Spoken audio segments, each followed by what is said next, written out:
This is Artemis Launch Control. We are currently 8 hours and 58 minutes and counting from the opening of today's launch window for the Artemis II mission.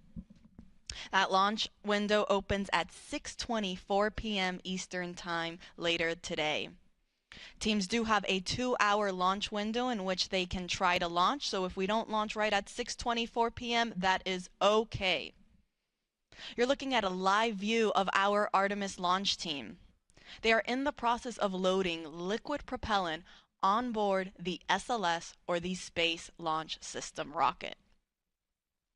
We're currently in the process of loading liquid hydrogen and liquid oxygen on the core stage of the SLS rocket.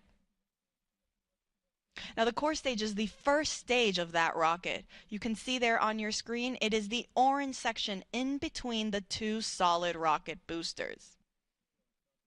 That's actually a great view of our rocket at Launch Pad 39B. I mean, you can see it is a beautiful day. We have some puffy white clouds, blue skies, all in all, very favorable weather. In fact, our launch weather officers, they've been predicting 80% chance of go for our launch window this evening.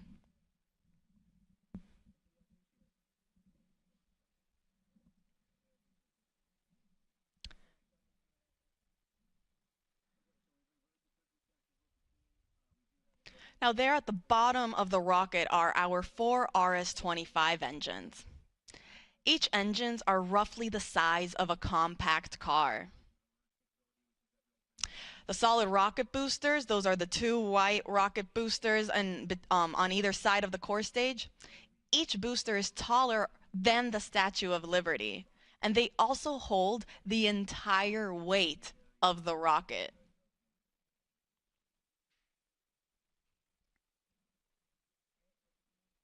Now, fully fueled, SLS weighs 5.74 million pounds.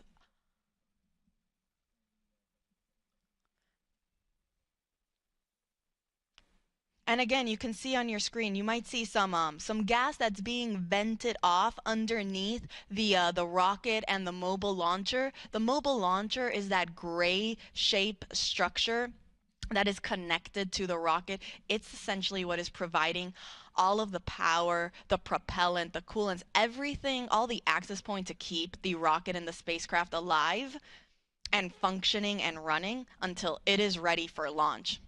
Now, that gas that you're seeing being vented off, it doesn't mean we're getting ready to lift off anytime soon. It's just that natural boil off that is coming from the propellant that is being fed to the rocket as it naturally warms up over time. So totally normal. We expect to see it. You'll probably expect to see it some more as we actually transition and continue with our propellant loading procedures and move forward into the upper stage, which is that second stage on top of the core stage, also known as the interim cryogenic propulsion stage. When we also start loading propellant on board that second stage, you might also see some gas also starting to vent off at that higher level. In fact, you see there on your screen is a nice, better, closer up view of the upper stage and then our Orion spacecraft up on top. Now let's take you to a graphic of where we currently are in our tanking operations. You see there on your screen, on the left-hand side, it will tell you how far we are in our core stage loading operations. We're currently 28% of the way filled in liquid oxygen and about 30% of the way filled for the liquid hydrogen side. Meanwhile, for the interim cryogenic propulsion stage, that upper stage, you see it's all grayed out there because we haven't begun that propellant loading operations. I'll report out once that is underway. But for right now, we're just focusing on the core stage. Now, in the meantime, while the launch team is right now starting to fuel the rocket and that propellant loading is underway, our astronauts are getting ready to wake up and start their day.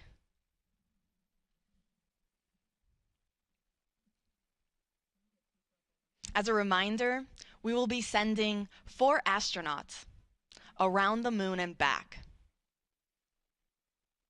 Commander Reed Wiseman, pilot Victor Glover, and mission specialists Christina Cook and Jeremy Hansen will go on a 10-day mission around the moon.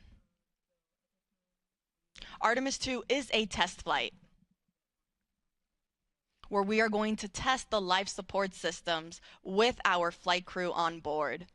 This is NASA's first crewed Artemis mission, and it will pave the way for our future Artemis missions for when we land humans back on the lunar surface.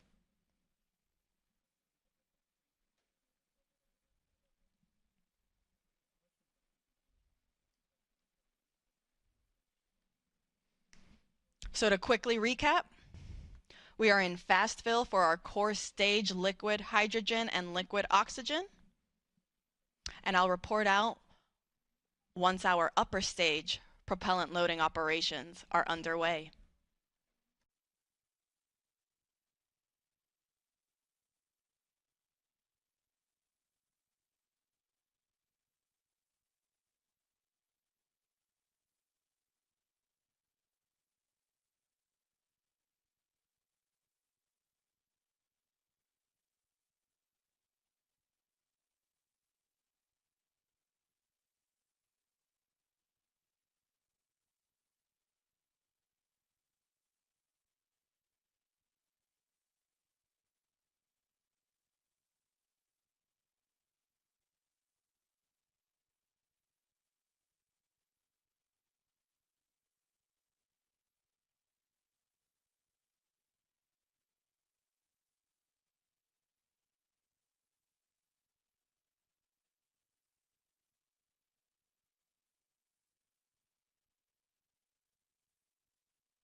This is Artemis Launch Control. We are currently 8 hours and 45 minutes and counting from the opening of today's launch window for NASA's Artemis II mission. Now that launch window opens at 6:24 p.m. Eastern Time, and teams do have a 2-hour launch window, which means that they can try launching within those 2 hours if they are unable to hit it right at the start at 6:24. Now, the Artemis launch team is currently loading super cold or cryogenic liquid propellant onto the SLS or Space Launch System rocket. We're currently in our fast fill operations for the core stage liquid hydrogen and liquid oxygen tanks, and the teams just reported that they are also now starting their chill down operations for the liquid hydrogen tank on the upper stage, or that second stage of the SLS rocket. You can see a great view of it there on your screen. It sits right up on top of where you have the nose cone shape structure. That's orange. Up on top there is a portion of that upper stage, also known as the interim cryogenic propulsion stage. And then, if you're curious, the nose cone structure shape, that is called also the launch vehicle stage adapter. It is a part of the rocket, and it is enclosing also a portion of the interim cryogenic propulsion stage. This is done for protection, so you don't see the engine that's underneath that second stage, but it is underneath there, hidden behind the launch vehicle stage adapter. So again, we are now starting our chill down for the liquid hydrogen on our upper stage.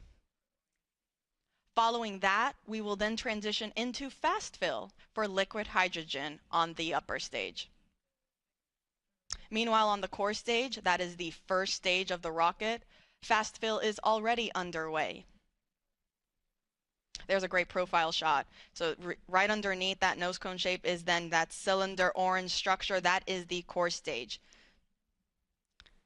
It is one of the tallest first stages of a rocket that NASA has ever used for any mission. It's roughly 212 feet tall. In fact, in total, the SLS rocket and Orion spacecraft sit at roughly 322 feet tall.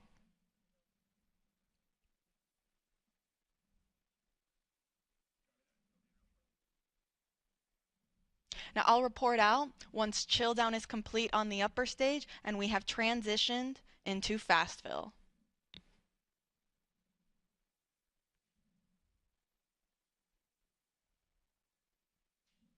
As a quick recap, Artemis II is scheduled to launch no earlier than 6:24 p.m.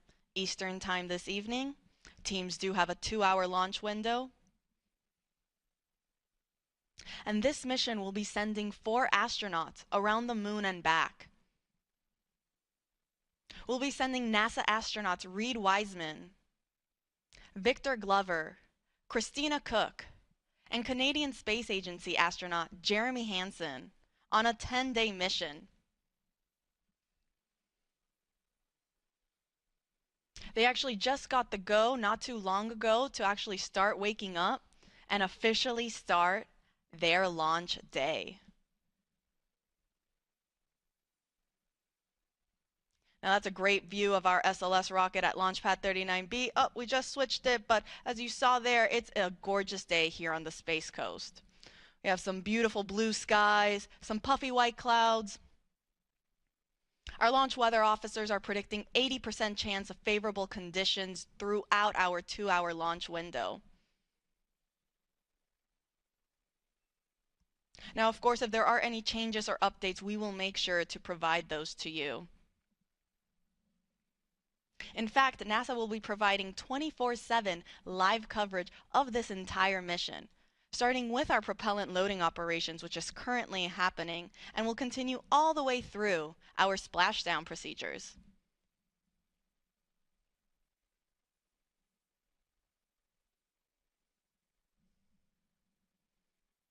You can see there on your screen how to watch.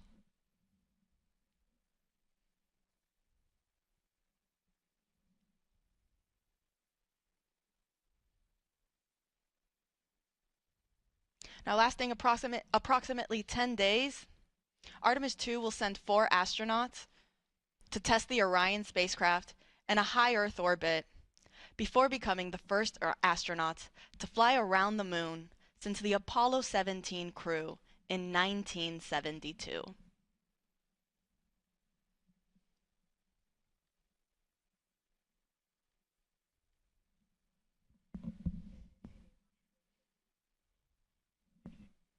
Again, we are in fast fill for core stage liquid hydrogen and liquid oxygen, and we are in chill down for the liquid hydrogen tank on our upper stage or interim cryogenic propulsion stage.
Good morning from Florida Space Coast. This is Artemis Launch Control. We are currently 8 hours and 30 minutes and counting from the opening of today's launch window for NASA's Artemis II mission. I'm Antonia Jaramillo in NASA Communications, and if you're just joining us, the Space Launch System, or SLS rocket, is in the process of cryogenic propellant loading. That means the launch team that is currently in Firing Room 1 that you see on your screen there are loading the cryogenic or super cold liquid hydrogen and liquid oxygen on the SLS rocket, fueling it for flight. Now, the team just reported that we have now started our fast fill operations on the liquid hydrogen tank on our upper stage of the SLS rocket. That is also called the interim cryogenic propulsion stage. It is the second stage of our SLS rocket. You have a great view of it there on your screen. Up at the top, if you see, you have the Orion spacecraft. Underneath there will be then actually the smallest section of the SLS rocket known as the Orion stage adapter. And then shortly underneath that is our interim cryogenic propulsion stage. Now, teams are now starting the fast fill operations for liquid hydrogen. Now, fast fill, as the name suggests, means that teams are just loading this propellant at a faster rate. Now, following the liquid hydrogen operations on the upper stage, teams will then also work on their propellant loading operations for the liquid oxygen tank that is also in there. In total, the SLS rocket has 4 tanks, 2 liquid hydrogen and 2 liquid oxygen, one of each on each stage. So you have there our upper stage, or the interim cryogenic propulsion stage, and then underneath sits the core stage. That is the first stage and the main stage of the SLS rocket. It is the orange segment that you see there on your screen in between the 2 solid rocket boosters. We are also in our fast fill operations for both liquid hydrogen and liquid oxygen on the core stage. So fueling is well underway, and everything is looking good so far for our 2-hour launch window that opens at 6:24 p.m. Eastern Time this evening. Now, Artemis II is scheduled to lift off from Launch Complex 39B. That's what you see there on your screen. That's where SLS is currently situated. And it is a gorgeous day here on the Space Coast. We have some beautiful white puffy clouds and some clear blue skies. We're looking at 80% chance of favorable weather conditions. And our astronauts that are getting ready to launch on this historic mission are now starting their day. They woke up not too long ago and will pretty soon go through all of the checkouts and steps that are needed before they're ready to get on their rocket. There's a picture of them on your screen there. From left to right, we have the pilot, Victor Glover. Then you have our mission specialist, Jeremy Hansen, and right next to him is our other mission specialist, Christina Cook. Next to her is then our commander, Reed Wiseman. These 4 astronauts will go on a 10-day mission around the moon and back on board the Orion spacecraft.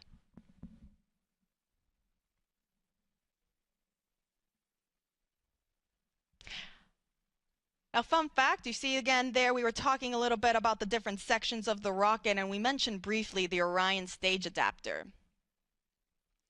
Now, the Orion stage adapter is the last section of the SLS rocket. It's what sits in between the interim cryogenic propulsion stage and the Orion spacecraft. And it's also what houses our secondary payloads, or these shoebox-sized CubeSats, that will be providing and conducting scientific experiments. They'll be deployed shortly after separation from the upper stage and the spacecraft, and they will go to their specific destination in space to conduct scientific data. Now, inside the Orion stage adapter, fun fact, our astronauts, so Reed Wiseman, Victor Glover, Christina Cook, and Jeremy Hansen, They actually got the opportunity to sign the interior of the OSA, or that Orion stage adapter. So their names are on that rocket.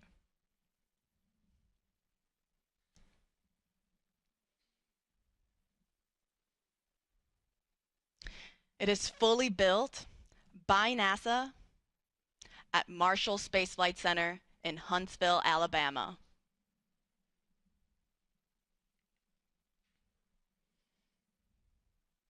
Now going back to the upper stage, that interim cryogenic propulsion stage, it holds roughly 24,000 gallons of liquid propellant.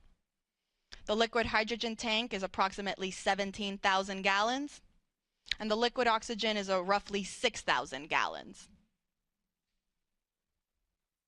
Much smaller in comparison to the core stage, that holds roughly 733,000 gallons total. You have a 537,000 gallons of liquid hydrogen on the core stage tank, and then roughly 197,000 or 196,000 on the liquid oxygen tank. Fully fueled, SLS weighs about 5.74 million pounds of thrust.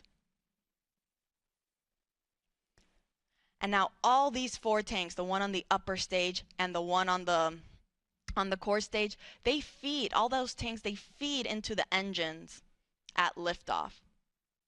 So the core stage will feed the 4 RS-25 engines that you see at the bottom of your screen there. And the upper stage, meanwhile, will feed its 1 RL-10 engine that is actually enclosed by the launch vehicle stage adapter. That is the nose cone shaped orange structure that you see on your screen there. It is actually hiding the RL-10 engine from our view. But this is done on purpose to protect the upper stage. So to quickly recap, we are in fast fill for liquid hydrogen on our upper stage. We have not started our propellant loading operations on the liquid oxygen tank yet. I'll report out once that operation is underway. And on the core stage, meanwhile, we are still in our fast fill operations for both tanks, for both liquid hydrogen and liquid oxygen.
This is Artemis Launch Control. We are currently 8 hours and 6 minutes and counting from the opening of today's launch window for the Artemis II mission. Now that launch window opens at 6:24 p.m. Eastern Time this evening. Teams do have a 2-hour launch window, which means that if we don't launch right at 6:24, they do have an additional 2 hours in which they can try to launch. Now the launch team, which we see here on our screen, they're currently in Firing Room 1 at NASA's Kennedy Space Center in Florida. They're in the process of loading liquid propellant onto the SLS rocket. Now it's not just the launch team that's here in the firing room that is helping and is on console for today's launch, but we also have supporting teams across the country that are tuning into this countdown. One of those teams is actually the Artemis Mission Management Team. They recently just got here on console. They have a separate section and room. If you actually look, it's to the right-hand side of our launch director and assistant launch director, Charlie Blackwell Thompson and Jeremy Graber, respectively. Over there on the right-hand side where you kind of see that glass enclosure structure, in there is where our Artemis Mission Management Team will sit for the duration of today's countdown. Now, they just recently arrived on console. And apart from the mission management team, we also have the mission control team at NASA's Johnson Space Center in Houston and the SLS Engineering and Support Center at NASA's Marshall Space Flight Center. And this doesn't include the other several contractor locations that are also around the country supporting this launch and this mission.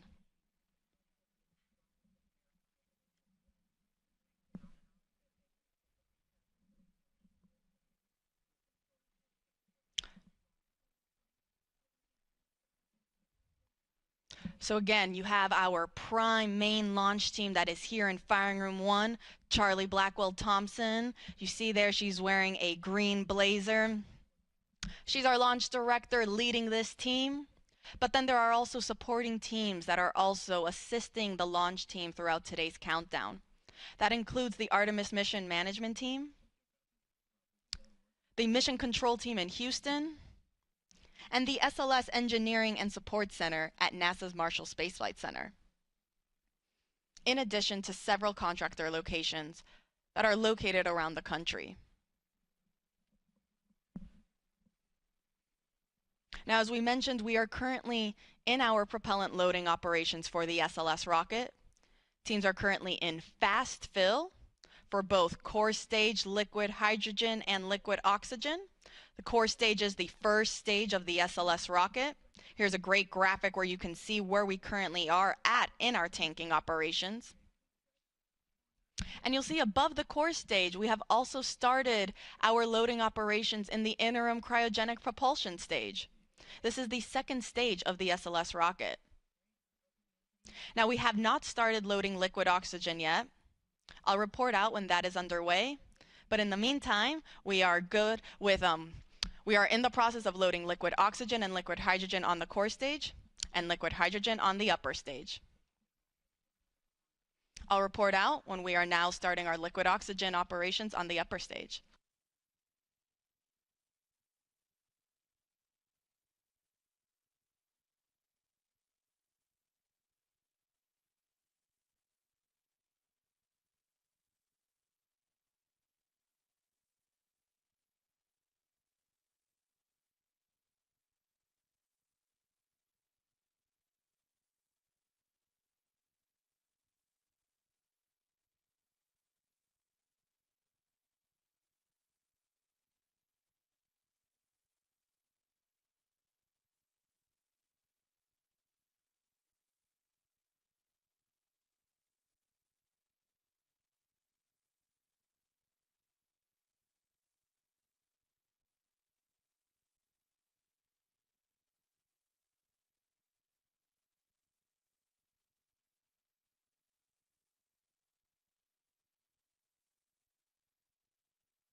Welcome back. This is Artemis Launch Control. We're currently 8 hours and 1 minute and counting from the opening of today's launch window for the Artemis II mission. I'm Antonia Jaramillo in NASA Communications, and I, along with our fellow commentators, will be taking you through today's countdown. And actually joining me currently in the room here in Firing Room 1 is our Assistant Launch Director, Jeremy Graver. Jeremy, thank you so much for taking the time to speak with us today. No problem. Good morning, Tony. Happy to be here. You know, Jeremy, I think we recently heard the call out that our flight crew, our astronauts, they just got their wake-up call. Can you run us through kind of what the rest of the day now looks like for them? Absolutely, yeah. They were woken up just a little while ago. They'll get up as most of us do on a busy, exciting day. Get up, they'll get their breakfast. They'll kind of get into the groove of the day. They'll go through multiple meetings and discussions just to understand where we are. In a little while, the launch director and our flight director will provide a weather briefing for the flight crew to talk about all of the weather potentials that could play into today's launch opportunity.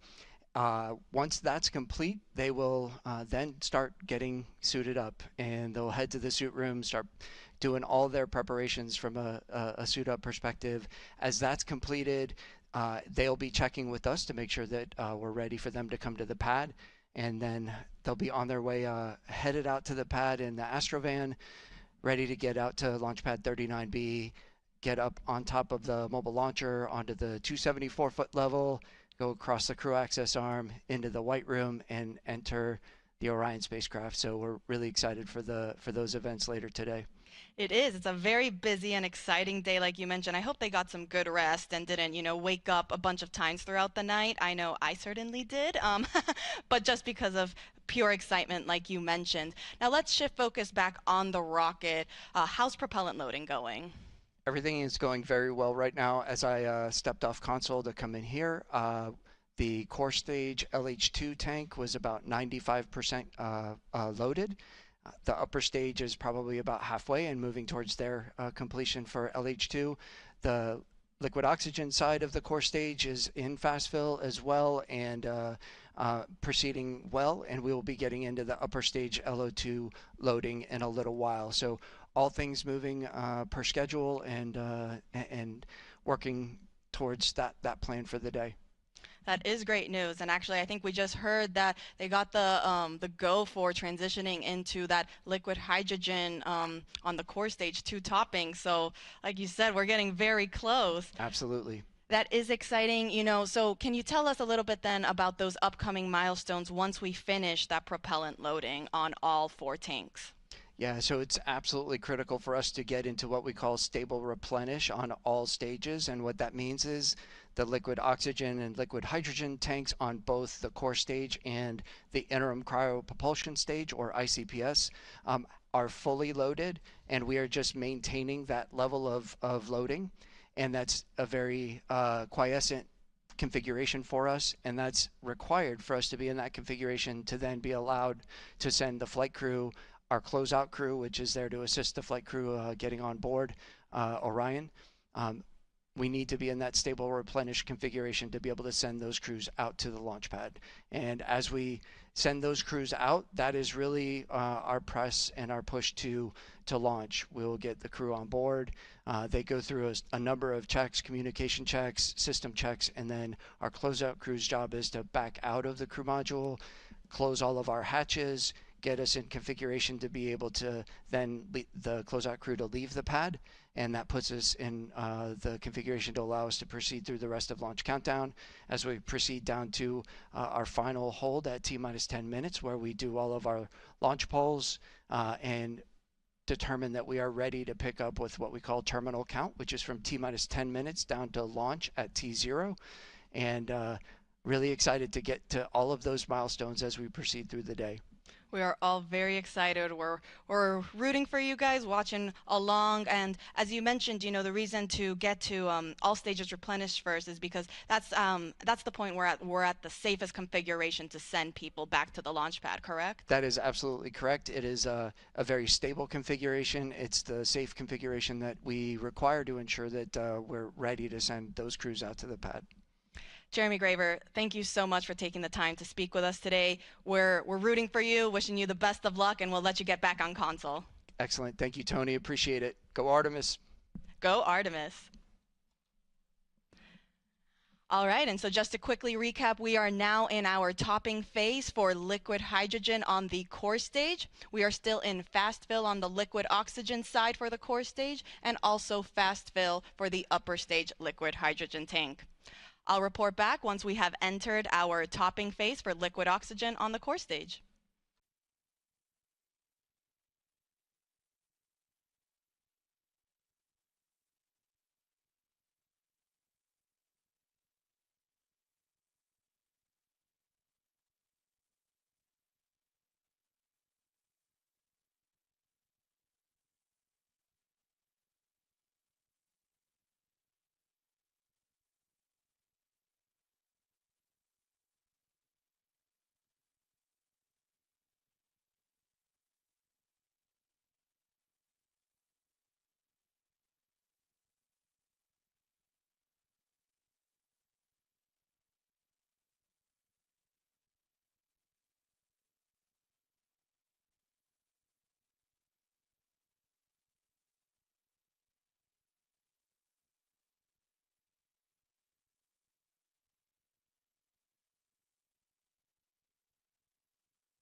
This is Artemis Launch Control. We are currently 7 hours and 47 minutes and counting from the opening of today's launch window for NASA's Artemis II mission.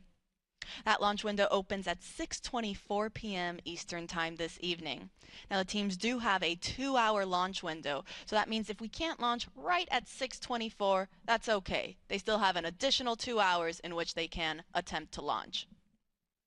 Now currently the Artemis launch team, which you see on your screen there, they are in the process of loading cryogenic or super cold liquid propellant onto the SLS or the Space Launch System rocket.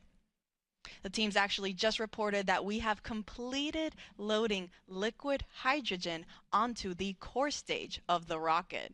Now the core stage is the first stage of that SLS rocket. There's a great graphic representation of where we currently are in our tanking operations. So as you see, we are at 100% level for the liquid hydrogen tank on the core stage. So that means we are now, the teams are just going to be constantly replenishing that tank as some of that liquid starts boiling off into a gas due to the temperatures as it starts warming up. So teams will therefore replenish it constantly to maintain this 100% flight level. Now, as you can see, right above the hydrogen tank sits our liquid oxygen tank. That's currently 70% of the way filled. And then on our upper stage, or the interim cryogenic propulsion stage, this is the rocket stage that sits on top of the core stage. We are currently in our fast fill operations for liquid hydrogen on that upper stage. Teams have not started liquid oxygen for the upper stage, and that is totally normal. That is part of the countdown. We aren't scheduled to start our upper stage liquid oxygen loading operations until we start getting into, so we get much further into our loading operations for the liquid oxygen tank on the core stage.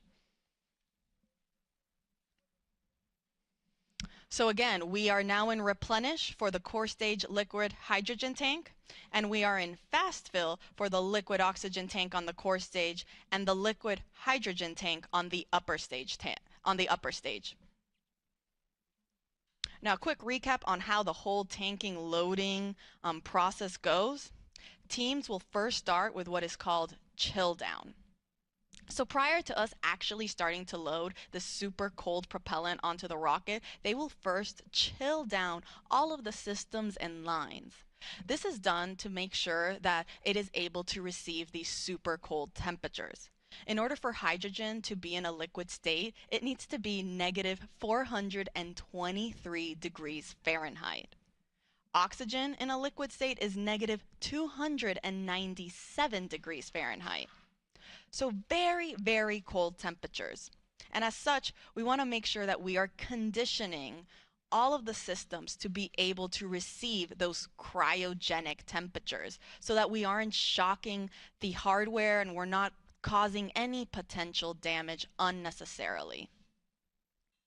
Now, following chill down, we will transition into what is called into slow fill on the core stage. Now, slow fill, as the name suggests, refers to slowly starting to feed that propellant onto the rocket. This officially marks the start of our propellant loading.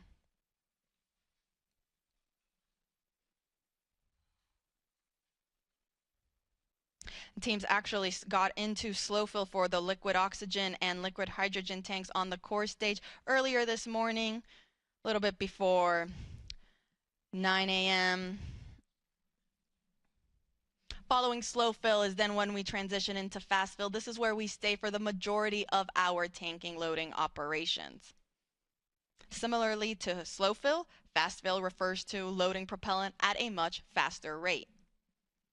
And that is currently where the liquid oxygen tank state is in. We are in fast fill for liquid oxygen tank on the core stage. Now, after fast fill, we transition into topping.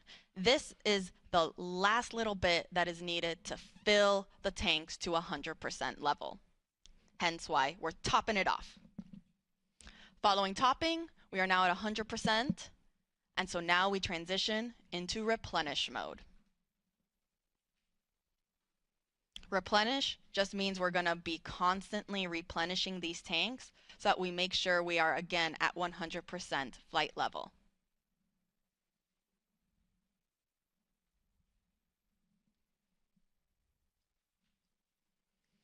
Now you see on your screen there, we can see some venting coming off the rocket. This is totally expected as we begin our loading operations. Some of that liquid propellant starts warming up. It'll start to boil off and vent outside of the rocket.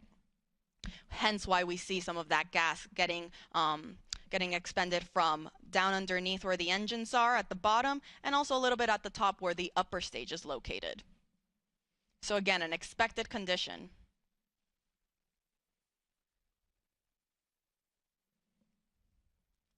Now let's take you through the rocket a little bit. See up there on your screen, we have the Orion spacecraft. Underneath there is the Orion stage adapter. The Orion stage adapter is what houses our secondary payloads, or these scientific CubeSats. They're shoebox-sized scientific experiments that will go to space following separation from the upper stage and the spacecraft.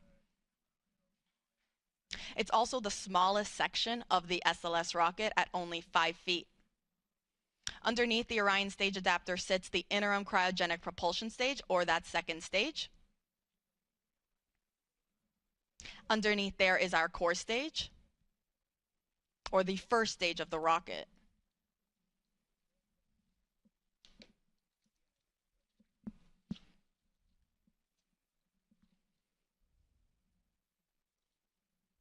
Now the core stage, it consists of the propellant tanks, the ducts, the valves, avionics, and it also houses the 4 RS-25 engines that are down there at the bottom. Next to the core stage, we have our 2 solid rocket boosters. Each is taller than the Statue of Liberty.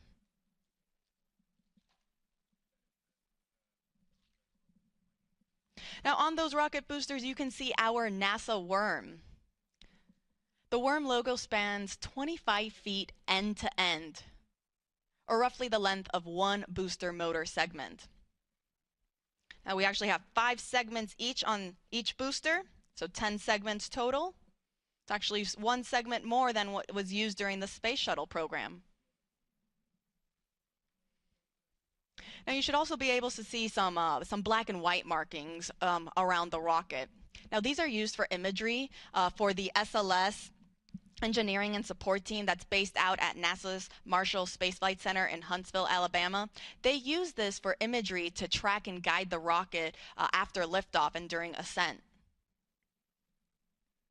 And it will also be used in their post-flight analysis.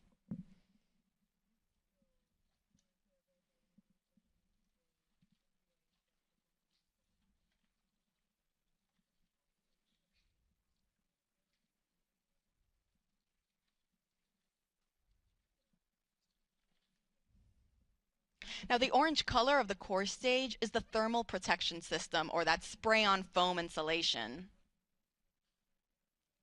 Now this provides the thermal protection for every part of the rocket.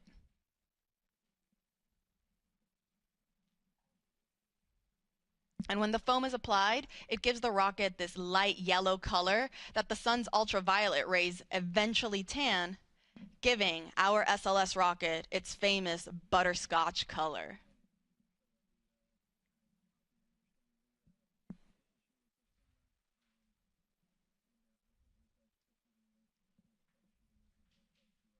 So again, to quickly recap, we are in replenish mode for the core stage liquid hydrogen tank. We are about 75% of the way filled on our liquid oxygen tank on the core stage. But we're still in fast fill. I'll let you know when we transition into topping for the core stage liquid oxygen tank. And then on the upper stage, teams are also in fast fill for liquid hydrogen. And they have not started the liquid oxygen operations on the upper stage yet. I'll make sure to report out all of these milestones as they're underway.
This is Artemis Launch Control. We are currently 7 hours and 30 minutes and counting from the opening of today's launch window for the Artemis II mission. That launch window opens at 6:24 p.m. Eastern Time, and teams do have a 2-hour launch window, which means that if we don't launch right at the beginning at 6:24, they do have an additional 2 hours in which they can attempt to launch. Our launch team is currently in Firing Room 1 at NASA's Kennedy Space Center in Florida and are in the process of loading cryogenic or super cold liquid propellant onto the SLS or the Space Launch System rocket.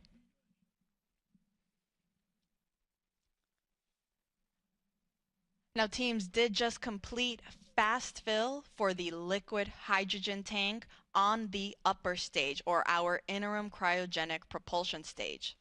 Now, fast fill refers to loading propellant at a faster rate. This is preceded by chill down, which gets the system ready to receive these super cold temperatures. And then following fast fill, teams will then transition into topping and replenish.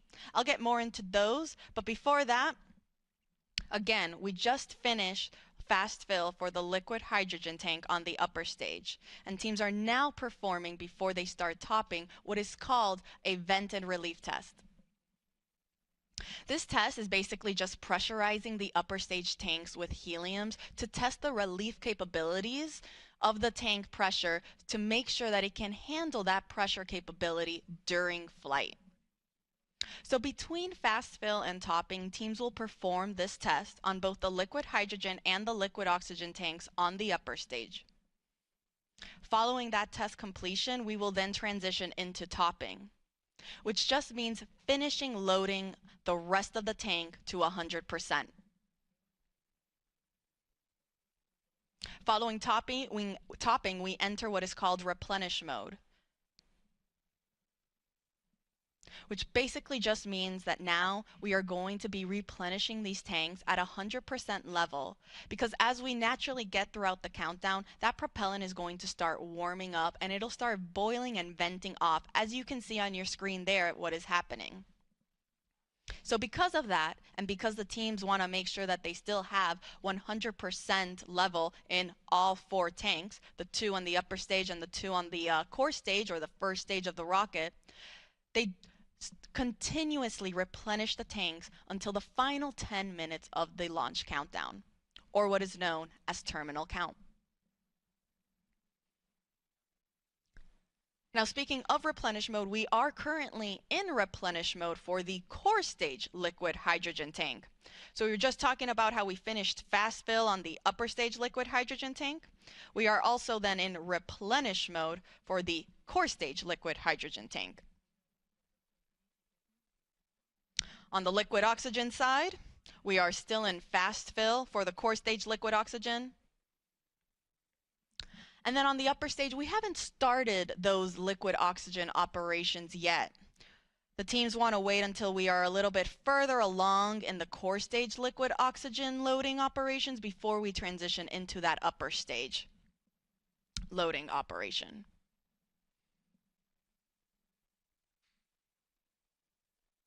Now, in total, the SLS and Orion spacecraft are 322 feet tall. At liftoff, SLS produces 8.8 million pounds of thrust.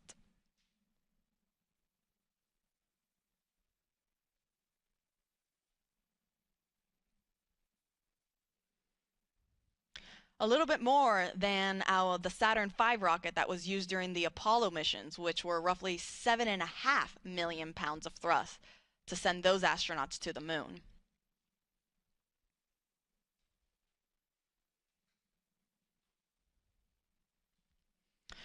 With our SLS rocket, though, you don't just have those liquid fuel tanks that are fueling the rocket, but you also have 2 solid rocket boosters that are attached on either side. You see there on your screen right there?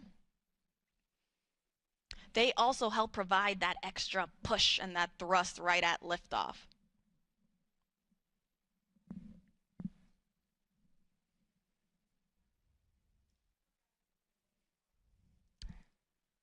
Now, let's go up a little bit on the rocket, go back to our upper or our second stage, our interim cryogenic propulsion stage.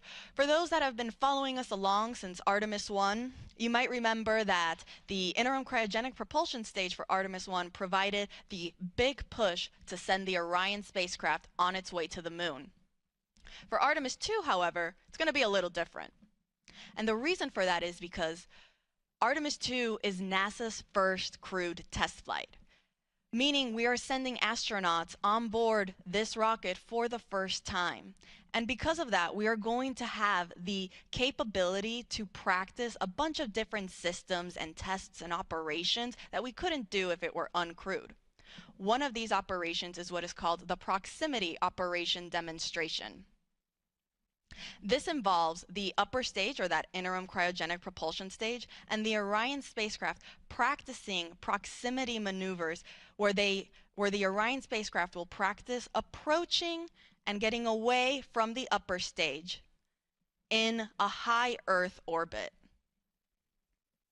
The reason teams want to practice this is in preparation for Artemis III and future Artemis missions for when Orion docks with our lunar landing systems. And so because of this, this means that the interim cryogenic propulsion stage will be separating from Orion much sooner. Meaning that following this demonstration, it will be Orion's European service module that will actually send the spacecraft on its trajectory to the moon. It will perform what is called the translunar injection burn.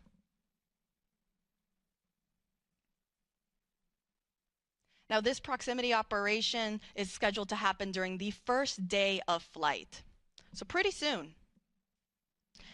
And NASA will be providing you with 24/7 live coverage starting right now as we have been going through our propellant loading operations, and we will continue throughout the course of the entire mission, including all of the splashdown operations.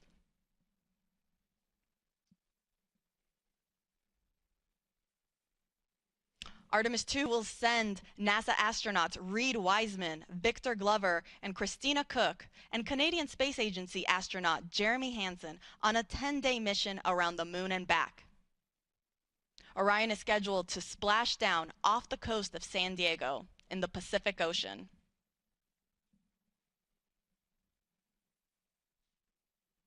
So to quickly recap, teams are in the process of performing a vent and relief test on the liquid hydrogen tank on the upper stage, following finishing their fast fill operations. Again, this test is to just test the tanks that they can handle the pressure that will be happening during this first day of flight. Following this test, we will then transition into our topping phase on the upper stage liquid hydrogen tank, and it'll then transition to replenish. On the core stage, meanwhile, we are still in fast fill for the liquid oxygen tank, and we are in replenish for liquid hydrogen. Now, this is a very, very big and important milestone to me because, again, for those that have been following us along, especially with Artemis II, during our fast fill operations on the core stage liquid hydrogen tank during wet dress rehearsal 1, that was our first test of this Artemis II moon rocket where we tested loading the propellants on board. Teams experienced the liquid hydrogen leaks shortly after getting into fast fill during that first test. They then performed a second wet dress rehearsal where they did not see any major leaks. Tanking loading operations went very smoothly, and it was a very successful test. And so it's great to see that throughout today's countdown for launch, there also weren't any significant issues or leaks reported during our liquid hydrogen loading phase on the core stage. So we are now in replenish mode for liquid hydrogen. We're about 84% of the way on the liquid oxygen tank. And we're also almost there on the upper stage for liquid hydrogen. Now I'll report out once liquid oxygen operations for the upper stage are also underway.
Welcome back. This is Artemis Launch Control. We are currently 7 hours and 9 minutes and counting from the opening of today's launch window for the Artemis II mission.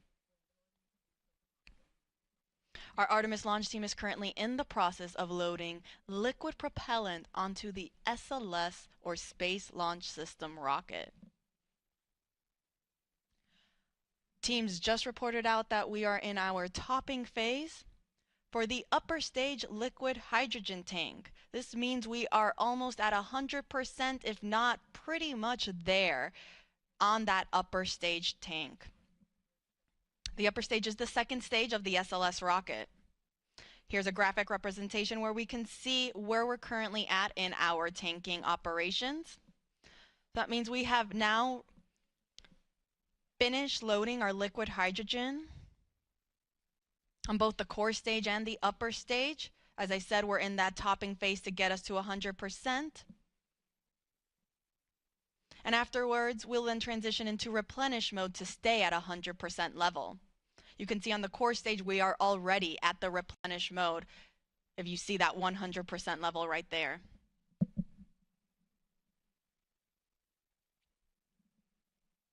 And we also just got confirmation that we are also in replenish for the upper stage liquid hydrogen tank. Now on the liquid oxygen side, we still have a little bit to go. We're almost there on the liquid oxygen tank for the core stage. You see roughly 92% of the way filled. And we haven't started our liquid oxygen propellant loading operations on the upper stage. Teams are getting ready to start chilling down that tank. Teams do this to make sure that all of the systems and lines are ready to receive these cryogenic temperatures. As you can see on your screen there, for hydrogen to stay in a liquid state, it must be negative 423 degrees Fahrenheit. Oxygen, meanwhile, is negative 297 degrees Fahrenheit. So these super cold temperatures, we want to make sure that the rocket is able to receive them without damaging any of the hardware on board. So we'll start with chilling down that liquid oxygen tank and lines before we actually start loading it onto the upper stage.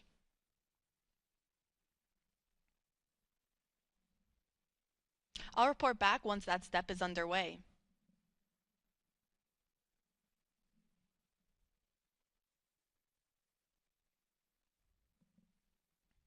As a reminder, our launch window opens at 6:24 p.m. Eastern Time this evening. Teams do have a 2-hour launch window, so that means if we don't launch right at 6:24, that is okay. They still have additional opportunities throughout that 2-hour launch window. Now, NASA's providing 24/7 live coverage throughout this entire mission, beginning with our propellant loading operations that is currently underway.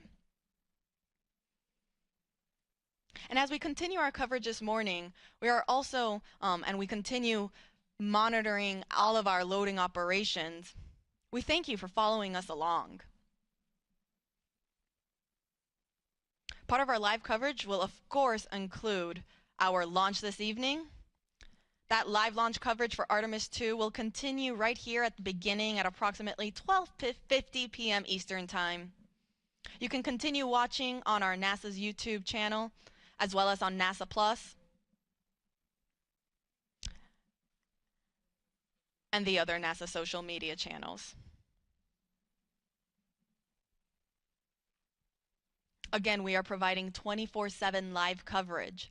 So following launch, the show doesn't end there. We have a 10-day mission around the moon.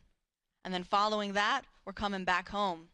And we will be covering all of those splashdown operations as well.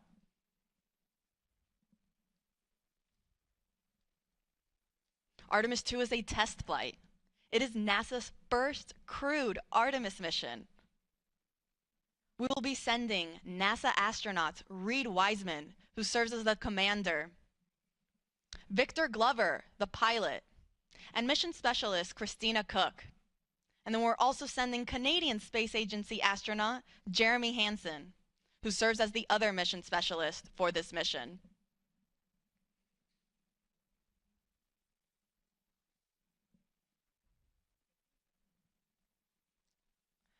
So to quickly recap, we are in replenish for both liquid hydrogen tanks on the core stage and the upper stage of our SLS, or Space Launch System rocket. And we are getting very close to being almost all the way full on the liquid oxygen tank in the core stage.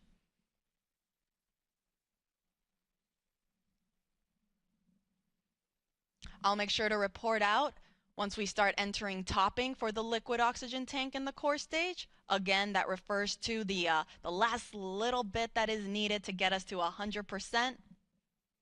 And I'll also make sure to let folks know when our chill down operations are in work on the upper stage liquid oxygen tank. As a reminder, all of this propellant that are on board these 4 tanks of these two rocket stages, they feed the engines that are underneath and then provide the power and the push to send the Orion spacecraft on its voyage to the moon.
This is Artemis Launch Control. We are currently 6 hours and 49 minutes and counting from the opening of today's launch window for NASA's Artemis II mission.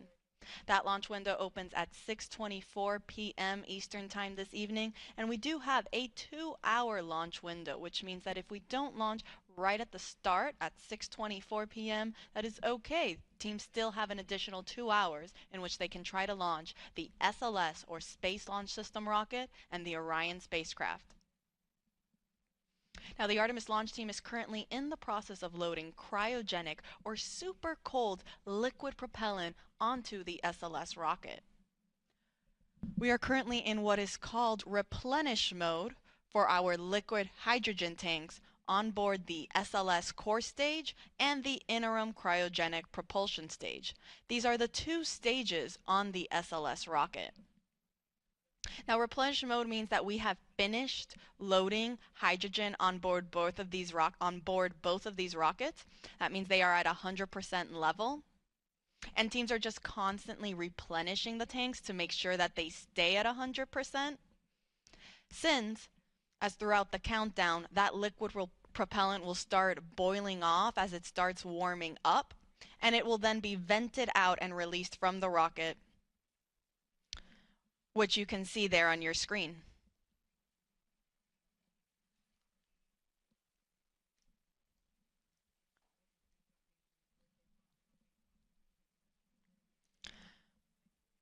Now, on the liquid oxygen side, teams are now in topping phase for the core stage liquid oxygen tank.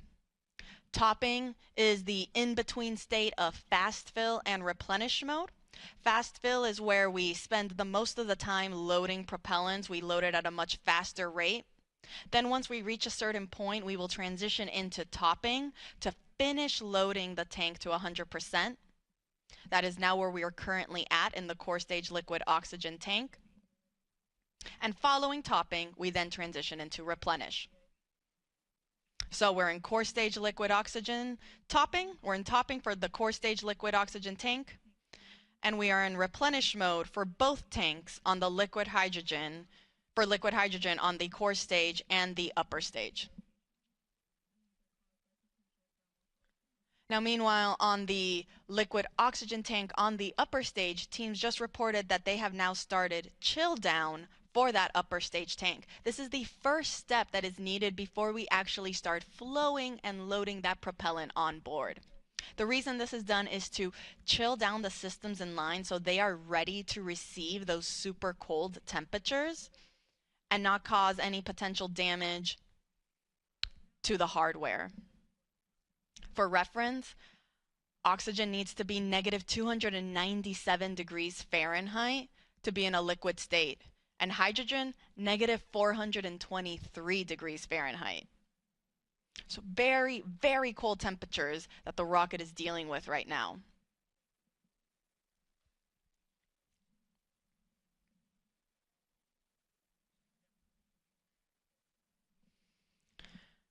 Now again, we are underway for the Artemis II mission. This is the second Artemis mission in NASA's Artemis program. Artemis I was an uncrewed test flight. Artemis II will be the first crewed test flight. This will be the first time we send astronauts on board our Orion spacecraft. We'll be sending our commander Reed Wiseman, our pilot Victor Glover, and mission specialists Christina Cook and Jeremy Hansen on a 10-day mission around the moon. Now, from the rocket side, there aren't that many changes from Artemis I to Artemis II. Most of the major sections of SLS really remain unchanged. Some of the differences are more in the details to really just provide our astronauts with a better ride in space. Some of those include some optical targets that are now on the upper stage as visual cues during the proximity operation demonstration. This will be a test for the astronauts to practice maneuvering Orion and practice approaching the upper stage while it's in a high Earth orbit. Another improvement for SLS was an improved navigation system. Also, communications capability between the ground stations and the U.S. Space Force Space Launch Delta 45, which controls the eastern range. That is responsible for kind of helping dictate when we are allowed to launch here off the Space Coast in Florida.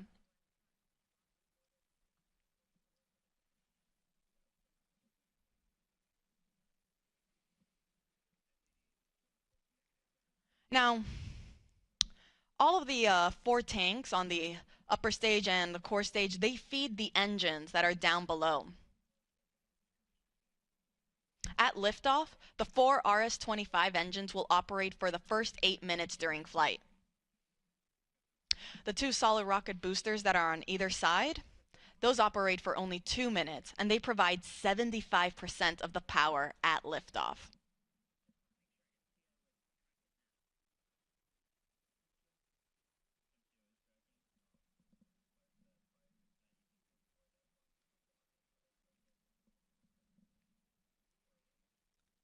So to quickly recap, we are in replenish for our both liquid hydrogen tanks.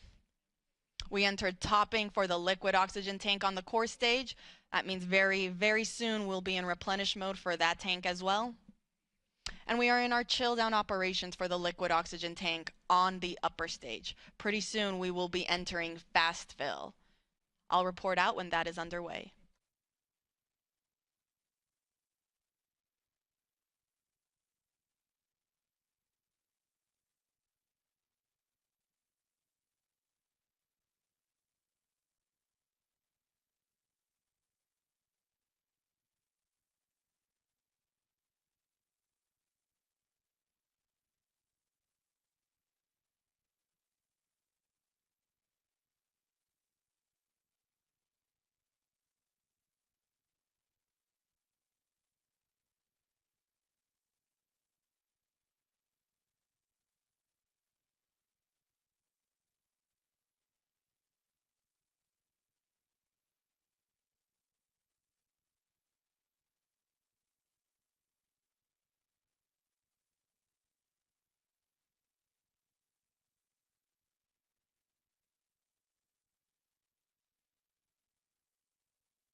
This is Artemis Launch Control. We are currently 6 hours and 38 minutes and counting from the opening of today's launch window for the Artemis II mission.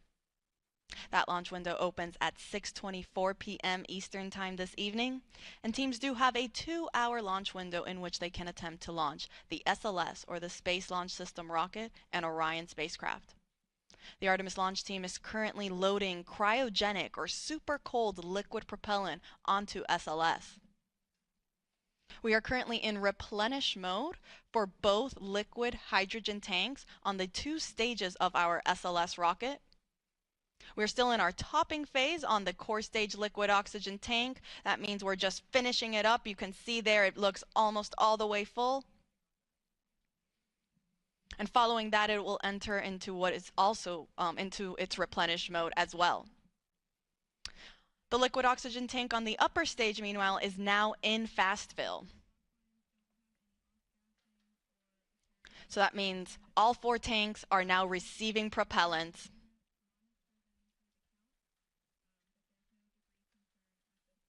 Following fast fill on the liquid oxygen tank for the upper stage, teams will perform that vent and relief test that they also did for the liquid hydrogen side on the upper stage. This test is again just to test the relief capabilities to make sure that the upper stage can handle the pressure that will be introduced at liftoff and during launch. Following that, it will then enter topping and will then go to replenish mode as well. Once we are in replenish mode for all tanks, that'll be the signal to the launch team to tell our astronauts that they are ready to start heading out to the launch pad and get on board their Orion spacecraft. Now, Artemis II is a test flight, and it is NASA's first Artemis crewed mission. That means this will be the first time that our astronauts, our Commander Reed Wiseman, pilot Victor Glover, and mission specialists Christina Cook and Jeremy Hansen, they will be the first to experience launch and flight atop SLS. The rocket hits a maximum speed of 22,670 miles per hour.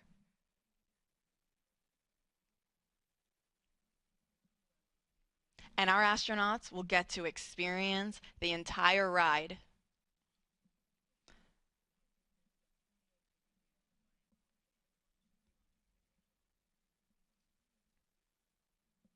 So to quickly recap, we are in replenish mode for both liquid hydrogen tanks.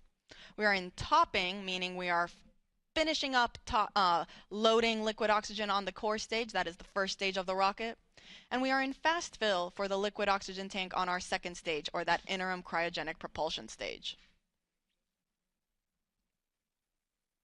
I'll report out once we have also entered replenish mode for the core stage liquid oxygen tank.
This is Artemis Launch Control. We are currently 6 hours and 22 minutes and counting from the opening of today's launch window for the Artemis II mission. The launch team is currently in the process of loading cryogenic or super cold liquid propellant onto the SLS or the Space Launch System rocket. We're currently in replenish mode for both liquid hydrogen tanks on both the first stage and the second stage of the rocket. And then on the liquid oxygen side, we are in fast fill for the liquid oxygen tank on the upper stage. And then we are getting ready to get into our replenish mode for the liquid oxygen tank on the core stage. We are still in that topping phase. Finishing loading the propellant tank to 100%, at which point then teams will transition into replenish mode as well, which just means that we are going to constantly be replenishing these tanks at 100% level. Now today's launch window opens at 6:24 p.m. Teams do have a 2-hour launch window, which means if we don't launch right on time, they do have an additional 2 hours in which they can attempt to launch. For those of you just joining us, NASA will be providing 24/7 live coverage of this entire mission, starting with our propellant loading operations that are currently underway. Thank you so much for everyone that's been following along. Our live launch coverage of Artemis II will continue right here, beginning at approximately 12:50 p.m.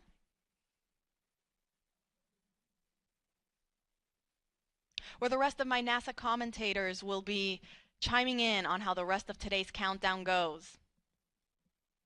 And we'll take you through the rest of the mission.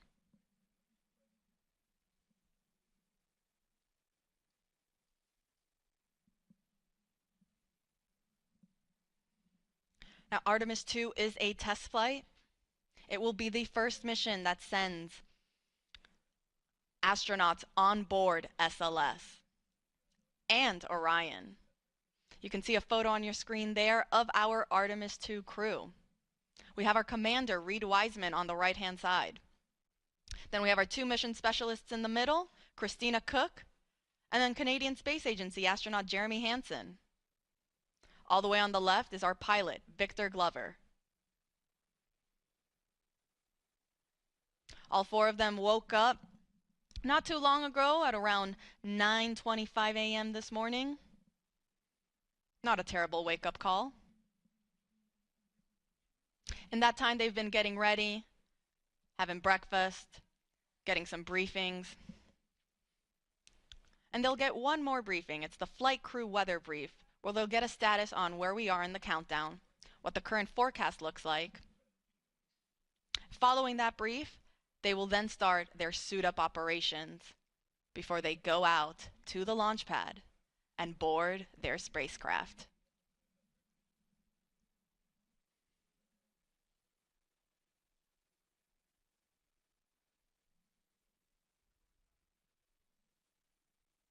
And teams did report that we have now entered replenish mode for the core stage liquid oxygen tank. So we are now in replenish for both liquid hydrogen tanks on the core stage and the upper stage. And we are also in replenish mode for the core stage liquid oxygen tank. On the upper stage liquid oxygen tank, meanwhile, we are still in fast fill. And I'll report out once then we transition from fast fill onto the next step, which will again be that vent and relief test. This is pressurizing the upper stage tanks with heliums to test the relief capabilities of the tank pressure to make sure that it can handle that capability during flight. Following that test, teams will then start topping on the liquid oxygen tank, and will then, after topping, will then transition into replenish mode as well.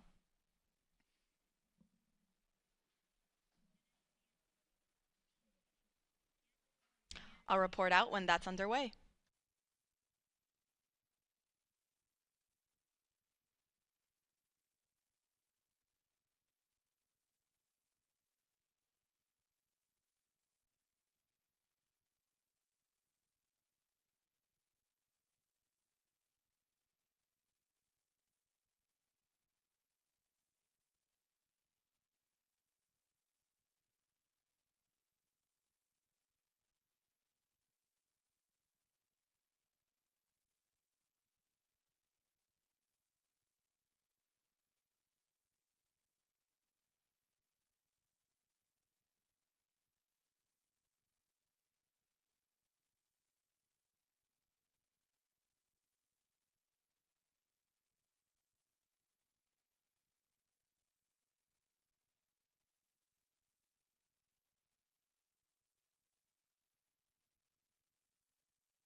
This is Artemis Launch Control. We are currently 6 hours and 8 minutes and counting from the opening of today's launch window for the Artemis II mission.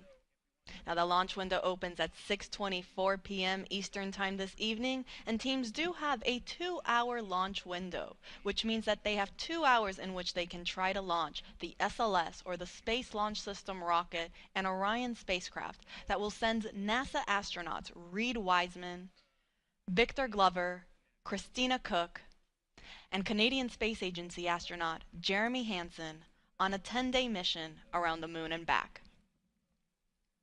Now, the launch team is currently in the process of loading cryogenic or super cold liquid propellant onto the SLS rocket.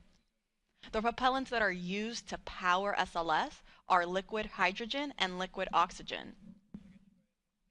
We are currently in our replenish phase for both liquid hydrogen tanks on the two stages of the rocket. That is both the core stage and the interim cryogenic propulsion stage. Replenish mode just basically means that now these tanks are at 100% level, and teams are going to constantly be replenishing them as they start to warm up and boil off. You can see some of that gas that's being vented off the rocket there. That's normal. Teams totally expect to see that, and because of that, we have then a replenish valve to constantly be replenishing the tank with that liquid propellant, so we make sure that we are 100% level and we're not losing any propellants in the tank. The reason that you see some of that venting happening is because as we get throughout the countdown and the temperatures start to rise, that liquid propellant will become a gas, and so it'll start boiling off and then it'll vent outside the rocket. Hence the need for a replenish valve. So we are in replenish for both liquid hydrogen tanks. We are also in replenish for the core stage liquid oxygen tank. And we are in fast fill for the upper stage, or that interim cryogenic propulsion stage, liquid oxygen tank.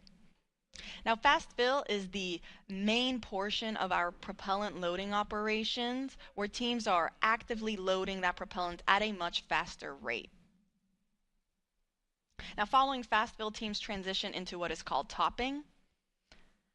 As the name suggests, it just means to top off the tanks. And then following topping, we enter what is replenish. So once we are at replenish for the liquid oxygen tank on the interim cryogenic propulsion stage, we're going to enter what is called all stages in replenish. This means that all 4 tanks on the SLS rocket are fully fueled, and our astronauts are ready then to go and head out to the launch pad when they get the go from our launch director, Charlie Blackwell Thompson.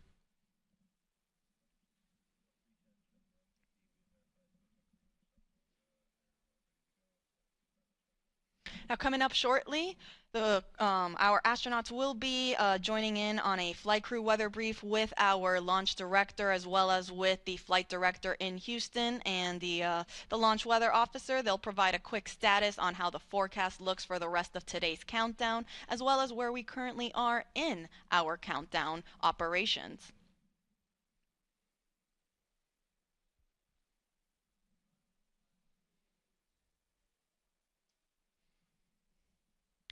A little earlier, the launch weather officer did let our launch director know that we might get some showers in about 2 hours. However, there is no lightning threat, and they will plan on discussing this again during the flight crew weather brief. Currently, teams are forecasting 80% go for weather conditions during that 2-hour launch window.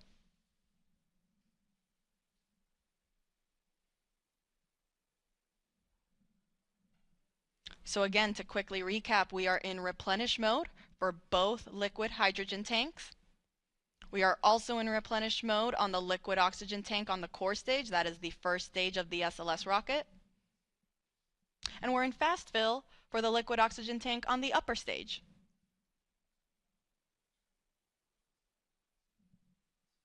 I'll report out when we have transitions from fast fill and onto topping.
This is Artemis Launch Control. We are currently 5 hours and 42 minutes and counting from the opening of today's launch window for the Artemis II mission. That launch window officially opens at 6:24 p.m. Eastern Time, and teams do have a 2-hour launch window, which means that they have additional opportunities if they don't meet the beginning of that window. Now, joining me is Artemis Launch Director Charlie Blackwell Thompson. Charlie, thank you so much for taking the time to speak with us today. Oh, you're more than welcome. It's great to be here, Tony. It sure is. Now, we know that you just conducted a flight crew weather brief with our astronauts as well as teams and mission control and our launch weather officer. Do you mind providing us kind of how that went and what we can expect? Yes, the weather brief went really well. What we do during that weather brief is we give the flight crew a summary of where we are in our tanking, what's left, and of course we have our core stage and our upper stage fully loaded with LH2 and we're in replenish, and we are just finishing up our LO2 or liquid oxygen load into the upper stage. So we provided that status along with any non-conformances that the crew might be interested in, and then we went through the weather. And so our weather from our launch weather officer remains at a 80% likelihood of go today and a 20% chance of violation. We are watching some precip that is making its way toward the pad, but we expect that that is going to dissipate as we get closer to the opening of our window. So really good to hear the crew's voices and to talk through a day of launch ops. You know, it's something that we simulate, but there's nothing like the real day. Absolutely. I can only imagine. And it's great news to hear that we are still 80% go. Those are very, very favorable conditions. Let's hope it stays that way. You mentioned we're getting closer to reaching what is called all stages in stable replenish. That means that we will have all 4 tanks at 100% flight level. Charlie, can you walk us through then what are some of those upcoming milestones once we reach all stages replenish? Absolutely. So one of the big milestones when you reach stable replenish on all stages is you begin to send the closeout crew into the pad, and so we're just a few minutes away from getting into that, and we'll deploy them to the pad and they'll start getting ready for the flight crew. And then of course shortly after that is the exciting milestone of seeing the crew walk out of the operations and checkout building and make their way to the pad. And that's certainly something that we've been waiting a very long time to see. It's going to be very exciting, I think, certainly for our team. It'll be exciting for our country, and it'll be exciting for people all over the world who are watching our crew head to the pad, knowing that we are just about 5 hours or so from launch. You couldn't have said it any better. This is very exciting for the entire world. We cannot wait for that moment when we see our astronauts depart their crew quarters and head to the pad. Charlie, thank you so much for taking the chance to speak with us today. We are rooting for you. We're wishing you the best of luck in today's countdown, and we'll let you get back on console. All right. Thank you, Tony. Appreciate the opportunity to chat with you, and go Artemis. Go Artemis.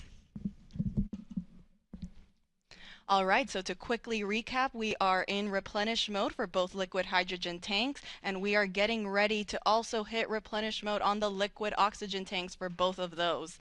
We will report out when that is underway.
This is Artemis Launch Control. We are currently 5 hours and 37 minutes and counting from the opening of today's launch window for NASA's Artemis II mission. Now, the launch team is currently in the process of loading cryogenic or liquid propellant onto the SLS rocket. You see our launch team there in Firing Room 1, and you actually can see our NASA administrator, Jared Isaacman. He just joined the room to greet our launch director, Charlie Blackwell Thompson, and our assistant launch director, Jeremy Graver. Now, to quickly recap, we started our propellant loading operations at 8:35 a.m. Eastern Time. That was after we had chilled down the core stage systems lines, and after we had been given the go from our launch director to start our tanking operations. So after 8:35, we started again slow fill. A little bit after that, at 9:25, our astronauts got their scheduled wake-up call. Following slow fill on the core stage, we then transitioned into fast fill.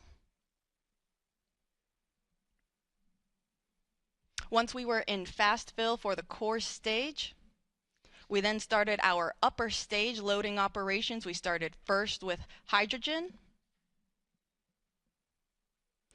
Started chilling down the liquid hydrogen tank on the upper stage at roughly 9:36 a.m. and then we got into fast fill at 9:51 a.m. Following that, we entered then our topping phase on the core stage liquid hydrogen tank. Topping refers to finishing off that last little bit to get to 100%, and then we transitioned into replenish. We did the same thing for the core stage liquid oxygen tank, as well as for the liquid hydrogen tank on the upper stage. Now all that's left is to enter replenish mode for the liquid oxygen tank on our upper stage, and we will enter what is called all stages replenish. This means that now all 4 tanks will be at 100% level. Once we reach this stage, this will be the signal for our launch team to let our astronauts know that they have the clear to enter the launch pad and go and enter their spacecraft. As a reminder, NASA is providing 24/7 live coverage of this mission. We started this morning at 7:45 a.m. and ran you through our tanking loading operations, and we will continue to do so throughout the rest of today's launch countdown. We will be beginning our live coverage in just a few minutes for that launch, and the rest of our commentators will make sure to take you along through today's countdown. You can see on your screen there how to watch.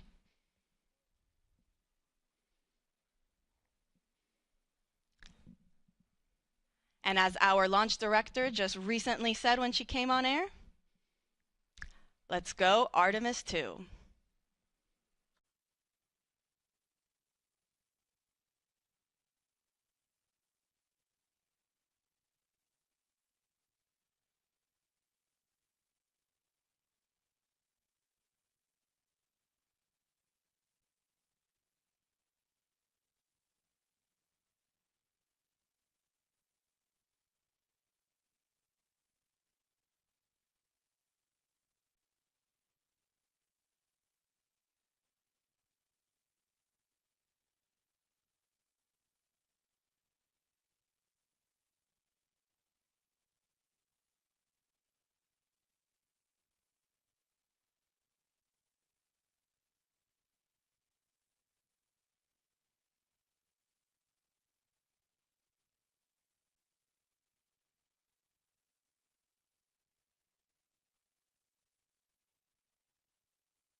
harness some the resources on the moon in order to get us onto Mars later. So we're going to use the moon as a stepping stone to get to Mars, but also we're going to use the moon to learn so much about Earth and about the creation of the solar system.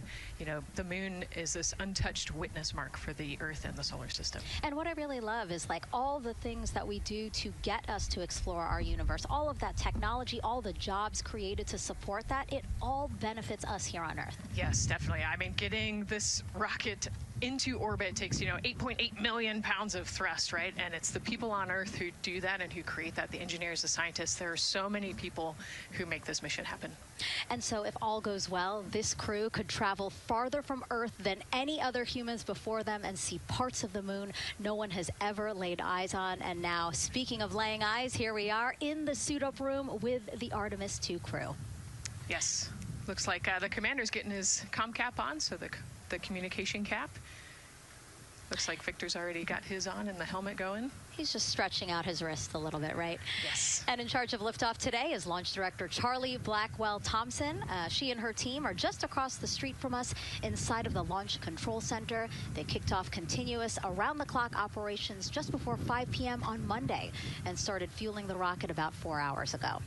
They have a 2-hour launch window that opens at 6:24 p.m. Eastern Time, which our clock in the upper left-hand corner is counting down to. And, you know, we just heard from Charlie Blackwell Thompson in our tanking coverage, which was the broadcast just before this one kicked off. And basically, she said weather is 80% go.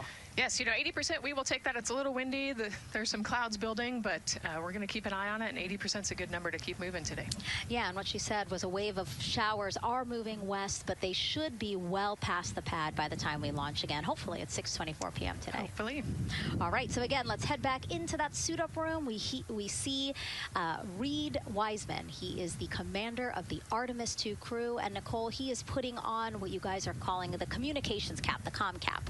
Yes, so it's a little bit for protection of his, of his head there, but also you can see the mic booms, and he's got ear cups there so he can hear, the rocket's loud. So you're going to wear hearing protection, but then we also want to be able to talk to Earth and talk to each other. So they're getting that settled, and then he will put the helmet on over that comm cap. That comm cap will also connect into the suit, which then eventually connects into the capsule. Through an umbilical there, so there's a lot of cords and wires. You can see them tuck in that cord under his chin right now. And so the suits they're wearing, they're called the Orion Crew Survival Suits, or OX suits. And so they're worn for launch and reentry or during high-risk or emergency situations. And I think a lot of people, especially if they're have been following NASA for all these decades now, they're kind of thinking, hey, these look like the suits that our shuttle astronauts used to wear. There is a lot of resemblance here. That's true. Yeah, they are very similar. NASA does a great job of leveraging the lessons that we learned from previous missions. So dating all the way back to Apollo, some of our first spaceflight missions, we learned lessons about the suits and how to make them better, and we just continued to carry that through all the way into the Artemis mission. Time now to introduce you to some of our teams today. We have Gary Jordan at NASA's Johnson Space Center in Houston. He's going to be inside with the mission control teams, which will take over from Kennedy's launch control team right at liftoff. And then back here at Florida, there's Megan Carter inside Kennedy Space Center's visitor complex, Jasmine Hopkins at a launch viewing location, and then finally Daryl Nail inside the Launch Control Center with the launch team. Now each is going to provide a very unique experience today, starting first with Daryl, who has been closely monitoring the launch countdown for us. Yeah, and welcome into Firing Room 1, a historic firing room here at the Kennedy Space Center in Florida. It's a pleasure and an honor to be here reporting what's happening as we lead up to countdown and liftoff of Artemis II. So far, looking pretty good. You see the rocket out there on the pad. It is launch day, and we just got that crew weather brief that you were talking about from Launch Director Charlie Blackwell Thompson to the crew. It looks like a countdown at this point is in good shape, and that's great news. Fueling continues to track well. We just reached all stages replenish. And while we're talking about the fueling, let's talk about that tanking. Pull up the tanking graphic if we could now. That will give us an indication of where we are with tanking, and I can just tell you, as you see from this board right here, we are all stages replenish.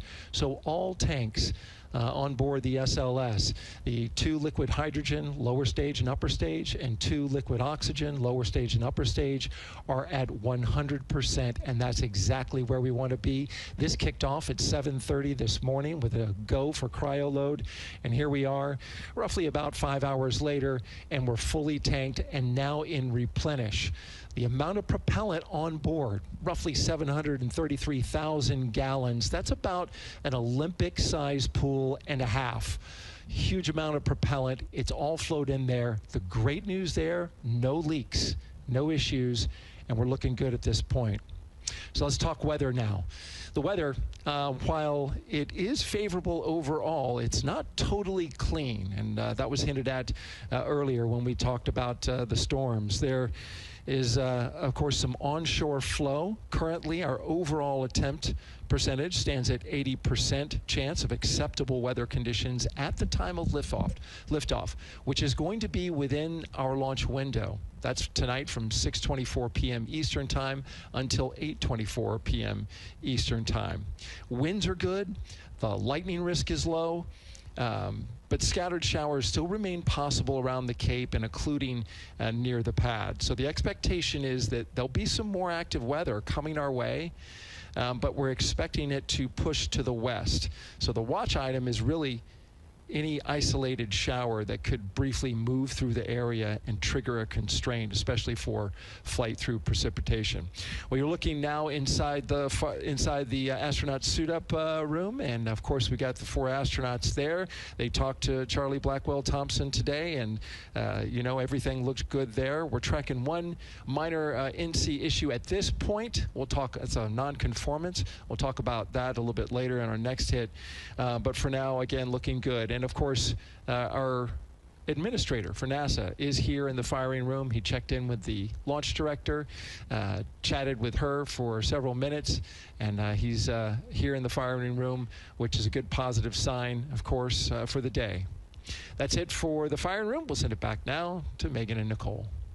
Daryl, thank you so much. Yeah, let's get back into the suit-up room here, where we now have a shot of all 4 astronauts, and it appears all of them are undergoing their suit leak checks. Can you talk to us about what that is, Nicole? Sure, yeah, you can see, you know, as the suit expands, that we're going to pressurize those suits. So in the case that we need it, if we lose pressure in the capsule, those suits will protect the astronauts and keep them pressurized and keep them survivable. So these guys are going to hold their breath for about 10 seconds. You know, any movement in the suit could cause changes in the pressure, and so we want to get a really nice, precise, accurate measurement on the leak check. And so they'll hold their breath. You know, even just their heartbeat could potentially make some differences in those super sensitive sensors there. So you can see the red and blue valves there, the air in and air out, and it looks like Victor just had a good leak check. Yeah, and actually they do 3 leak checks, again, just to get an average reading to say, hey, you know, we have confidence that these suits are holding the right pressure. As Nicole said, that tube that's going in,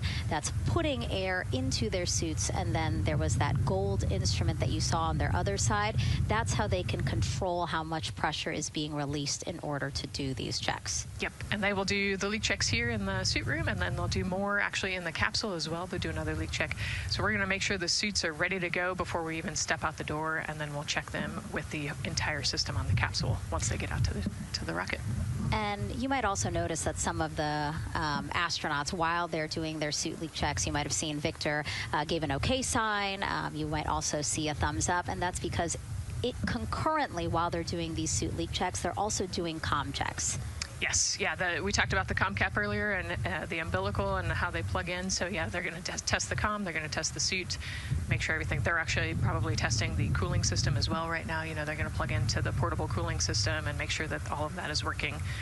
So like I said, we want to make sure that we've got 4 healthy suits before we go out. Yeah, this suit, 3 layers, so obviously it can get hot. Yes.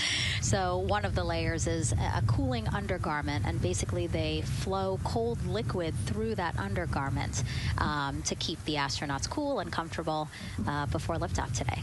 Yeah, it's like a onesie with a bunch of tubes running around it, and the water flows through there to cool you down. All right, lots of information to share with you all today. If you have any questions, we'd love to hear from you. All you have to do is send your questions our way by tagging @NASA Artemis, and we'll try to answer as many of your questions live. And we'll also have some questions for you throughout the broadcast, so we hope you can participate in those opportunities as well. Okay, as we continue to be inside the suit-up room here, why don't we learn a little bit about each of our crew members? Right now, we are looking at pilot Victor Glover, but hopefully we can get a shot here of our commander, Reed Wiseman.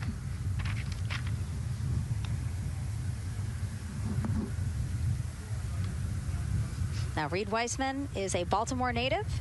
He's been in space once before as flight engineer for Expedition 41 aboard the International Space Station from May through November 2014. During the 165-day mission, Reed and his crewmates completed, get this, more than 300 science experiments in areas like human physiology, medicine, physical science, earth science, and also astrophysics. They actually set a milestone for station science by completing a record 82 research hours in a single week. He also served as chief of NASA's astronaut office from December 2020 to November 2022, and Reed has 2 daughters. Yeah, you know, I love, Reed is such a great leader. He was the chief of the astronaut office when they hired our class of astronauts. And so, you know, I think I have to publicly thank him for, for my job here today. But yeah, he's a family man, he's a good leader, and he's a great pick for the commander of this mission. Yeah, I think, you know, in talking through some of his other accomplishments, obviously he has leadership qualities that makes him prepared for commander of Artemis II. Yes, yes, he does. He's a well-experienced naval officer and now NASA astronaut. And so now here we are, pilot Victor Glover. NASA selected the California native as an astronaut in 2013. At the time, he was actually serving as a legislative fellow in the United States Senate. His first trip to space was in November 2020 when he launched as pilot of NASA's SpaceX Crew 1 mission. That was the first operational mission of NASA's Commercial Crew Program, which resumed launching American rockets from American soil to the International Space Station at the end of the shuttle program. Victor is a U.S. Navy captain and naval aviator who served as a test pilot, racking up more than 3,500 flight hours in more than 40 different aircraft. He and his wife, Deanna, have 4 children. Yeah, 4 children, a lot of energy, but that checks, right? Because when I think of Victor Glover, I think of a lot of energy, smart guy who's always excited and ready to go. And there you go, he's smiling in the suit room this morning. Oh yeah, he's a great guy. All of them are. This whole entire crew, they're just a good group of human beings, of leaders, of friends, family. You know, I have never heard anybody say anything bad about any of these 4. They're also well accomplished, and they're also deserving of this opportunity to return to the moon. Yeah, and they're also humble, right? They're just standard humans going to the moon, but you would never know that when you talk to them in a normal conversation. And so it looks like Christina here has completed her suit leak checks as well, her communication checks too. Yep, they've already got her gloves off. They're getting ready to kind of hang out and relax a little bit, I think, before they walk out. She is a mission specialist for this mission, native of Grand Rapids, Michigan, was selected to the Astronaut Corps in 2013, so actually same class as Victor. She served as flight engineer on the International Space Station from March 2019 to February 2020. And during that time, Cook set a record for the longest single space flight by a woman with a total of 328 consecutive days in space. She also participated in the first ever all-female spacewalk. And before becoming an astronaut, Christina helped build space science instruments and led scientific field work in some of the most remote environments on the planet. Her hobbies include surfing, rock climbing, community service, yoga, travel, and photography. Again, so much. When does she find the time? That's a great question. You know, one of the things I love about Christina is that she's broken records and she's achieved all these milestones. But one of the things that she talks about is, you know, she just wants people to set goals and go work hard and do something that's meaningful to you. And she really hopes that her records are broken as soon as possible. She does it for her family, and she'll talk about all of her nieces and nephews quite a bit. So just, again, another example of just a humble human who's got a great support system in her family and excited for the mission. Yeah, she's always saying that she just wants the opportunity to push people farther, to push humanity farther, see what we can accomplish together. So, yeah. Again, all 4 of them say that. They're really in tune on what they think or what they feel like their role is in this mission. Yeah, I think their legacy is going to be, providing the shoulders for others to climb on. And last but not least, first-time flyer, Canadian Space Agency astronaut Jeremy Hansen will fly to the moon as a mission specialist on the Artemis II mission. The London, Ontario native was selected as an astronaut in 2009. After that, he worked as Capcom at NASA's Mission Control Center in Houston. Capcom stands for Capsule Communicator, and that's the sole direct voice communicating with astronauts in space. He also participated in training exercises such as living on the ocean floor off the coast of Florida to simulate deep space exploration for 7 days. In 2017, he became the first Canadian to lead a NASA astronaut class. He also enjoys getting out on a sailboat, rock climbing, and mountain biking. Jeremy and his wife, Catherine, have 3 children, and he actually got to hang out with them over the weekend. So the crew arrived here for launch at Kennedy Space Center on Friday, and then their family members arrived Saturday. Yes, yeah. They, as long as their family can quarantine with them, then they will stay, quarantined in Houston, and then they all fly down to Kennedy Space Center, and then you get to spend the last few days with your close family and friends. We actually do a behind-the-glass visit with some of those other maybe extended family members that couldn't quarantine with you. But yeah, it's a quaint time here once you get to Kennedy Space Center. A great sign here, all 4 astronauts have removed their helmets, and that indicates again that all 4 have completed suit leak checks. And so, Nicole, what they're doing now is they have these pockets on their forearms. That's just somewhere where they can put personal items that they might want, right? Yeah, just kind of stowage pockets. There's always something that you might need or want while you're in the capsule, and then also last-minute personal items if you want to put a couple things in there. So everybody kind of has their own unique stash in their pockets. And then another pocket has emergency equipment that they might need, right? Like a signaling mirror, things like that. Right, yeah, the suit is basically all in one. It's got the oxygen bottles there on their right legs. You'll see in a different shot, they've got pockets with survival gear in it, and that is to keep them safe. So if they had to egress the capsule, either from the launch pad or from the water, then they will have all of the survival gear with them. They'll have about 10 minutes of oxygen as well from that bottle so that they can get to safety quickly and safely. We are now 5 hours, 3 minutes and counting from the opening of our 2-hour launch window, and we have our first questions from social media.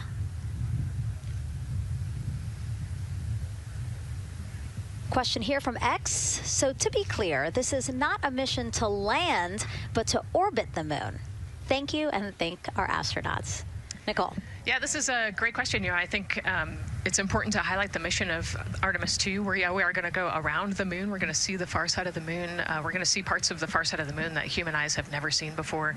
It's very similar to the Apollo 8 mission, right? We're also potentially going to be able to see the landing sites for the future Artemis missions and kind of provide the overall context of those landing sites amongst the entire moon site there. So it's an exciting mission. We'll get to learn a ton about there's so much science that's going to be on this mission as well, right? Where they're going to do some science experiments on humans, learn about the stress of the environment, and we're going to learn about the radiation environment. We're going to learn about the suits as well. We've got some technology demonstrations that are going to happen. So there's a lot going on this mission as we fly around the moon and come back. Mm-hmm.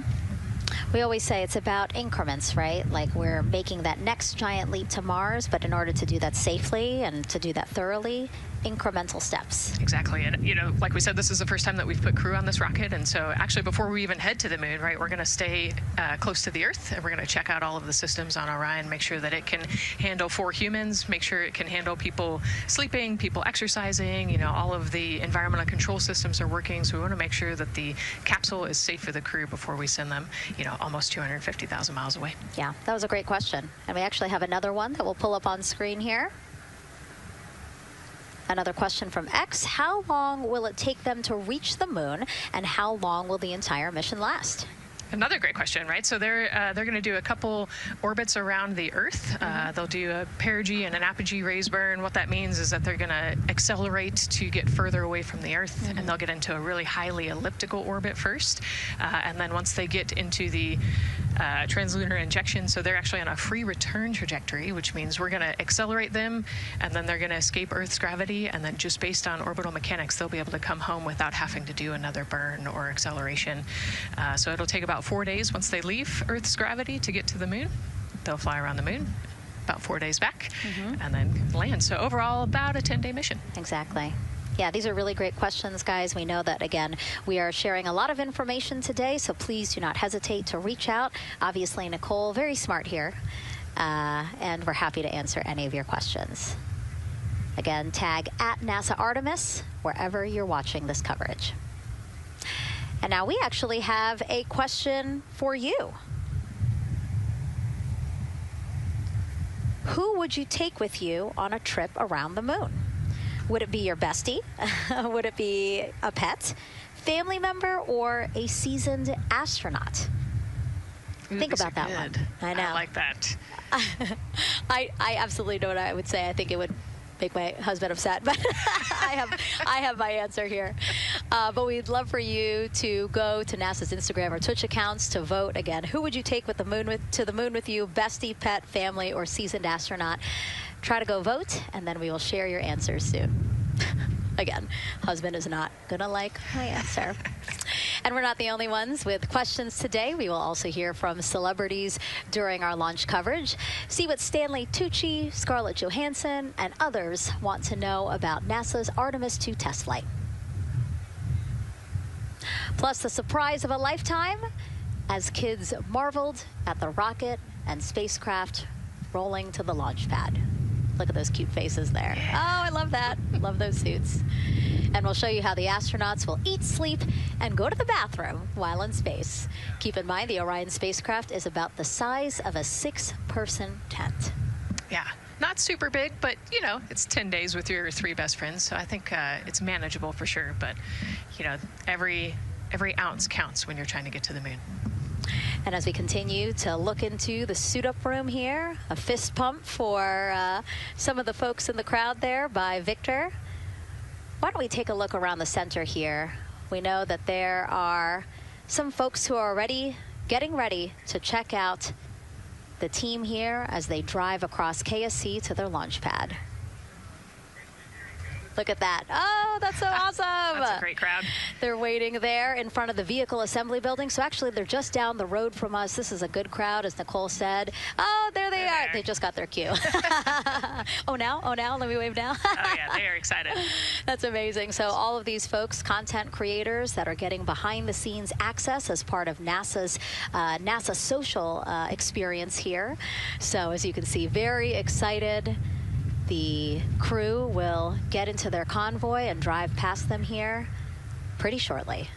Yeah, what an amazing way to share the Artemis story, right? By inviting these social media experts out to share the story as they drive by. All right, again, let's take a look at the clock. 4 hours, 58 minutes and counting from the opening of today's 2-hour launch window. So why don't we check back in with Daryl with the launch team. Megan and Nicole, and inside Fire Room 1, I'm listening to Launch Director Charlie Blackwell Thompson greet the Ascent crew who just came on console over there at Johnson Space Center. So good to have the mission control team jumping on with us. So far, the launch team here in the firing room has had a really good morning. Really smooth tanking that kicked off at 7:30 a.m. this morning. They got to all stages replenish just before 1 o'clock p.m. Eastern time, and it was an incredibly smooth tanking. That's great as we look here watching the crew and also with an eye on the rocket. Weather, of course, we've talked a little bit about that. It's favorable overall, 80% go for our 2-hour window between 6:24 p.m. and 8:24 p.m. We don't have an exact T0 right now because that's going to come to us closer when we get closer to launch, roughly about 20 minutes before liftoff. But it's going to be within that window. And towards the beginning, beginning, provided everything continues to go smoothly along the timeline. And so far, that's been the case. I mentioned that there was a small issue in my previous live hit. That actually was incorrect. There was no issue. I've gotten the good data now that I'm on the headset and listening into the loops. Engineers, avionics engineers, are keeping an eye on a display unit inside Orion that's just running a little cooler than normal. It's not going out of limit. It's actually completely fine. But they just were noting the trend and reported that to the NASA test director. So they'll keep their eyes on that. But again, there was no LCC violation. And once they get the cover off Orion out there that's protecting it from the rain, they expect the temperatures inside the Orion crew capsule to stabilize. And with that, we'll send it back to the host desk with Megan and Nicole. Thank you so much, Daryl. Now, Daryl is inside Firing Room 1 in the Launch Control Center, or LCC, as you might hear it referred to, which was built in 1967 to support Apollo missions. In fact, Apollo 11, the mission that landed on the moon in 1969, that was called from the exact same firing room. NASA then upgraded the LCC to support shuttle missions, and now Artemis. You can see there a shot from when we supported shuttle. Now with Artemis, the primary launch team for today is in Firing Room 1, but there is actually support staff in Firing Room 2 as well. And together they will propel this ambitious test flight off Earth.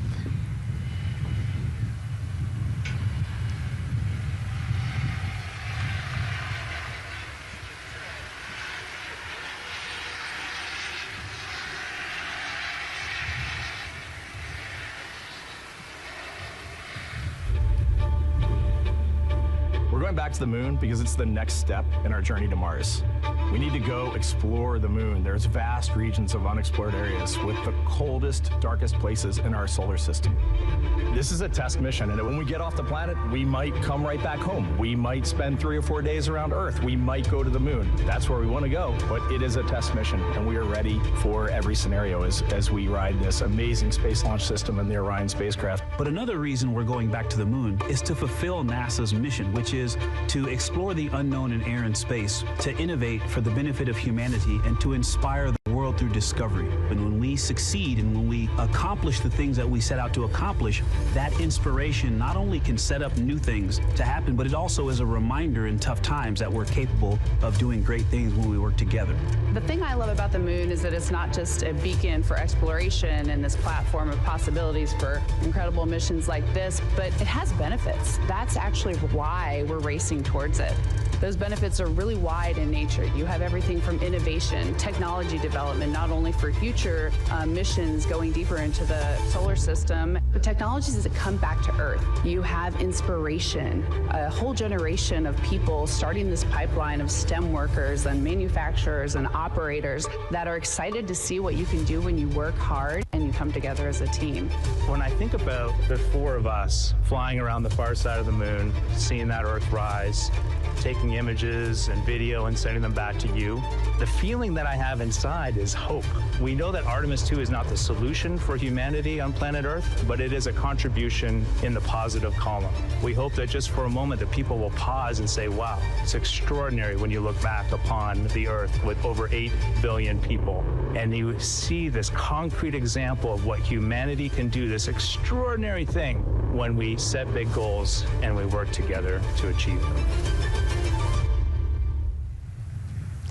Now, Kennedy's launch control team takes us to liftoff, but then mission control at NASA's Johnson Space Center in Houston takes over. That's where we have our Gary Jordan embedded with that team. Hey, Gary. Hey, Megan and Nicole, it's great to be joining you from here in Houston, Texas. I'm in NASA's Mission Control Center, where the Artemis II Ascent flight control teams, led by Flight Director Judd Freeling, recently started their shift to monitor the Orion spacecraft integrity, the Space Launch System, and the crew to make sure all criteria is met to commit to today's launch and the mission ahead.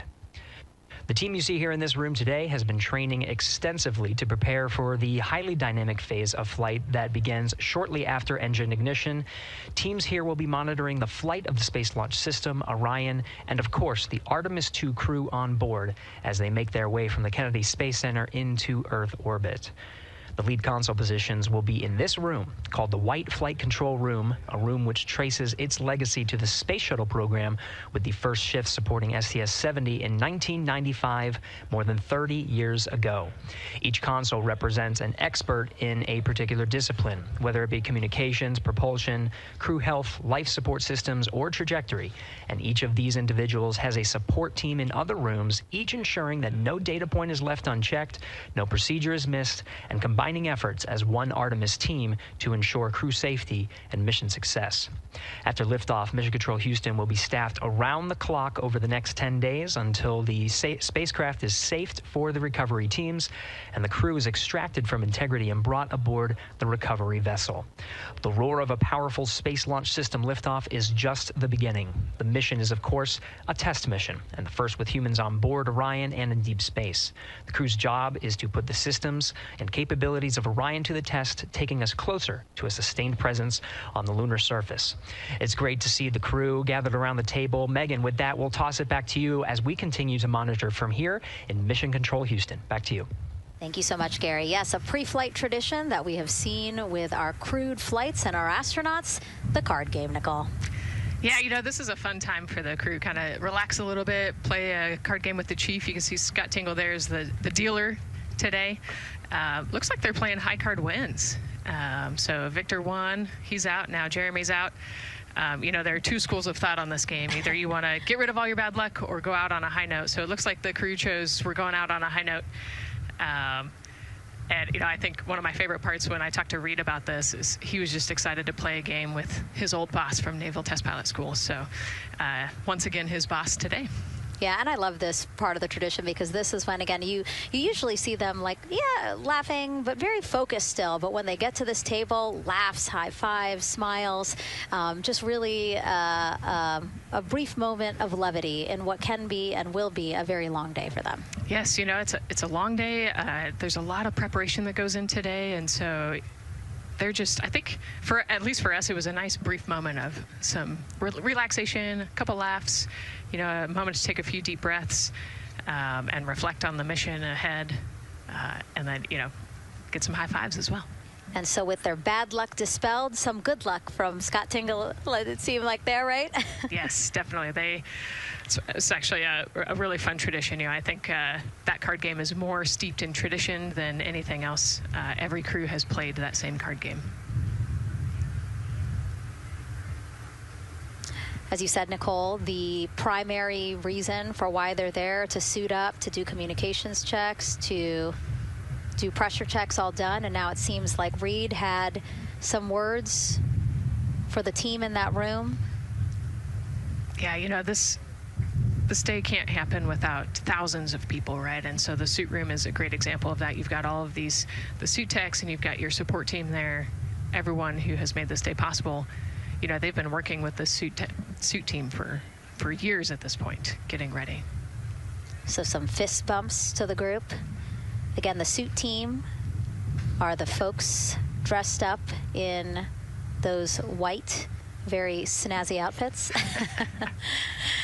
Special outfits that we can talk a little bit more about later, but each crew member was assigned their own suit technician. So as you said, working very closely with the same person to make sure that the crew felt comfortable and ready in these suits as they lift off from Kennedy Space Center.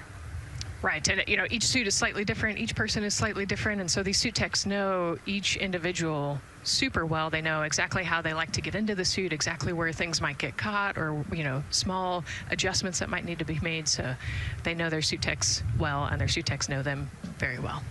And so as we take a couple of pictures here, we really hope that you are learning a lot about the suits and the process of checking them out for a mission. But imagine the opportunity to get a hands-on demonstration from people who helped design these suits. Take a look.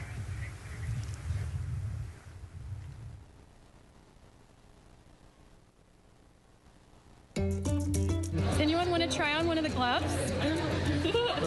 I love showing the kids the suit. I love how excited they get about space. Oh, So that would be... It just goes in there. We got to bring some stuff for them to actually put their hands in, and some of them were very excited because they want to be astronauts when they grow up. I would love to be an astronaut. That would be incredible. I'd like to be like an engineer that like maybe designs the suits. Whether it's the calm, the orange color, every aspect has an important function for our astronauts in space. It's going to be amazing seeing astronauts up close to the moon again. And that was a special event at Johnson Space Center. What we just saw there, obviously a big part of why this mission is so important to NASA, really just an opportunity to inspire everyone, especially kids, right, Nicole, to dream big and be curious. Oh man, yeah, the kids are so important, right? I love talking to kids. You know, they are the future of spaceflight. They are the Artemis generation. And, you know, if we could just inspire even one of them to go on to be a scientist or an engineer or maybe even an astronaut someday, that's a win. And now let's turn our focus to the rocket for a little bit. Powering liftoff will be, again, NASA's Space Launch System rocket right behind us. And to learn more about SLS, let's go to Megan Carter, who's at Kennedy Space Center's Visitor Complex at an exhibit dedicated to Artemis and the future of spaceflight. That's right, Megan. I am so excited to be over here at the Visitor Center, but not just because of launch. I get to introduce you to the moon board. This is obviously a very complex mission, lots of moving parts and pieces. So the moon board is going to allow me to break some of those things down for you just a little bit more in depth, starting with that SLS rocket. Now, the SLS, or the Space Launch System, very big, very powerful. It is going to be producing 8.8 million pounds of thrust at launch. And like I mentioned, very large, as you can see here, going to stand about 322 feet tall with Orion there on top, just a little bit taller than the Statue of Liberty. Now, there are many components that make up this rocket, so I'm going to point out just a handful that you're going to hear about a lot throughout this broadcast, starting with our boosters. These two twin solid rocket boosters are going to be very powerful. They are going to burn for the first 2.5 minutes of flight, and each one is going to stand 17 stories tall. They weigh in at about 1.6 million pounds each. Now, I am going to jump back out and I'm going to show you a little bit about our core stage. That's going to be known as the backbone, essentially, of our rocket, and it is made up of around 5 components, starting with this engine section down here. This engine section is where our 2 propellants are going to be funneled down through our pipelines, and they are going to be mixed at 2 different temperatures, very complex processing, and they are then going to go on to feed that fuel to our 4 very powerful RS-25 engines. These are going to produce about 500,000 pounds of thrust each at launch, and they will burn for 8 minutes. All right, now jumping up here, we are going to take a look, because I just mentioned those propellants. Obviously, we do need fuel, and that is why we have around 535,000 gallons of that liquid hydrogen. That's approximately about the same amount that you could fill an Olympic-sized pool, just to give you an idea. And then we're also going to have that liquid oxygen, and like I mentioned, there's going to be about 200,000 gallons for that one, and they are going to be funneled down through those lines that you see here on the side. All right, jumping up real quick, this is going to be our upper stage. That is where our core avionics are going to be stored, essentially the brains of the spacecraft. And then jumping out super quick, let's see if we can zoom in here, and we can. Those propellants I talked about are going to be stored at cryogenic temperatures. That means thousands of degrees below Fahrenheit, so they have to be kept very cold. And that, all those bumps and ridges there that you see, those are actually going to be an insulation spray that's going to help keep that rocket nice and cool, keep the propellants ready to go, and get us set up for success. Now, obviously, that was a very quick overview of our rocket. I have so much more to show you here on our moon board, but for now, I'm going to turn it back over to you, Megan.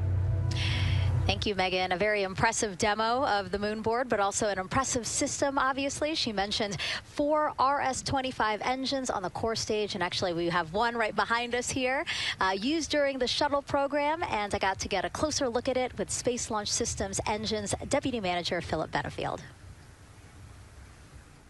Okay, so Philip, in terms of size, shape, and function, what we see here behind us, exactly what we see on the pad. Absolutely, Megan, absolutely. So this is the RS-25 engine. Impressive. We have 4 of these on the bottom of the SLS rocket to propel the SLS rocket in Orion into low Earth orbit. And we've been seeing views of the pad throughout this broadcast, but you mostly only see the bell here. What's happening over here? Right, so this is generally what we call the power head section of the engine. So the purpose here is that It takes in the propellants from the vehicle tanks, the liquid oxygen minus 297 degrees, super cold stuff. The liquid hydrogen even colder, minus 423 Fahrenheit. There's 4 turbo pumps on the engine that pressurize that propellant up to 9,000 psi in areas. It is all directed into the main combustion chamber where it is burned into hot gas that then is accelerated out the nozzle to produce thrust. When you say hot gas, what are we talking about? We're talking 6,000 degrees Fahrenheit gas. Wow, so we're talking really cold as liquids coming into the combustion chamber, and then it comes out as really, really hot gas. How do you design, how do you engineer something to control both extremes? Absolutely, it's very technically challenging. One of the main things here with the nozzle is that since you have the 6,000 degree Fahrenheit gas coming out, you have to cool that nozzle so it doesn't melt. And so the way the nozzle is constructed with these 1,080 coolant tubes. And so each of these coolant tubes flows a small amount of hydrogen. It keeps it cold, and so it doesn't melt during operation. Wow. I mean, all of the science that you're talking about, it is truly amazing that you guys designed this for shuttle, and yet you've reconfigured it, retooled it to be able to now support Artemis. What do you think about that? Yeah, I think that's really amazing, the fact that we were able to use the heritage hardware on the Space Launch System. The engine itself, developed through the Space Shuttle program, many upgrades to make it more reliable and improve the thrust as well. Perfect. Philip, thank you so much. I can't wait to see all 4 function. Same here. Thanks, Megan. Enjoyed it. And again, another idea and way that we are learning from what we've built upon and figured out all into this moment. Yes, with so much more thrust and capability, like we said, we learn all those lessons from previous missions, and we get to involve them here today. And here we are, the closeout crew in the White Room, getting ready for the astronauts who have just left crew suit up and are now walking down a hallway to greet some family and friends downstairs. Commander Reed Weissman, pilot Victor Glover, mission specialist Christina Cook, and Jeremy Hansen. Looking excited, ready. Now in that elevator to take them 3 floors down. Thumbs up, one more photo, one more photo. Oh, nope, a couple more people in that elevator. Those are important folks. They're going with them to the pad. Yeah, Bye, Reed. This is a fun elevator ride. Yeah. And you know, actually you couldn't see them because they're off camera, but the support crew that's actually in crew quarters with us is right there waving goodbye and saying goodbye to you. So it's a really special moment to say thank you and say goodbye to the support crew at crew quarters. That's amazing. And so again, they will ride down 3 floors. And then soon we'll walk out the doors that you see underneath the banner there that says their names. These doors, the same doors that astronauts who have launched from Kennedy Space Center have walked out of since the Apollo program. Yes, and you can see another tradition is putting your patch on that archway as well. So I'm sure they did that over the last couple days. They did. It's actually it's so hard to see because there's so many of them, which is also great, but it's on the door frame on the right-hand side, the very, very bottom. Awesome. Great crowd here.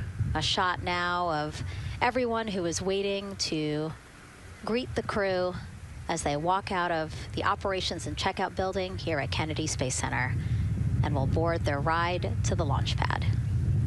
Yeah, this is a really great shot, right? Because you get to see a little bit of what goes on there. So you've got the close family that were in quarantine with them up close. They get to wave goodbye one last time. You've got a little bit of media in the background, and then you've got some NASA employees and a lot of the program managers off to the side as well to wave goodbye one last time and wish them luck. Yeah, it's a really nice moment. Again, they have had some quality time with family, but this is their final opportunity to say, see ya in 10 days. Yep, the last wave. And so there are different pens of people, again, as Nicole was alluding to, specific to the quarantine rules that you followed in order to be able to have that access, have that closeness with the crew. And then on the bottom left-hand side of your screen, the Astrovan. And that is going to be the crew's ride out to the launch pad. This modified Airstream motorhome can seat up to 8 people inside. It has a TV and sound system, and we know they plan to watch a video during their trip out, right, Nicole? Yes. So I think Top Gun is on the menu, yes. And then also Point Break, because Christina surfs. So I think they've got a pretty decent entertainment planned. So I love that. It gets them in the headspace, the right headspace to really just enjoy the ride to space. NASA's history with Airstream dates back to the 60s when the company created a crew quarantine vehicle for when astronauts returned from the moon. This picture here, President Nixon talking to the Apollo 11 astronauts inside said quarantine vehicle.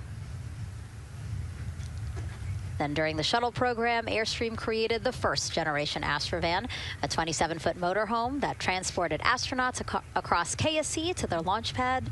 And again, that is what we're going to see today. A very similar picture. Again, the orange suits, the Astrovan, very reminiscent of what we have done before and how we got to where we are now.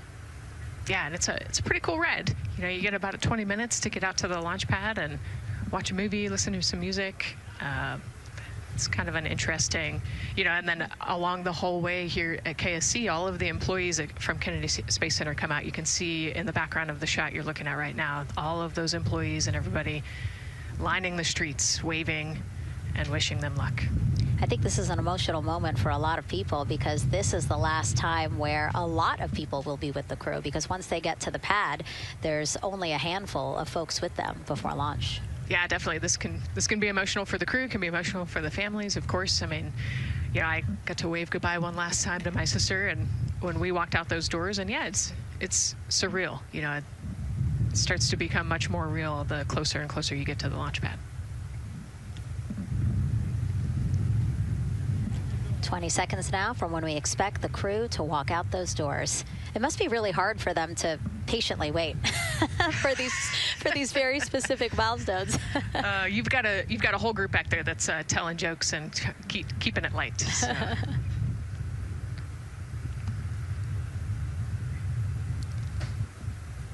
And here they are, NASA's Artemis II crew. Commander Reed Weissman, pilot Victor Glover, and mission specialist Christina Cook and Jeremy Hansen taking their first steps outside for their historic test flight.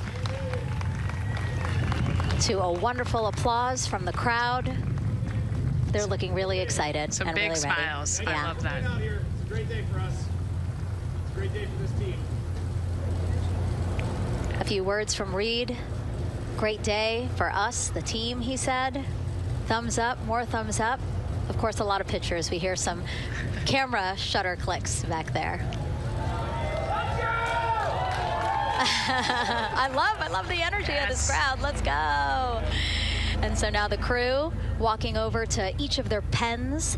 The first people closest to them, of course, their family members who got to quarantine with them, correct? Yes. Yeah, so the ones that are close and waving, those are the immediate family, so spouses, partners, kids.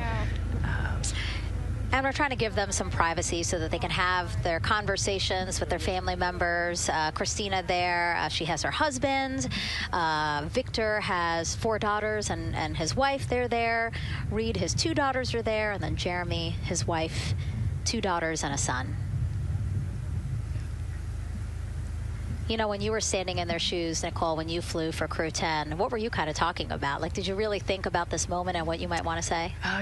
They've all already done their real goodbyes, in person. And so this is more just kind of, again, that last chance to wave, last chance to get one smile. You see Christina there smiling. So this felt much less heavy and just, waving and maybe cracking a joke or something, saying hi. So this was a really, really great moment for our crew.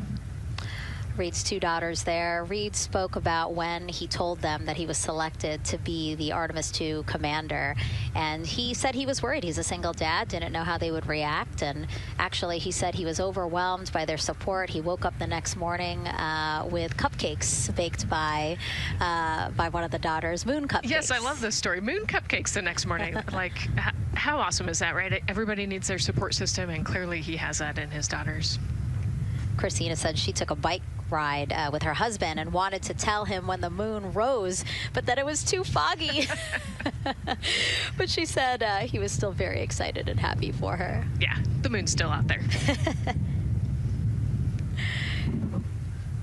A close-up now of, again, Commander Reed Wiseman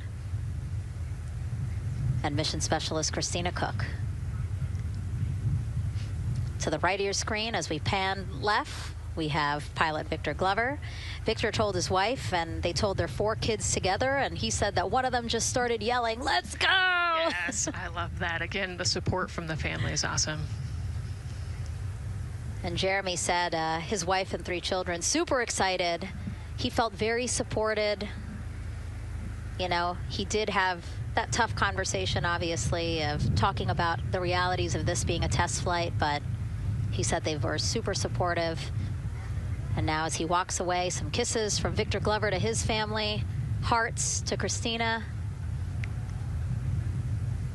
Jeremy being a gentleman, pausing so that Christina can take a nice photo without him. Hearts too from Reed there.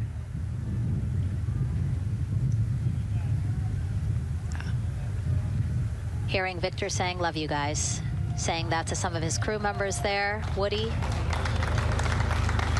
Some more applause from the group.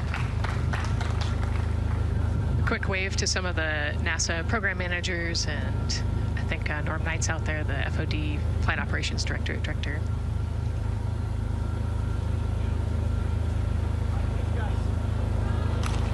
You heard Reed there saying, "Thank you guys," as the crowd picks up again with their applause, and the 4 of them step into their Astrovan.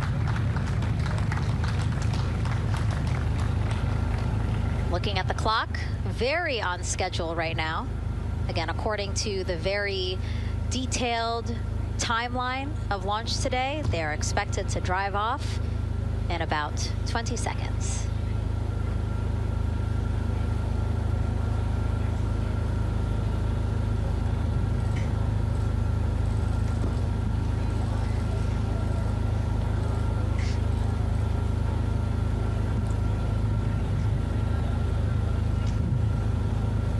So far, we're marching toward the launch smoothly.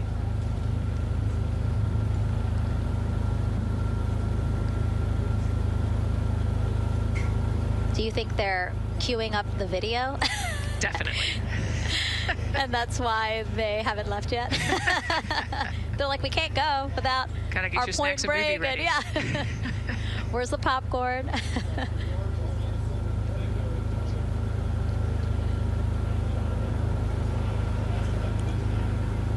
Again, good on the timeline. Of course, they do have these very specific milestones, but this is not one that has to be completely stuck to the second and the minute. Yeah, we will make up that time easily. They will get a full security escorted ride out to the launch pad. It's a quick trip, 15, 20 minutes.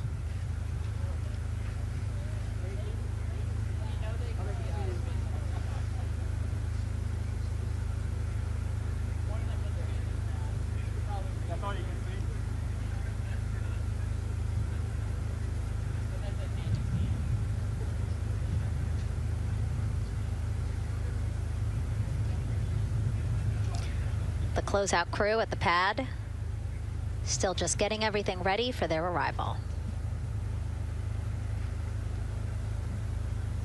Configuring Orion, right, Nicole? Yes, so they're probably laying out the seat restraints and getting all of the umbilicals set and ready to go so that when the crew gets there, they can ingress and start getting strapped in and connected to the capsule. And in our smaller box there, we have a shot of our administrator, Jared Isaacman. Bouncing around quite a lot today, was in the firing room right after the crew weather brief, saying to the crew that they are good for them to start suiting up, and now here to wish them well as they drive out to the pad. Yes, he's so invested in this mission. I love it. You know, he's been an active participant today, and exciting to see him there at the walkout.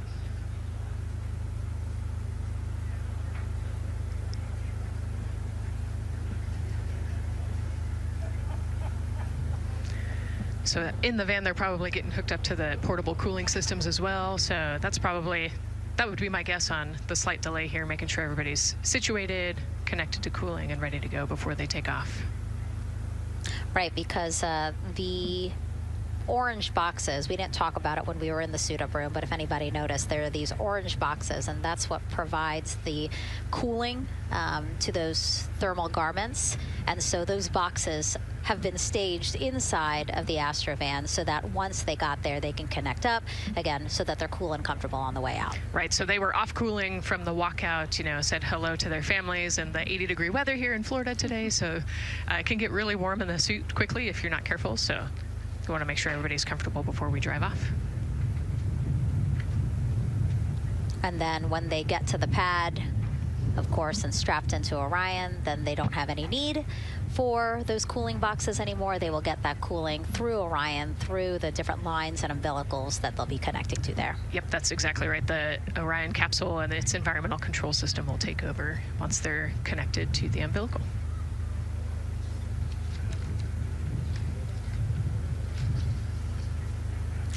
And so when we were watching them get into the elevator, I said, oh, there's a couple more people going in there. And they were, again, those folks in the white suits that we saw. Again, suit technicians. Yep. And there they go. And off they go. Reed, Victor, Christina, and Jeremy now on their way to launch pad 39B, where they will fly to the moon, something no human has done in over 50 years. They may also set a new record as the farthest humans have ever been from Earth, a record set by the Apollo 13 crew almost 56 years ago today. We still hear cheers as they drive away from the operations and checkout building here at Kennedy Space Center. Now, while the crew make their way to the pad, let's get to know each of them even better. First, Commander Reed Wiseman.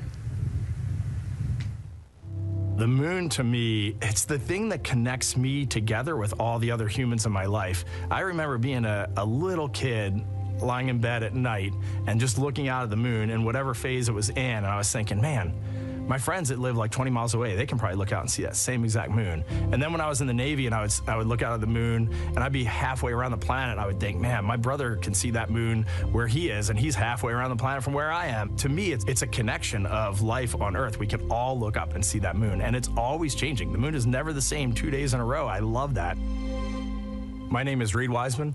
I'm the commander of NASA's Artemis II mission around the moon. I grew up in a little town just north of Baltimore, Maryland, about 20 miles north of the city. There was a National Guard base nearby my house, and there were A-10 aircraft that would fly over every now and then. I just would look up at them and be like, man, I want to be up there. I want to go do that. And then my brother went to the Naval Academy, and I would go every year and watch the Blue Angels fly during commencement, and that just started to grow and grow and grow. For a while, I wanted to join the Air Force, and then I realized Navy flies as well, and they fly from ships in the middle of the ocean, and that was it, like, done deal for me. That is exactly what I wanted to do for my career. Flying is freedom to me, especially when you're in a jet aircraft coming off of an aircraft carrier in the middle of the Pacific Ocean. Nearest land is over 1,500 miles away. So when you come off of that aircraft carrier, you are truly just alone with yourself out there. It is a magical experience to be out there all by yourself in an aircraft over the Pacific. Just it's free. I think anybody who accomplishes something that they set their mind out to, there's no one thing that does it for them. It's a combination of everything. I mean, the way my parents raised me, the way my brother and I, the way our relationship developed over time, my friends, being in the marching band, going to college, setting my own course, learning how to live on my own, being mentored along the way, being, kept on the path to success, but being given the freedom to, make excursions and fail every now and then and regroup and carry on. I think all those things come together in the end to get you where you are. I've had to overcome, I'm a human being. I've had to overcome a lot of fears. I'm pretty scared of heights. I joked about that on the International Space Station, but it turns out I'm only scared like at the edge of a building. When you're up on the International Space Station, even though you're 250 miles up, I never had that feeling of falling or that I was, at risk up there. I just kind of loved the feeling of floating and looking down at Earth. There have been challenges all throughout my life. By far, the biggest challenge was losing my wife in 2020 to cancer and now raising two daughters who are grown up now, but that's been the biggest challenge by far I've ever had to face. It is not easy. Being an only parent, trying to work a full-time job, and raising two kids is something that I think about every single day. I'm very proud of the work I've done. I haven't always done it well, but I've always shown up and tried as hard as I possibly can. And now Artemis II pilot Victor Glover and his journey to this history-making moment. I do wonder what it's going to be like when we are really far from Earth and can see it. The sensation of being so far away from everything that you know. I had that sensation on the space station the first time I got to sit in the cupola for a really long time. So I can only imagine what that's going to be like from 200,000 plus miles away. My name is Victor Glover, and I'm the pilot for NASA's Artemis II mission around the moon. When I was in 4th grade, I was 10 years old, and that's when the Challenger accident happened. And it helped me understand how the general public felt about the astronaut corps, right? Like, these are the people that we want to be, and that just gave me an easy thing to strive toward. The biggest fear that I've had to overcome in my life is doubting myself. Going to college when no one in my family had gone to college was a huge risk. I had more confidence in my athletic ability than in my academic abilities. I could play football with those college students that I saw on TV. But my classmates that I saw in the lab and around the University Union, I didn't know if I had what they had. I think addressing that self-doubt was a part of, swinging for the fence and trying to go get an engineering degree, not just go to college, but get an engineering degree and then go do something challenging and technical like flying. Apollo is known for sending humans to the moon. Artemis has an opportunity to continue the Apollo story, but I actually think it's important for this story to stand on its own. Artemis is a new program, and we're trying to do new things. And it's great to compare and contrast. When you look at our spaceship, you can see parts that were designed, built, and integrated in another country. When you look at our crew, you see that our crew is international. There are also men and women. And I just think that comparing and contrasting makes the story even richer. The piloting role specifically, I will have an hour and a half or so where I get to fly the spacecraft by hand. We haven't flown that many spaceships. And so the ability to fly one actually in space on a test mission is just a really unique opportunity. I can't tell you how I'm going to feel when we fly by the moon and see the moon up close and the Earth from 250,000 miles away, but I don't use the word excited because I'm focused. What we do, this is very serious and it's very risky, and we are all intimately familiar with that risk. And so if we go out there and we're successful and we can pass that baton on to Artemis III, that's something to really be excited about. Great to hear from Reed and Victor in their own words about how they feel about this mission and their role in it as the convoy turns this corner here onto the road where the vehicle assembly building is and where the group that we showed you earlier today, ready with their flags. Wow, that group has expanded exponentially. Love this. Yes, this is great. So many people. Flags, oh my gosh, I love it. Oh, this must feel so special to the crew to see all of these people here to wish them well. Yes, this is heartwarming. Look at how many people there are. Everyone is so excited about this mission. Signs, people have made signs. I feel like the Astrovan has slowed down a little bit, to really take in the moment. Wow. That's amazing there. Again, crowds continue going as we are now passing the historic vehicle assembly building. This is where the Space Launch System rocket was assembled and stacked with Orion. Its history, of course, goes back to the Apollo days, but today it is home to the Artemis missions to the moon and beyond. Gosh, still people lining the route. Yep. I love that. I do too. It leaves me kind of speechless, you know, just to see all the support, all of the people who want to know that they're thinking of them, they're with them, and the fact that this crew specifically has always said we are going for all by all. this must be really special to them. Yes, and that's just here on Kennedy Space Center. Imagine the rest of Florida right now. Yeah.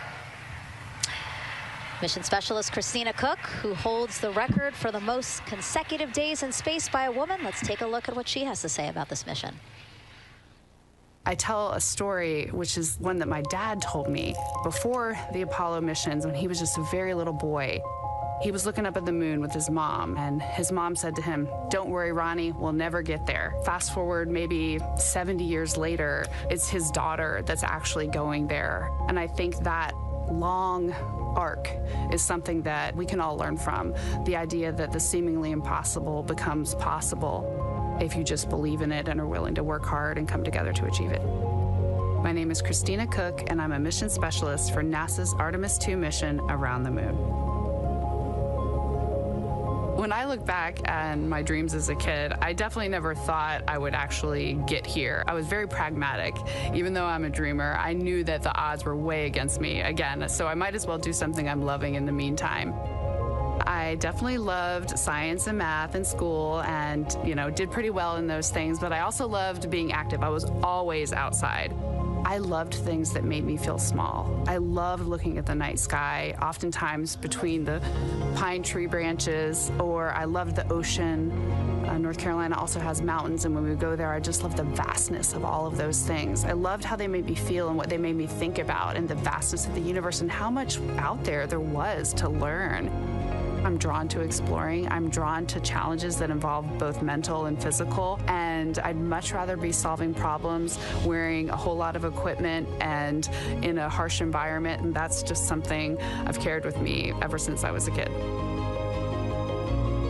Thinking about the fears or challenges that I've had to overcome, there are just so many. I mean, basically, that has been the journey. I always say to people, do what scares you, and that means I have to follow my own advice. So doing what scares me meant getting on a plane and going to the Antarctic, getting on a plane and going to study abroad in Ghana, applying to become an astronaut, opening the EVA hatch in the airlock and going out of it into the darkness, strapping myself onto a rocket. And so for me, I think that no matter what the challenge, recognizing that if people believe in you and you believe they believe in you, challenges seem always a little bit easier. To me, the moon, it represents history. It is a witness plate. Everything that's ever happened to the moon is still written on the moon. Every single person has looked at the moon their entire lives. We see the same moon. That's something really special. It's just the epitome of a symbol of something that's in each of our hearts, but that's also represents exploration and reaching. And as we continue to watch the convoy, almost at the pad, mission specialist and first-time flyer, Canadian astronaut Jeremy Hansen.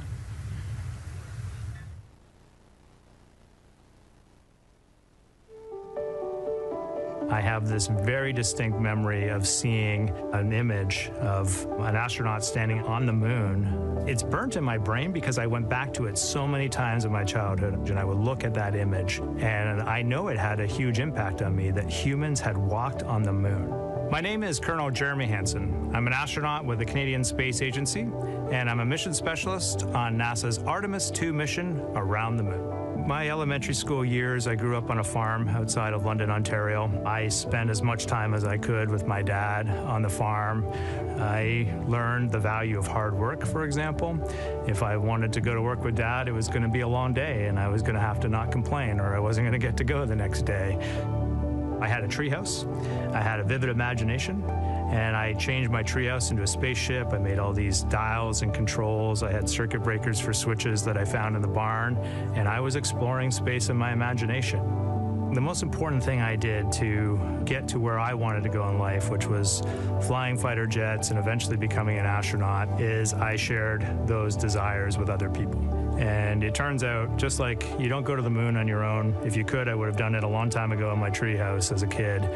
You have to go as a team. I think the biggest impediment to achieving my goals was, of course, myself. And I think that's a common human experience. There are many times where just little things would get in my way, and my immediate interpretation of that was, well, now that goal is out the window. You know, people must have lifted me back up, and somewhere in the back of my head, that persistence came through. And I think that's a common human experience, to doubt ourselves. I've come to this, I guess, realization that I believe that we all have gifts to contribute, and the goal is to figure out how to use your energy towards adding positively to humanity's existence on this planet. But I love it when humanity sets big goals, like sending humans to the surface of the moon with an eye to eventually going to Mars, because when we do that, we can bring together genius from not just even in one country, but around the world. I've also learned from my indigenous mentors that they refer to the moon as Grandmother Moon. So you've probably heard of Mother Earth. They use Grandmother Moon because Grandmother Moon is responsible for the water in their community, just like the moon moves the water around the planet, affects the tides. And I think that's a really beautiful thing for us as we go back to the moon, to think about all the different cultures around the world and how they view the moon differently. And that's really neat because we all share that same moon in the night sky. What's really neat, too, was that drive to the launch pad, that point of view to see what the crew is seeing as well, as their Astrovan rides up the pad slope and are now on the surface, about to walk up to their vehicle. Yeah, you know, we talked about how tall this rocket is earlier. Wow. Look at that. Yeah, look at that point of view, yeah.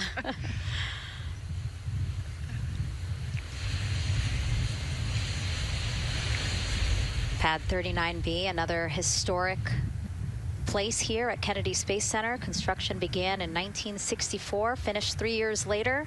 Apollo 10, the full dress rehearsal for the moon landing. That was the first mission to launch from this pad.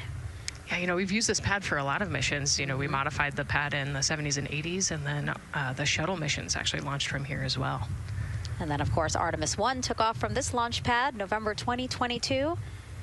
And now here we are about to see the Artemis II crew get out of the Astrovan and make their way up the mobile launcher to the 274-foot level, where they will embark on their first crewed test flight of the Artemis program. You know, I think that button in the elevator actually says space when you hit it. It does? Yeah. Really? At least on 39 Alpha it does. So I imagine it says something similar here.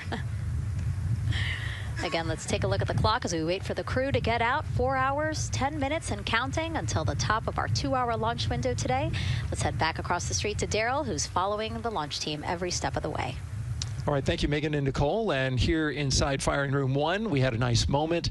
The launch director, Charlie Blackwell-Thompson, NASA's first female launch director, standing up from her console, taking her cell phone and snapping photos as the Artemis II crew that she had just given the go to leave the astronaut crew quarters, driving by, and of course going up the causeway until they got there to the pad. And now we see them coming out of the Astro van there and getting ready to ascend the launch tower. Well, we got a weather brief before they went out to the pad, and of course LWO gave a go. There could be some rain out there at the pad. It's already rained out there already. If you're in the area and you're watching right now, well, certainly you know that there's some rain in the area.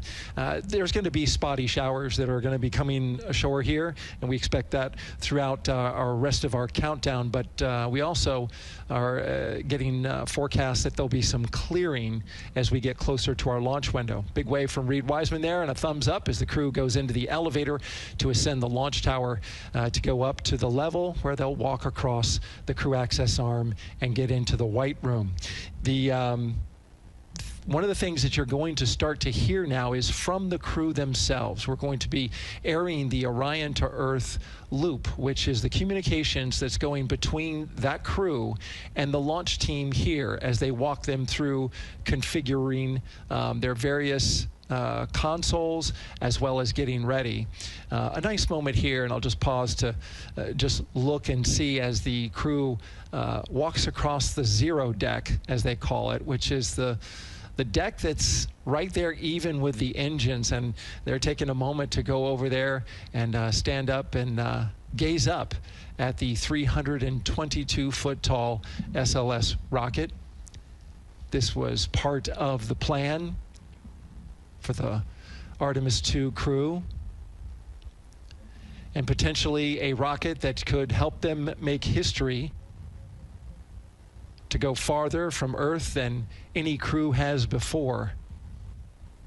The farthest distance from Earth when they launch will be roughly around 248,000 statute miles.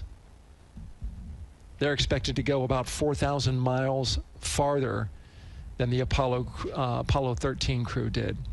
And now they've headed to the elevator to go up. Again, I was talking about the loops. You're going to be hearing from the crew as they discuss with the launch team getting various systems ready to go. And then closer to liftoff, we'll hear the operational launch team loop brought forward ahead of the critical pre-launch polls and then the start of terminal count. And that should be right around L-25 minutes, right before the NASA test director gives their poll and the launch director gives her management poll, which happens at L-17 minutes. Right now, a lot of focus is on, of course, the closeout crew. They've made the way for the crew to get inside the spacecraft now and walk across that crew access arm, and there they are. They have been working on a tight timeline, but they are ready to go, and they are ready to receive the crew and start putting them inside their Integrity spacecraft. That's it from the firing room. We'll send it back to Megan and Nicole. And Launch Director Charlie Blackwell-Thompson, again, we mentioned her a second ago. Her team have been training extensively for this moment since Artemis I launched in November 2022. Today, they have a message for Reed, Victor, Christina, and Jeremy.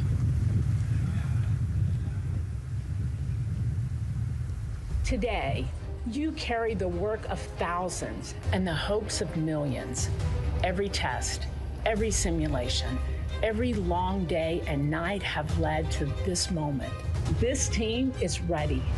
The vehicle is ready, and you are ready. From the ground to the moon, Godspeed, Artemis II! I love that. I just love seeing all of the people who have contributed to this mission and the fact that this is what they've been working for, and now it's culminating today. Yeah, thousands of people have worked on this mission, and we saw there from the launch team, but human spaceflight is like the ultimate team sport, is what I like to say, and that's just a great example of our team wishing our astronauts good luck. That shot there that we were just looking at was aimed at the elevator doors, again, to catch the astronauts as they make their way up to the 274-foot level of the mobile launcher. The mobile launcher is the structure you see there. It is not only a way for the crew to obviously access Orion, but also provides the fuels, communications, all that to the rocket. And now we're watching the crew walk across the crew access arm, getting a beautiful view of Kennedy Space Center. From 274 feet. Woo. Nicole laughs because Nicole is also, like Reed, does not like heights. I do not like how open that crew access arm is. But Reed made it across, so that's good news. It looks like they really enjoyed it. You know, they didn't just walk straight past. Christina and Victor, we definitely saw. Some thumbs up there, looking out, yep, that crew access arm. And then Reed, he knows where that camera is. Taking the opportunity to, again, just tell folks, hey, we're doing good. Ready for it. Yeah. And it looks like they're actually probably signing their patch. Yeah, there's a wall with patches there, and so each crew signs when they get up for their launch. And so this is probably actually the first time a crew is doing this in the White Room of Launch Pad 39B. Don't quote me on that, but I think the signing started with the commercial crew program. So there's a lot of that in the White Room over at 39A, but again, this is 39B. Yep.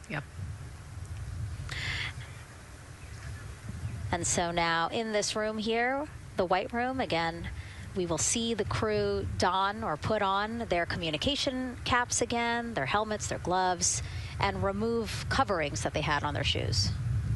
Yeah, so they want to protect the suits while they're walking out and up to the White Room, and now they'll finish reassembling those suits. Put the boots on, put the gloves on.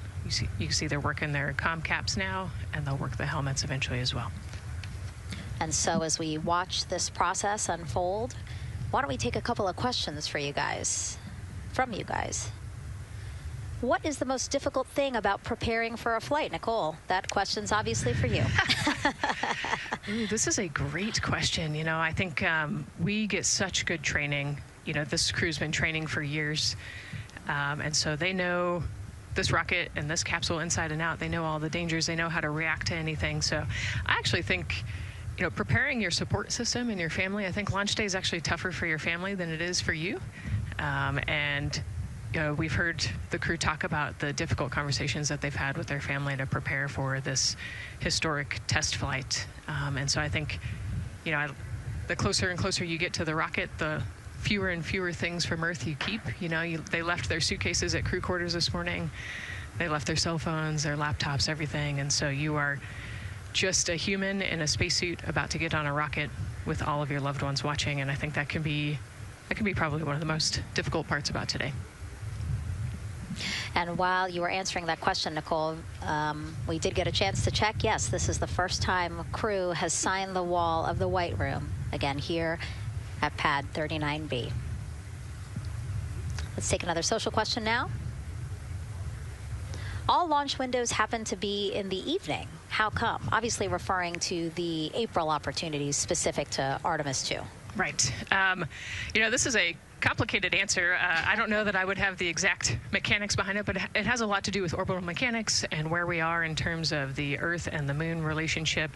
And, you know, like we said, we're trying to get on that free return trajectory. And so it has a lot to do with when we can do the perigee and apogee rays burns and the translunar injection. So there's a lot of math that goes behind these launch windows and why they shift and move and why we just so happen to be in the evening for the April launch windows.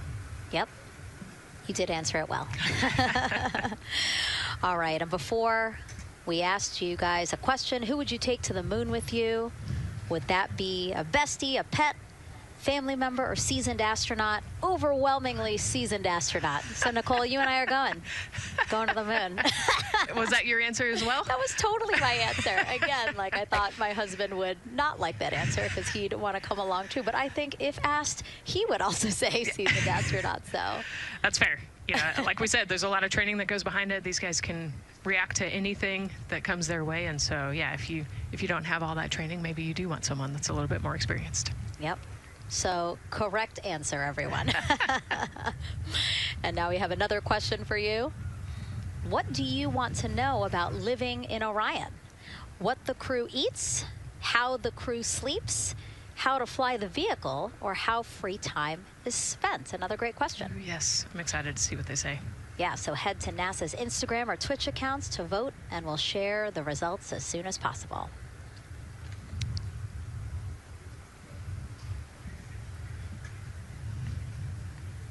And while you're doing that, remember to also sign up to be a virtual guest for this mission. Just go to the link we'll pull up on your screen. As a virtual guest, you will get mission-specific information, notifications of any schedule changes, and curated resources straight to your inbox. You will also receive commemorative stamps for your virtual passport after launch and splashdown. Again, we really, really want you guys to engage with us, engage with this mission, come along with us for the ride. So yeah, take advantage of these opportunities to be a part of it. Yes, it's a mission for all. And so back in the suit, no, not the suit up room, the White Room. Well, they're suiting up. You can see why I might have slipped that up. So they are continuing to put on gloves. Reed and Jeremy look like they've been checked. Again, they've put on their gloves, their helmets. They've taken off those coverings on their shoes now that they're about to get into Orion. And then suit technicians are also helping Christina and Victor. And they're in this particular order, actually, because this is the order in which they're going to ingress into Orion. Again, we have Reed, Jeremy, then Victor, last Christina. Yeah, and that just has to do, like you said, with the seat orientation. So as the astronauts sit down and lay back in the capsule, the left side will be Reed, and then below him will be Jeremy. So that's why they're going to get in first, to create space for then Victor and Christina to get in. And let's talk a little bit now about the closeout team. We saw a few of these folks also in the suit-up room. Suit technicians were in there, again, to make sure that they get into the suits properly. And then a couple of them came out to the pad here to, again, do the same thing. Hey, are you comfortable in these suits? Is everything is as you expected? And then these folks here will help them get into Orion, buckle up. And so we were talking a little bit about their attire, specially made for what they're doing right now. Yeah, so these, they almost look like, you know, the equivalent of a flight suit, right? They're fire resistant. You know, they've got the straps on the back for emergencies that mimic the same straps that the astronauts have on their suits, so that you can use the same exact equipment in an emergency egress from the pad, for example. So we can use the same equipment to get everybody safely away from the pad as required or if needed.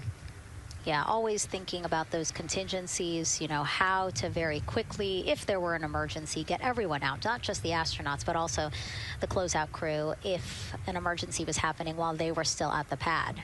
And so those suits, flame retardant. Also, when we see them crawl into Orion, you will notice that they are on their knees quite a bit, so built-in knee pads. Really a thoughtful design for the purpose that they're serving today. Yeah, they're functional, which is exactly what we want, but also they're pretty classy looking, so we did a good job with the design. I was going to say, you know, they actually look like, you know, the outfits that car racers wear, right? Yeah. And then when I said that to the lead of the closeout crew, he's number one if we do see him, Taylor Hose, he said, well, actually, we are kind of like a pit crew, you know, like they're very quickly moving through the operations so that not a lot of time, not more time is spent at the pad than is needed, because this is a fully fueled rocket, Nicole. Right, yeah, we want to minimize the time that we have more humans up in the White Room, but also safely and efficiently get the astronauts ingress into the capsule. And so that's their main job. That's so yeah, I like the pit crew analogy, works great.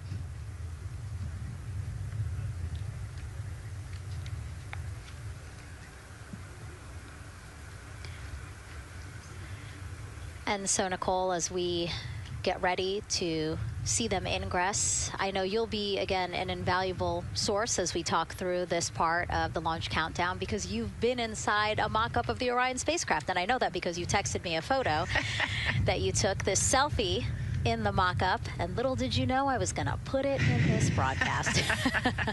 Yeah, this was actually a really wonderful opportunity. Last week, our flight control team at Johnson Space Center hosted an open house of the Orion mock-up there in the space vehicle mock-up facility.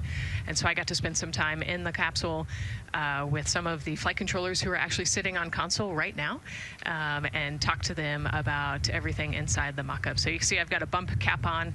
It's like a small hard hat. There are a lot of, you know, metal corners and things, and we are still squishy humans at the end of the day. And so they want you to be careful while you're moving around in there. But I got to see, you know, how the crew will ingress. I got to look at the umbilical and the seat straps, and I got to see, you know, the emergency equipment and the stowage and the toilet. I got to see it all. Got to talk about everything. It was pretty cool. It was a really great time. You know, Michael and Bruce were great with me. They answered all of my questions. Yeah, because it's really good to be able to give that perspective, because, and as you guys will see, yes, we do have cameras inside Orion and we'll of course take you in, but it doesn't give you a true feeling or idea of how big the space is, you know, how things are configured. Again, like when we see them go in, they're actually on their backs. Yep. So again, it's just hard to really get a sense of the inside there, but Nicole is going to really help walk us through that. Yeah, you said they're on their backs, and you know you have to somehow get there, and so they're actually going to almost barrel roll onto their shoulder to get onto their backs and their feet up on those leg rests. Actually, Andre's holding onto right there. You can see Andre number 2's inside getting everything ready for them. And actually, those leg rests for the pilot and commander seat will come off once they get into orbit to create some more space for them. And it looks like we're getting ready to ingress here. Yep, thumbs up from Reed. Everybody configured with their suits, and so in we go. They actually get inside by walking backwards. That's the easiest way to get in, right, Nicole? Yeah, so he will step down right over the flywheel or the exercise equipment that they've got in there. We'll talk to that in a second. And then you actually step down right on top of the toilet area backwards. You can see him going now. Oh, and he's already turned around and walking in. You can see Dre's protecting his helmet and his visor there from all that metal. Yeah. It's a tight squeeze, but they've done this a lot, so Reed's already all the way across the capsule. Yeah, that was fast. Impressive, Reed. Impressive. That's why you're the commander. Oh, a heart there from Jeremy again. Yep, Canada. Yeah. Canada is about to get into Orion. And so you mentioned Dre. Why don't we talk a little bit about him? So that was NASA astronaut Andre Douglas. And he is actually one of the backup crew members for the Artemis II mission. He trained alongside the primary crew and will step in and if any of the 3 astronauts are unable to fly. Yeah, Dre's actually a classmate of mine, so fellow fly. Oh, yeah. Yeah, so we've worked very closely together. It's exciting to see him in this role. Yeah, Virginia native, selected as an astronaut candidate in December 2021. He completed his training in March 2024 and was subsequently named as the Artemis II backup crew member just months later in July. Before joining NASA, Andre worked at the Johns Hopkins University Applied Physics Laboratory, where he specialized in spacecraft systems engineering.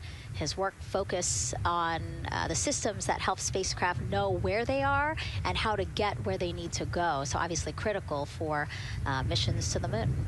Yeah, he's a wicked smart guy. He's got like 15 degrees, I think, or something. Oh, my. So. And so now here we are back inside Orion, where the closeout crew, each one with either Reed or Jeremy. So it looks like Andre is with Reed. And this is a camera shot of behind Reed's head. So Reed, while Andre is buckling him in, that's a 5-point harness, Reed was configuring his control panel. Yeah, the displays. We're getting the displays ready so that they can monitor all of the systems and monitor the launch as they go. Christina there signing the wall.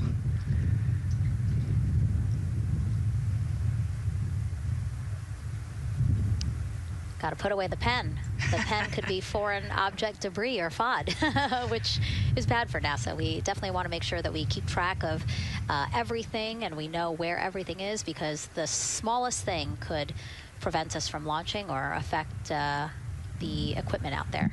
Yeah, and you'll actually see that most of their tools will be tethered as well, so nothing can fall through a crack or drop.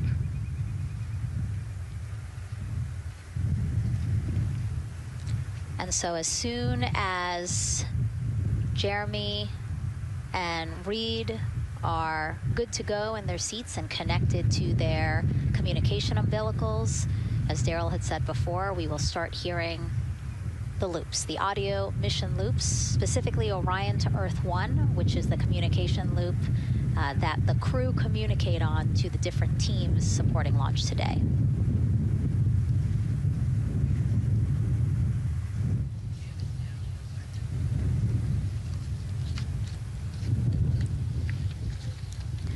And as we said when we were in suit up, after they do communication checks, again, suit leak checks to make sure that nothing went wrong between the suit up room and here, and also to specifically connect them to the Orion systems.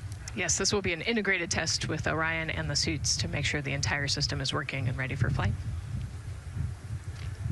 And so you'll notice Reed and when Victor sits down, Reed and Victor are the only ones with the display panels in front of them.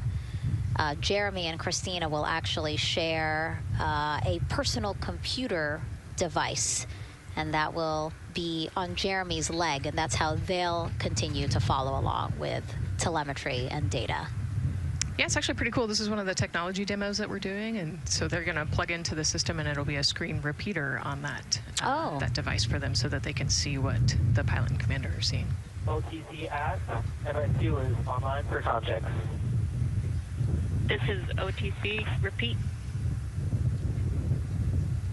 MS2 ready for comm checks. The MS2 ready for comm checks. MS2, OTC Orion Earth 1, comm check. OTC, it's MS2. Have you loud and clear on 1.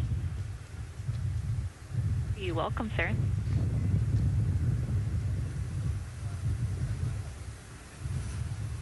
And so that was the Orion test conductor speaking with Jeremy Hansen, again, mission specialist 2 for this mission.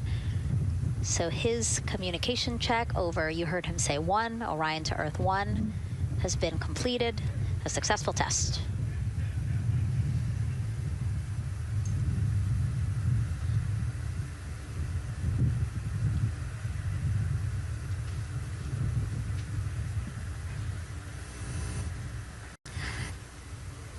The rest of the crew here waiting in the white room. Again, as Nicole was saying, a little tight there for all of those folks. So Christina and Victor will wait until Reed and Jeremy are done getting buckled in.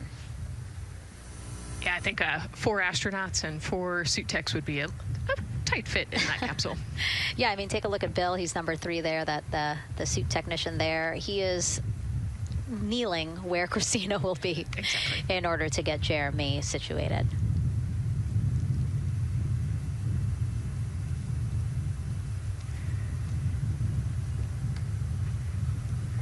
OTC ask, commander's ready for comm checks. OTC copies. Commander. NTD, Misco 212, comm check. NTD, have you loud and clear here as well. I'll catch FTS on 194, thank you.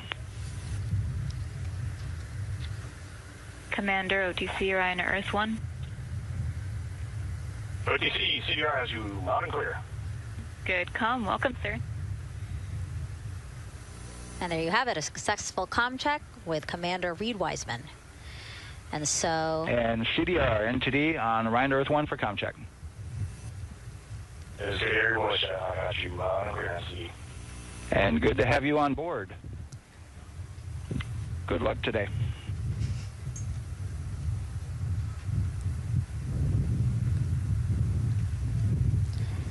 And so now these 2 closeout crew members will finish up what they're doing here. Again, Nicole, walk us through what is happening here. They're connecting umbilicals, is what we're saying. Yeah, they're strapping them in, so they're getting their restraints connected. It's a 5-point harness with a quick release, and then they're connecting the umbilical, which has 3 different, actually 4 different connections. So it's got the air in, air out, the water for cooling, and then the comm as well, the communication cable. So they're going to make sure that all of those connections are good to go, make sure the crew's receiving the cooling and the air, and then we heard the comm check as well. So they're just making sure the umbilical connection was good to go, getting them strapped in and ready, and then they will move on to Victor and Christina. And so while we wait for that to happen, why don't we get another check of the launch countdown milestones with Daryl and the launch team.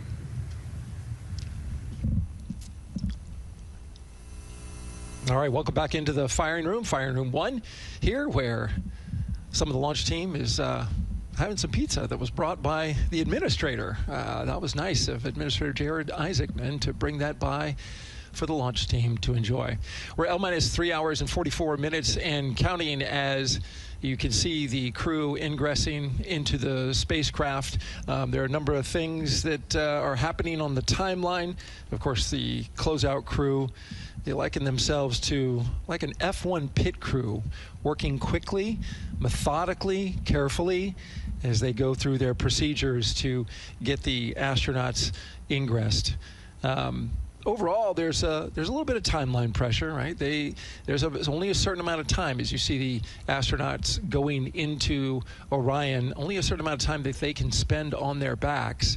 They will be there for a few hours, right? So we're sitting at 2:40 p.m. Eastern time, and the window opens at 6:24 p.m. Eastern time and runs until 8:24 p.m. Eastern time. So 4 or 5 hours or more on their backs, and then they'll hopefully lift off for a launch. So of course, the crew is mindful at the time. They don't want to slip into the window if they don't have to. And so they're keeping a tight lock on the margin, the amount of time that they're working there. And there's a heart from Christina Cook. Great to see that as she gets ready to get into the Orion spacecraft, one that they named Integrity. It certainly fits this crew from what I've observed. Now, right now, the rocket's tanks, they're in what's called replenish mode. So another factor for this closeout crew is, and the crew themselves, this is a fully tanked, almost ready to go rocket. It's got all the propellant it needs to go to the moon. It's just a matter of getting the astronauts in, getting them configured, and getting all the systems, the high energy systems, bringing them all online in order to launch this rocket. As they sit there, there is propellant boil off that's happening. All tanks are at 100%, but the propellant, which is liquid oxygen and liquid hydrogen, those two propellants are minus 423 for hydrogen and minus 297 for the liquid oxygen. They are boiling right now. They've been boiling the entire time they've been in the tank. And that is vented out, as you can see.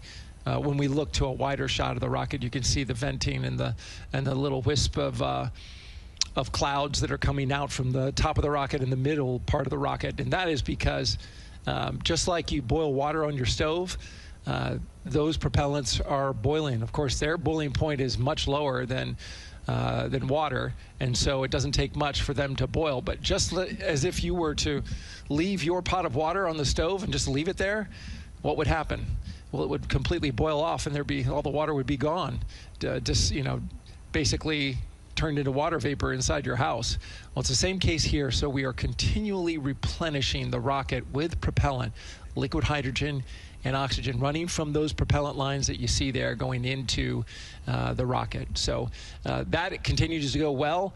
Overall look from the launch team here, this has been a very smooth countdown so far.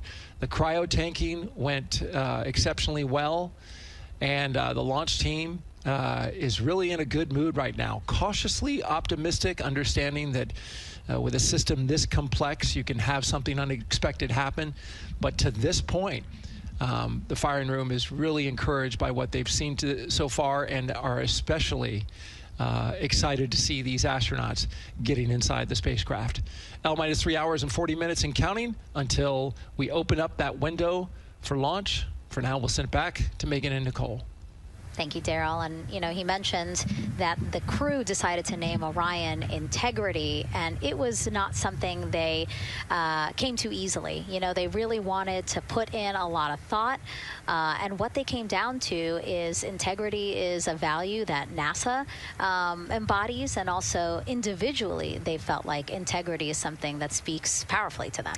Yeah, and I think the other part of integrity, it just represents the humility and the professionalism behind the entire team that built this rocket and got us here today. And so it's a fitting name for this capsule. Yeah, like I said, I think the crew said it took them a little bit to decide on what they wanted, but I think they made the perfect choice. I agree. And so as the countdown to launch continues, we are reminded that this is an agency-wide effort to make today's launch attempt possible. We invited people across our NASA family to wish our crew a safe journey. Go Team Artemis! Go Team Artemis! 3, 2, 1, blast off! Have a great flight. Godspeed. We'll get you around the moon and home. If I had a message for the crew, be safe, to have fun, to remember that we're all down here rooting for them. I want to wish my friend and former student, Victor Glover, and the entire Artemis team best wishes and a successful flight. Have fun. Take some really cool pictures. Can't wait to see you when you get back. From the Earth to Sky team, connecting NASA science to public lands, go Artemis. We will see you in the Pacific, and you can count on us being there. Greetings from NASA Langley's historic gantry facility, where Neil learned to land on the moon and Orion learned how to swim. We are with you all the way to splashdown. Let's go fly from the Orion Human Engineering Team. Woo! Like a full moon, your future is bright. Have a safe journey from the multimedia team in Cleveland, Ohio. We hope to see you guys back safely in San Diego, maybe singing some karaoke. Yeah. Yeah, right, baby. He knows exactly what he wants to do. After he's like, yep, karaoke. I love that people submitted videos. You know, this is something that we actually asked as part of the broadcast. We were like, you know what, I think it'll be really fun. And the overwhelming amount of people who wanted to record something for the crew was really heartwarming. Yeah, you know, this is the first time in over half a century that we're sending people back to the moon, and everybody is excited about it. You know, kindergarten to congressmen and all over the world, everyone is ready for today and excited to see this launch. And so here we are again, still inside Orion with the closeout team, putting some final touches on, it looks like Victor's configuration there. Again, making sure that his harness is set and that he's connected to cooling, he's connected to communications, and he's connected to any other umbilicals that he needs to be connected to for Orion. Again, we are sharing so much information with you, and we hope you find it educational and fun. But we do know you guys still have some questions, so why don't we take another one now? Tell us what the moon is like! So cute. That wasn't a question. That was a demand. Nicole, you tell her what the moon is like. Oh, man, that was so cute. Oh, man, the moon is really cool, right? So it's a lot of like gray and white and kind of shades of gray. It is something that doesn't have wind or rain or rivers or an atmosphere.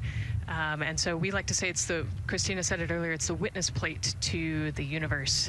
And, you know, it has all these impact craters because it's not protected. Things hit it all the time. Meteoroids, asteroids, all sorts of things hit the moon and create these impact craters. That's part of what we want to go and look at and learn about on the moon. It can tell us a lot about the age of the universe and the age of the moon. You know, it's 4.5 billion years old, and we can learn a lot from just looking at the regolith or the dirt that is on the moon. Well, thank you for that question, and thank you for that answer. She was cuter, Nicole. I agree. And then earlier today, we wanted to ask you, what do you want to know about living in Orion? And we told you to pick between what the crew eats, how they sleep, how they fly the vehicle, and how free time is spent. And the winner, most of you wanted to know how to fly the vehicle. And we are going to be doing that. Yes, we are. You know, that's a great question, and actually part of what we're going to go do. So the rocket is fairly automated, right? There's a countdown, and the whole system knows when it needs to ignite the engines. But we are going to do some manual piloting throughout this mission. Once they launch and they separate from the ICPS, they're actually going to do a rendezvous and proximity operations demonstration. So what does that mean? They're going to take that portion of the rocket and they're going to try to fly closely to it. And so they will actually take manual control of the Orion spacecraft and try to get nice and close to the other portion of the rocket that had just separated. And so you can see actually a little bit in the view that you have right now. So on for Reed, the left-hand person, his right hand, there's a kind of a joystick, if you will, on the right side. And then on the left side, there's something similar. And so they've got, you know, translational and rotational hand controllers in order to command the rocket in different axes. Yeah, it's really exciting. I mean, Victor said it himself, like one thing that he's really looking forward to is piloting Orion manually. So we'll get to see that during our continuous coverage. Again, we are covering this entire mission. We started with tanking, and we will go all the way through splashdown, so you will see what Nicole was just talking about, that proximity ops demonstration, where the crew will pilot Orion manually. And so, speaking of their 10-day mission, why don't we take a closer look at the crew's home away from home for the next 10 days. Here's Megan Carter again from the KSC Visitor Complex. All right, thanks, Megan. Yeah, it's getting real out there, so I am going to bring you back to the moon board so I can show you just a few things about the Orion. Obviously, it is going to be very compact, sitting up there on top of the SLS rocket.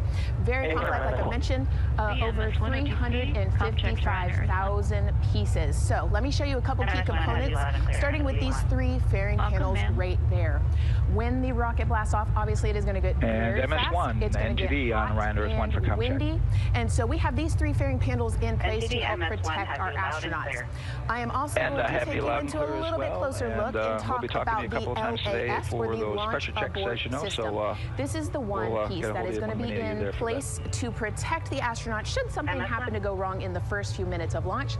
They can actually hit those abort motors, and these can activate within milliseconds, basically faster than you can even blink, and that is going to pull the crew and the crew capsule away from any danger. Now, obviously, we hope that those are not needed, and if that is the case, then about 3.5 minutes into flight, the LAS and those fairing panels will actually activate and jettison away. They'll fall away from the rocket, because at that point, the crew can actually abort the spacecraft safely by themselves. Now, we've talked a lot about the crew capsule right here. This is where they are going to spend the duration of their flight. We're going to talk a lot more about that one in just a little bit, but for now, let me jump down here to the service module. This is the one, we're going to think of this as the powerhouse for the spacecraft. It's pretty much going to provide them with almost everything that they need for the entire mission. Temperature control, removing the carbon dioxide, providing them with oxygen, so much more. You can also do course corrections and things like that. So super quick breakdown, but as you can see, all of these components together are going to make the spacecraft one that is built not just to fly, but to protect, sustain, and bring those astronauts home. All right, lots more to come, but let's see where we are with the crew. Back over to you, Megan. Hey, thanks so much, Megan. A lot of useful information there, and we did want to point out that you did hear over and the PLT NTD on Ryan Earth 1 for ComCheck. NTD PLT, I have you loud and clear on OE1. And I have you the same. Welcome aboard. And so, again, we are now hearing mission audio loops, specifically the Orion to Earth 1 loop, the communication channel for the crew. Successful comm checks by both Victor and Christina. CDR, OTC Orion to Earth 1. CDR. Yes, sir. Configure ARS to shoot mode per EPROC 10.1.1. Crew ingress and vehicle pre-launch config, step 1. 10.1.1 crew ingress and vehicle pre-launch config, step 1. Going in work now. And so see, now we are privy to some of the countdown procedures that the team is asking for the crew to do. Yeah, so they're going to work through some of these procedures and finish the ingress portion, as you heard in that procedure. So this is where the crew is going to start building their nest, if you will, running some procedures, getting the capsule ready for humans to be on board. And now look at the clock, 3 hours, 30 minutes and counting until the opening of our 2-hour launch window, and we are pretty good on time. We are as we are expecting in terms of when ingress will be wrapping up soon. And so now let's bring Gary Jordan, again, our commentator inside of Mission Control at Houston. Gary, let's check in with you about mission preparations. Hey, Megan, thank you. Yes, we're following along here in Mission Control Houston. OTC copies. And we'll stand by for those comm checks.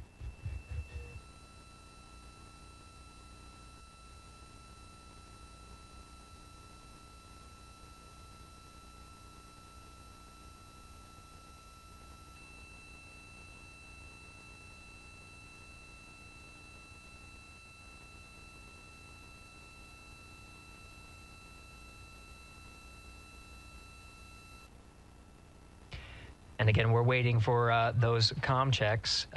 We did confirm from our IVA officer here in Mission Control Houston that all 4 suits have plugged in umbilicals. And CDR, NTD. Go ahead, NTD. Yeah, Reed, we're ready to proceed with the voice checks if you and everyone else is.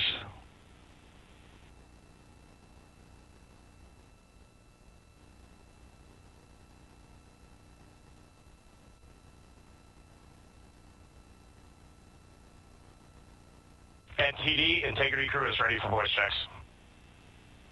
I copy that. And Integrity for the entire crew, ComCheck on Orion to Earth 1. CDR. PLT. MS1. MMS2. Good ComCheck by all. NTD moving to Orion to Earth 2.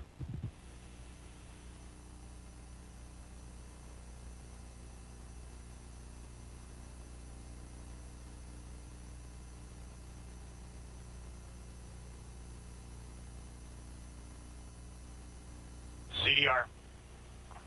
PLT. MMS1. MMS2.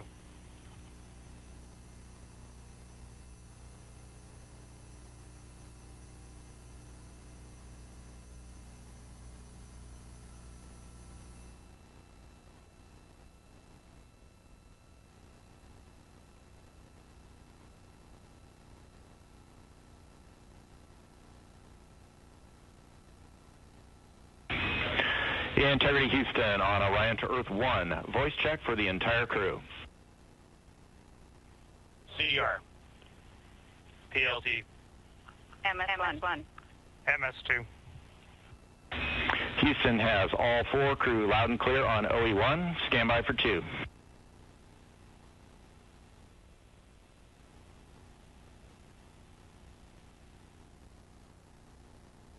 Your initial word was broken.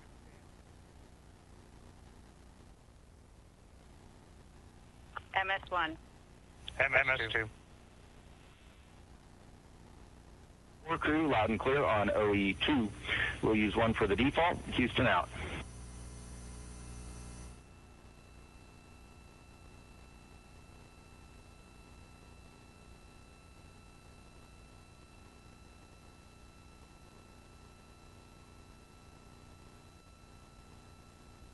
And CDR, NTD?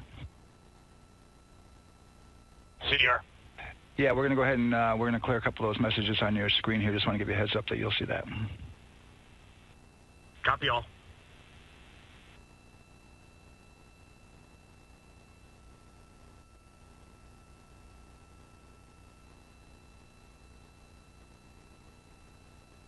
CDR, OTC, Orion to Earth 1. CDR. Yes, sir. Perform crew suit leak checks per 10.1.1. Crew ingress and vehicle pre-launch config steps 2 through 4. Annunciation of LCC O-ARS-001 will occur. 10.1.1 crew ingress and vehicle pre-launch config steps 2 through 4 going in work now.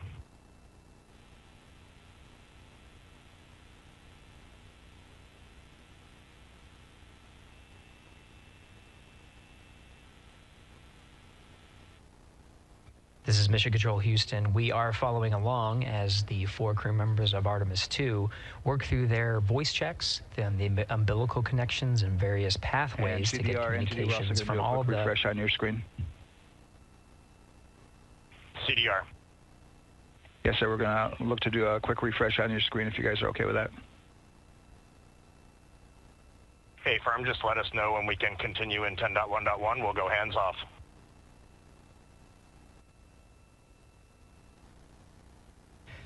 .1.1 referring to the procedures that they have through the various phases of ingress and some of the checkouts needed to prepare for today's launch. Here in Mission Control Houston, the IVA or Intravehicular Activity Officer will be confirming the leak check status and watching as the suits pressurize to once again confirm that the suits are in a good configuration ahead of launch. Of course, for the teams here in Houston, launch is just the beginning. The first flight day is jam-packed with activities. Shortly after main engine cutoff, Integrity will enter into a coast phase while still attached to the interim cryogenic propulsion stage, or ICPS, and prepare to deploy the solar arrays. With power being generated, Integrity prepares. Go ahead, MTD. With that refresh, and you got to go to proceed with your 10.1.1. Picking up 10.1.1, step 2.3 through 4.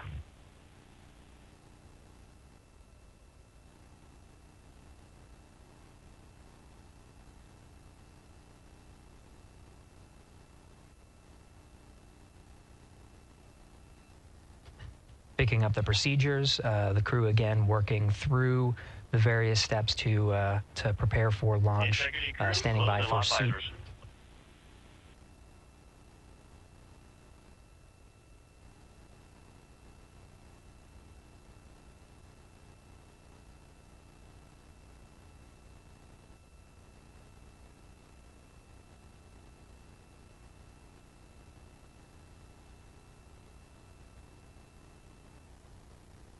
This is Mission Control Houston with visors closed. The pressurization tests can commence.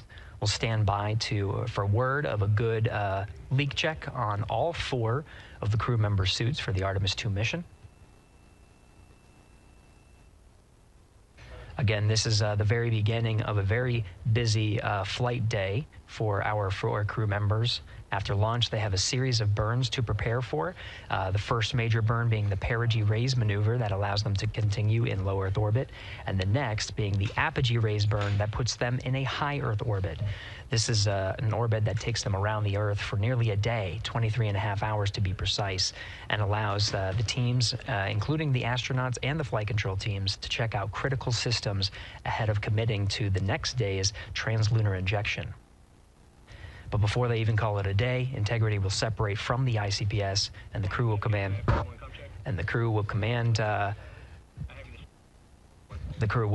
Command the Orion capsule to separate from the ICPS and turn around and approach the upper stage, but not dock. This is to test Orion's in-space maneuvering capabilities and provide further confidence in docking to another lunar space vehicle like the Human Landing System that will be part of the Artemis III mission ahead of future moon landings.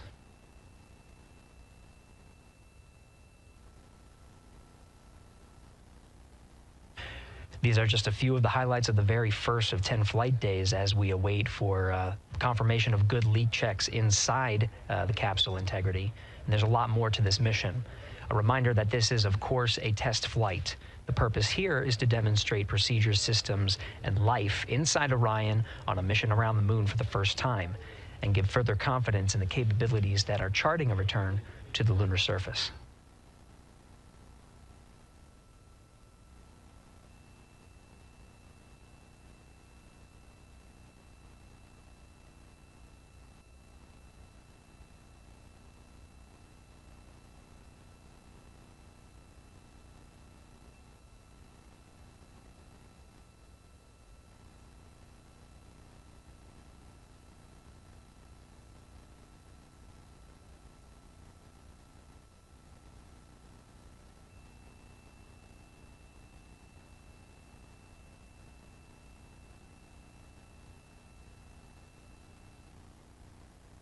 You may be able to see from this view the suits themselves inflating. This is, again, a pressure check, verifying that the suits are leak-free ahead of the ascent portion of today's flight. How you see the crew now with visors down will be the configuration of their ascent all the way through core stage separation, about a little more than 8 minutes after booster ignition.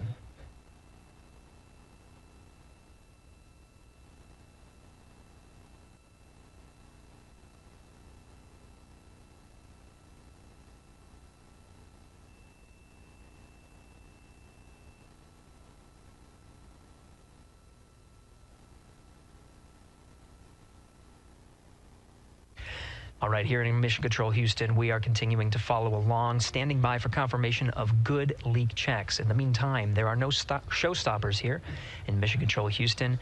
We continue to monitor the countdown to launch. Megan, we'll send it back to you over at the Space Coast. Hey, Gary, thank you so much. Yeah, as we wait for confirmation of a successful leak check for all 4 astronauts, why don't we go back to Daryl, again, who has been following along with the launch countdown as we inch closer to the opening of our 2-hour launch window. All right, thank you, Megan. And yes, getting some good communication. It's great to hear from the crew inside, even though it is as simple as a comm check. It's really good to hear their voices as they move through those various comm checks and then get ready for their suit leak checks. Fantastic views inside Orion that you're looking at now. Give you an update on the weather outside. We're still 80% go for our 2-hour launch window, which starts at 6:24 p.m. Eastern Time and closes at 8:24 p.m. Eastern Time. That's the good news. The bad news is that we've got some rain showers that are starting to head in. Looks like it may miss the pad. Wouldn't matter if it rained on it or not, though. It's received some rain earlier today. Water isn't going to hurt anything out there at this point. But the rest of the area might be getting a little bit wet, which may include the hostess, so keep an eye out for that.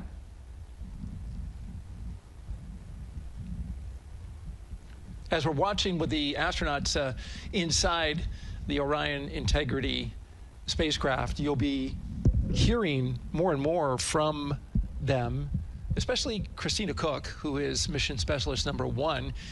She not only is going to be making history. All crew, visors open, suit loop leak check complete.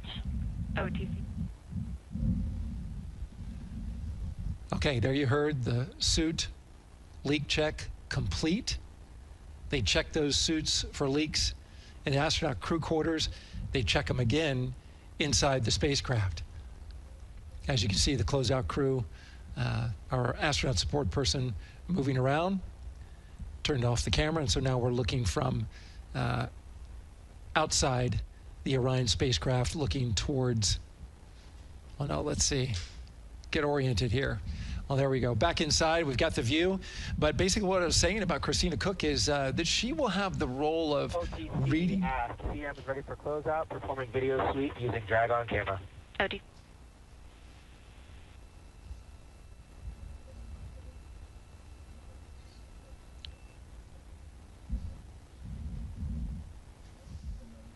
She will have the role of reading out a pressure reading that tells the team that and CDR or NTD?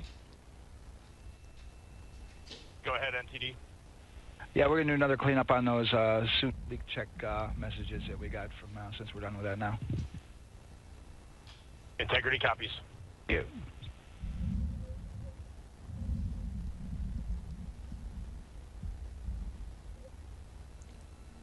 and that's communication going between Orion Commander Reed Wiseman and NASA Test Director Jeff Spaulding. But as I was saying, Christina Cook will be reading measurements from the counterbalance assist arm. So you're going to hear her be asked by the NASA Test Director to read that. That CBA, counterbalance assist arm, it's mechanically latched by the closeout crew using tools, but there's a hydraulic assist. It's pneumatically opened and closed, rather, with a pressure assist that helps open it up. Not only that hatch, but also the last hatch. There's two hatches there that we'll see that will be closed, but this is in case of an emergency out there at the pad. If the crew, for some reason, needed to exit quickly, then they would exit the spacecraft by pulling that lever, which would open both hatches. Those hatches are heavy. The Orion hatch is hundreds of pounds. ATC cameras 1 and 2 both set to record. ATC copies.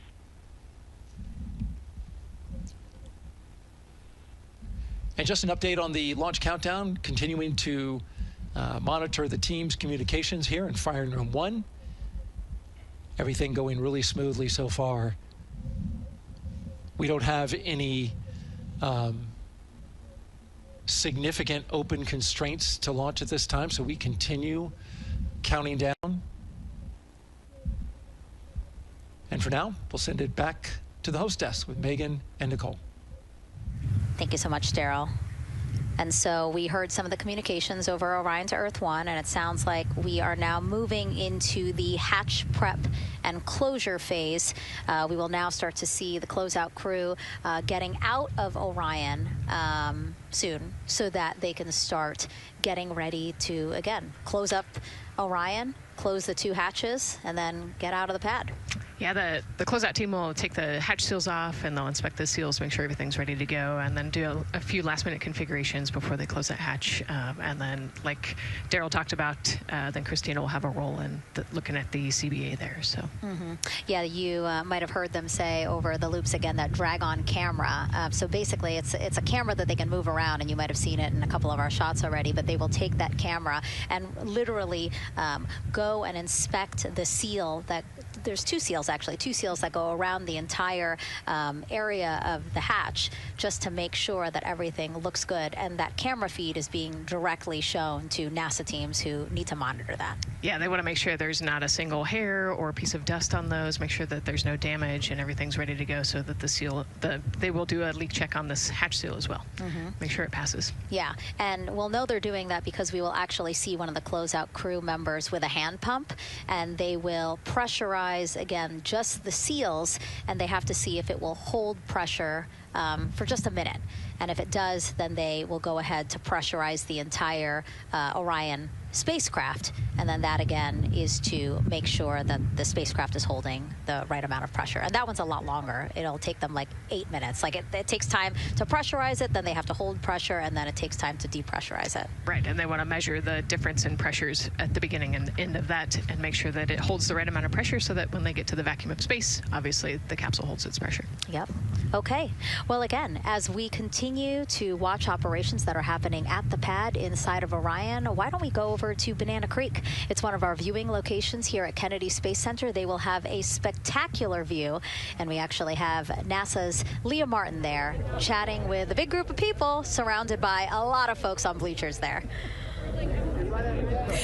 Hey, Megan, yeah, tons of people out here today, thousands of people gathering at Banana Creek to enjoy NASA's next big mission and humanity's next great leap today. It's a gorgeous day, and I'm joined here actually by some people who are probably the only people on center who are a little bit more excited than me to see this rocket lift off. Where are you from, and why are you here? So we're from the University of Tennessee, Knoxville. We're a group of 7 aerospace senior engineering students traveling here with Josh Dobbs, former quarterback of the University of Tennessee, with his extraordinary Dobbs Foundation.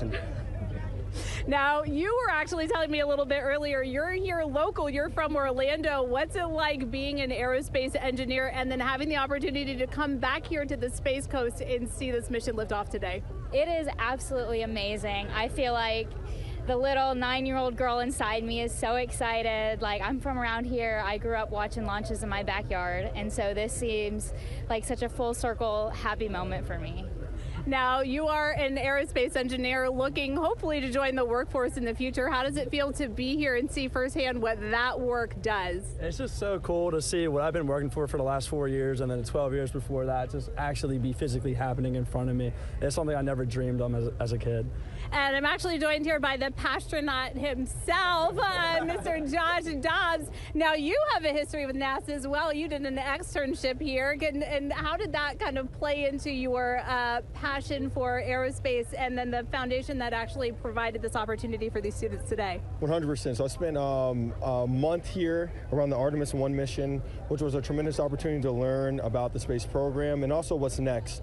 And so to be back here for Artemis II, and unfortunately, Artemis I went in the middle of the season, so it's surreal to be here for Artemis II. And with my foundation, like, the goal is to be able to take advantage of the opportunities that I've had and pass them along to the future of the industry and give them the opportunity to see what all their hard work can accumulate into. So it's an honor to be here. We're really appreciative of all the engineers and all the hard work that's gone into this moment, and we're excited to watch history happen today.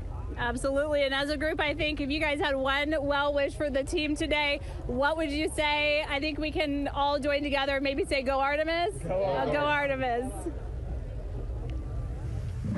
That was a fun interview, and again, just so neat to see all the people who are here. I mean, still hours before liftoff. Not even hours before liftoff, but hours before a 2-hour launch window. So people just really committed to being here and seeing it in person. Yeah, you can see the Banana Creek is already buzzing. Yeah. There behind Leah. You could hear the chatter in the background. It's an exciting time. Yeah, you could tell that it's a lot louder than we noticed because we just have very good mics. But, you know, she's obviously yelling over a huge crowd there. So super fun, super exciting. And yes, I hope that we all get to see liftoff here shortly. Okay, so as we know, Victor, Reed, Christina, and Jeremy will have their hands full during their mission. So for some of their test flight objectives, let's go back to Megan Carter at the moon board. All right, as we have seen from those camera views, their capsule is very compact, obviously. So let me show you a few cool things about this piece. The Orion capsule is going to only be about 16.8 feet in diameter and a whopping 10.5 in height. Think of it about the same cubic feet as 2 minivans. So obviously every piece of that capsule has been planned with purpose. And a really great example of that is going to be these seats that we have seen that live view of. Now these seats are going to be out for launch, re-entry, and splashdown, but in between they are stored in between to give them more room for daily activities and things like that. While they are on board, obviously they are going to have a lot of things to do. One of those is going to be to manually fly Orion, as we've discussed, but they also have several other objectives as well. And they are going to be doing lots of system checkouts, checking out the service module, making sure everything is working correctly.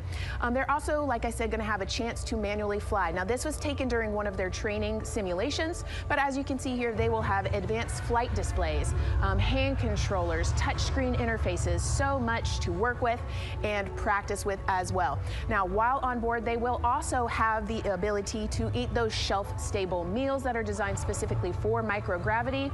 I think I saw somewhere that one of their meals is going to be mac and cheese and brisket, so that makes the Southern me very happy. All right, but they are going to have also some time to look at some things like power and propulsion. They will have 3 key propulsion systems that are going to help power Orion as well.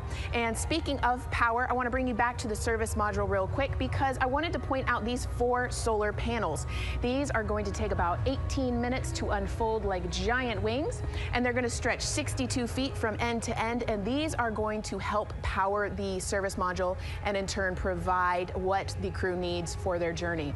So as you can see, spacecraft is built specifically for what we need and to guide them and get them home safely. All right, back over to you, Megan. Thank you so much, Megan. You know, it's taken thousands of people many years to get to us to where we are today. Let's meet some of the people of Artemis who've made this flight test possible. I am the Artemis Launch Director. I'm the Orion Crew Survival System Manager. I am the Artemis II Chief Training Officer. I'm the SLS Launch Integration and Mission Operations Lead. I am the Recovery Director. And I'm Boeing's Fourth Stage IPT Leader at Kennedy Space Center. I am the Artemis II Entry Flight Director. And I'm the Closeout Crew Lead for Artemis II. Our job is to design the spacesuits that the crew will wear for the Artemis II mission. The team here at Johnson Space Center in the Orion Crew Survival Systems Lab does pretty much everything involved with processing the suits, designing the suits, qualifying the suits, testing them for the Orion mission. The role of the Chief Training Officer is to manage both the planning and the development of how we are going to train our astronauts and run our simulations for our flight control team for the mission, and then go implement that plan. Recovery team is responsible for 3 things. So recovery is what we call our nominal recovery situation, where we go recover the crew and the capsule at their designated landing site. Rescue is in case we do need to rescue the crew or they landed somewhere else that we did not plan. And then the retrieval is us getting the capsule if they did land somewhere where we did not expect them to. My job on SLS is to manage the operations architecture on the SLS program. One of the specific things that we do is support launch operations. It means a lot to be a part of this Artemis team, to show the next generation in seeing what may come. I am responsible for our core stage processing at Kennedy Space Center. My team is responsible for that core stage, and it's our responsibility to make sure that core stage is safe, built correctly, and there's going to be 4 of our astronauts, and it's going to get them to their ride around the moon. I've been a flight director for over 10 years now. I worked on the ARTEMIS I mission, and after that mission completed, I was assigned as the entry flight director for ARTEMIS II. I can't wait to see the hatch open after splashdown. That's when we know that our mission will be complete and the crew will have safely returned to the moon and back to Earth. Our crew is responsible for getting the astronauts up to the white room, getting their helmets and gloves on, getting them into the vehicle safely, connecting all their umbilicals, making sure they're ready to go for launch, and then closing the crew module hatch. The reason we do this is to expand mankind's knowledge. If I can be a part of that, doing anything, I want to do that. The launch director role really is to step back and kind of take that big picture view of launch. How are we doing on any NCs? How are we doing on our timelines, our procedures? Artemis II is a beginning. It's going to inspire a new generation. It's going to uncover science. It's going to serve as a pathway to places that we have never been before. And to meet more people of Artemis, you can head to the link we're going to put up on your screen there. Just, again, really nice to see all the faces that have put in the work, the time, the hours, the dedication to get us to today. Yeah, so many professionals that worked so hard on this mission. And what was really fun to see is, you know, we interviewed Taylor Hose, closeout crew lead, as he said, and that's who we are now seeing inside of the White Room as they are getting ready to close out Orion and close one of 2 hatches. We have the side hatch of the crew module as well as the launch abort system hatch, correct? Yeah, the astronauts are in the capsule. They're ready to go, and now the White Room is very busy as they're getting ready to close both of those hatches. That's a great shot right there where you can see them. Almost looks like they're doing that hatch seal inspection that we talked about.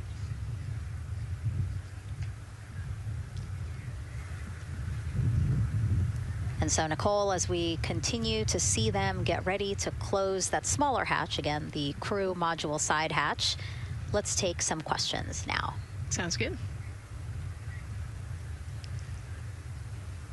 A lot has changed since Apollo, and I have a few questions about what's next. What part of the moon are we exploring through Artemis, and what are some of the key points that NASA needs to consider when planning missions like this? Were you expecting to see Scarlett Johansson? I think that took you. Yeah, I mean, took you aback. We've talked about this, but everybody has an interest in this mission. You know, it's humanity trying to explore and go back to the moon. And I love this question. You know, what part of the moon are we going to? You know, eventually we want to get to the polar regions, the South Pole specifically. We think that there are volatiles there, so water ice, something that can be harnessed as a resource as we create the permanent base on the moon and then try to get onto Mars. But getting to the moon is a tricky mission. You know, we're going further than we have in a long time, and you know, on the International Space Station we're 250 miles from the Earth, and so we're pretty close. We resupply that spacecraft pretty often with cargo missions, but the further and further you get away from Earth, the more you have to think about the lack of cargo, the comm delay. You know, there's a communication delay the further away you get, and so there are different and unique problems as we continue to explore further and further out into the solar system. And there is so much to learn about the moon, so it's no surprise that yes, even though our goal is to have a moon base at the lunar South Pole, the lunar South Pole is not the main focus of this lunar flyby. So instead, the crew is going to be focused on observing the far side of the moon. So this is actually an animation of what teams expect the moon to look like if the crew launches today. So this is, of course, the side that faces the moon, and this is the far side of the moon, which when, again, the crew does their lunar flyby on flight day 6, we are expecting this will be their view.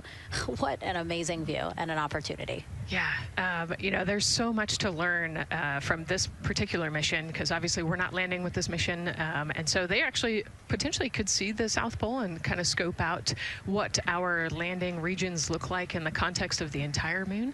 But also they're going to see parts of the lunar surface that have never been seen before by the human eye, and so they're going to take these detailed notes. They're going to record themselves talking about what they see. You know, we do a ton of geology training as astronauts, especially this Artemis II crew. They did a ton of geology training working with scientists to learn how to pick out the unique portions that we want to go study. You know, what is the context of the moon? What parts of the moon look interesting and look different? You know, the impact craters that we talked about earlier. So really trying to take all the pictures, take all the observations, write down, talk about their observations, and record as much data as we possibly can for the researchers back here on Earth.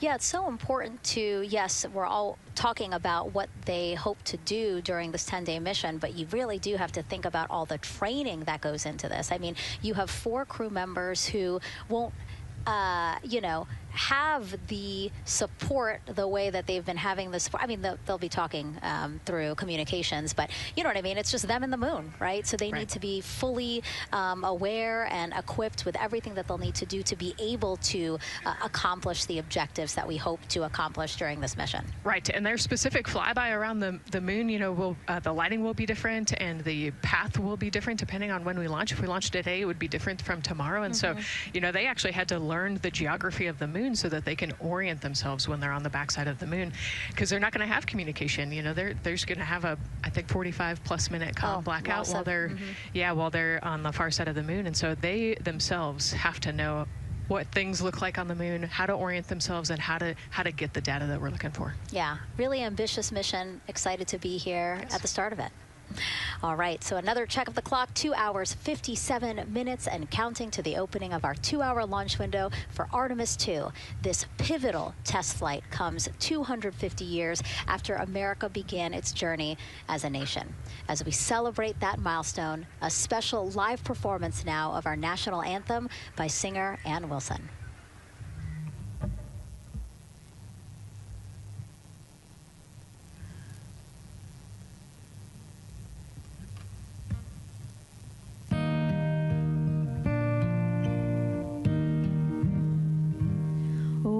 Say, can you see by the dawn's early light what so proudly we held at the twilight's last gleaming, whose broad stripes and bright stars through the perilous fight, o'er the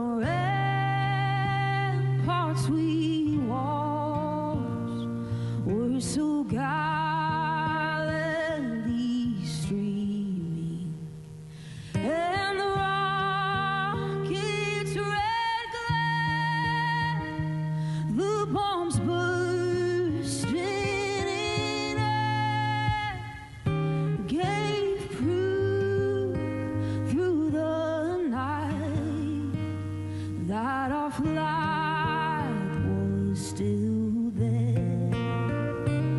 Oh, say does that star-spangled banner yet wave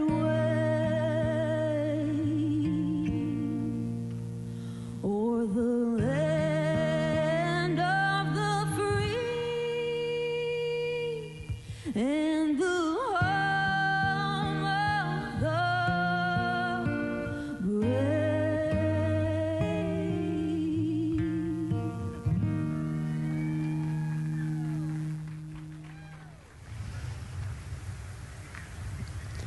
A beautiful rendition. Honestly, I'm a little emotional, a little speechless. Yeah, that was gorgeous. Yeah. I mean, again, we are a nation of explorers, a nation of curious minds, and to see us again 250 years after our Declaration of Independence was signed to when we are trying to return to the moon for the first time in more than 50 years, really powerful. Yeah, leading the way back to the moon. It's exciting. And that's so important to us. You know, we do want to be the leaders in exploration, but we definitely know we can't do that alone. You know, we often hear NASA leadership say that, you know, this is not something one nation can do. This is something that is a collaboration of nations, and that's why we have European countries. We also have Canada, again, joining us on this ambitious test flight. Yeah, of course, you know, it goes back to the old proverb, if you want to go fast, you go alone. If you want to go far, you go together. And we want to go far. We want to get onto Mars eventually, and so we're going to get to the moon first, and you can't do that alone. So thank you again, singer Ann Wilson, for that beautiful rendition, again reminding us of what it is we are trying to accomplish for all, by all.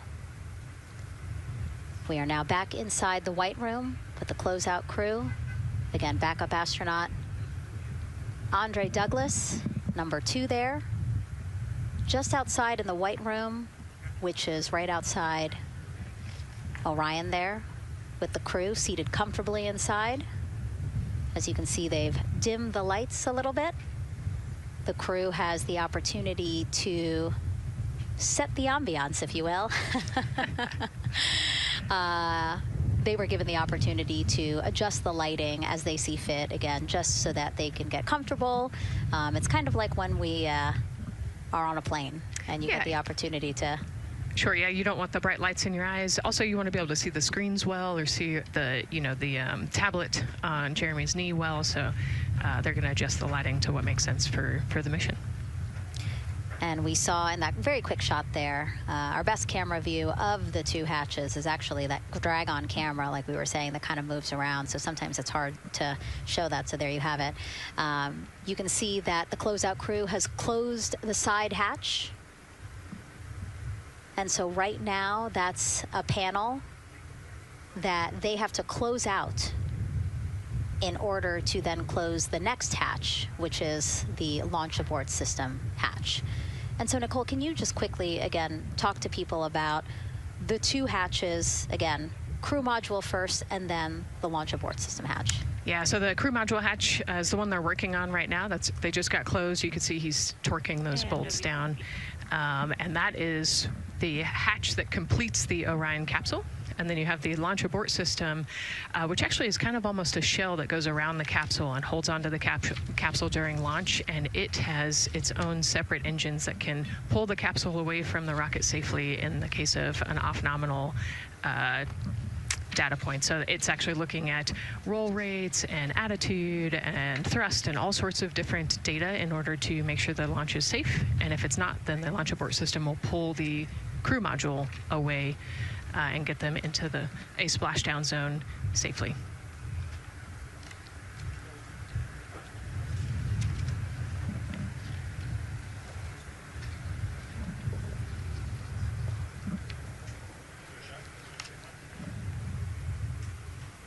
And as we wait for the crew to complete closing that side hatch of the crew module, let's head over back to Banana Creek, where we have Leah Martin standing by with the person who designed this mission's zero gravity indicator, named RISE. It was 2nd grader Lucas Yee from California. Hey, Leah. Hey, Megan. Yes, of the many special guests we have with us today, I think one of our most exciting guests is Lucas, who's joining us, like you said, all the way from California.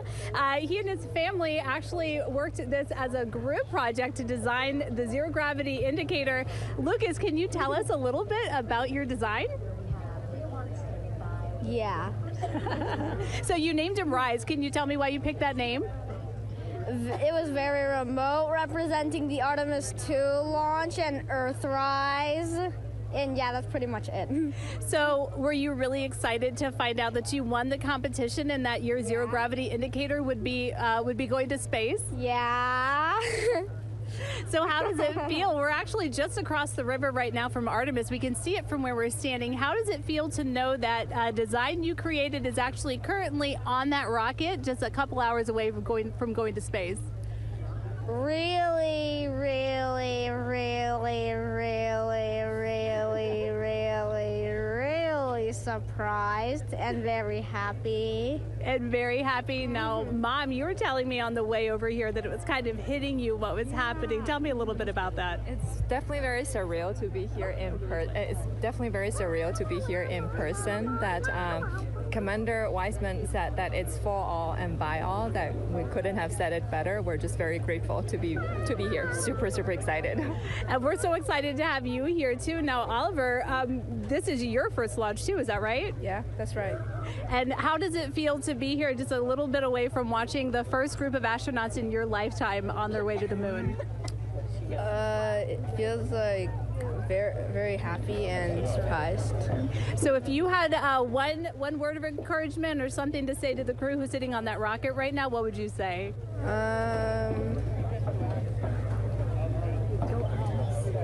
What? Go Artemis. Go Artemis. Go Artemis. Thanks so much, Megan. I would say have a nice trip. Yeah. You would say have a nice trip. I did hear that answer. I would say have a nice trip. You know, Leah, that was a hard question. You know, it's really hard to come up with the spot what to say to the crew who's about to make history today. Yeah.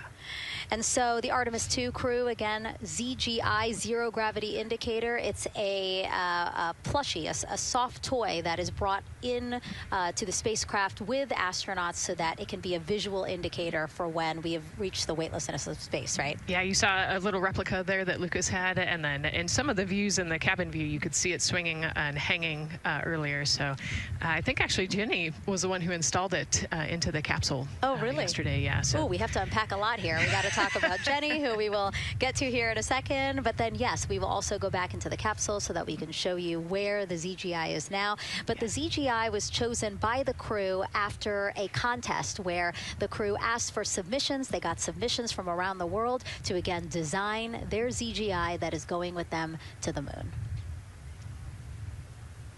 It's kind of like any other road trip. You need clothes, food, a map, your favorite toy. Really. Except this toy has a job to do up there because this is a zero-gravity indicator. While not a scientific instrument, this safe and soft object tells the strapped-in astronauts that they've reached weightlessness.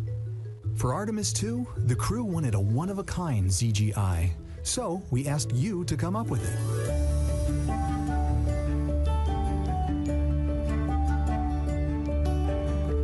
Thanks everyone for sending in your entries from around the world. Over 2,600 of you submitted. And we loved seeing all of your contributions. It was a really difficult decision because each design had a unique quality that stood out to our crew. In the end, we were able to narrow it down to a top 5 from Finland, Canada, Peru, and 2 from the United States, Kansas and California. In the end, we went with one called Rise. It was a design inspired by the Earthrise photo taken on Apollo 8, which is very special to our crew.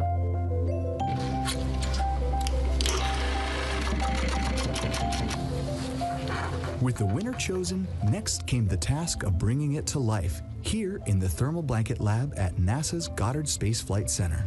This lab specializes in custom materials to protect sensitive spacecraft equipment and is perfect for creating a ZGI that meets the rigorous safety standards of NASA.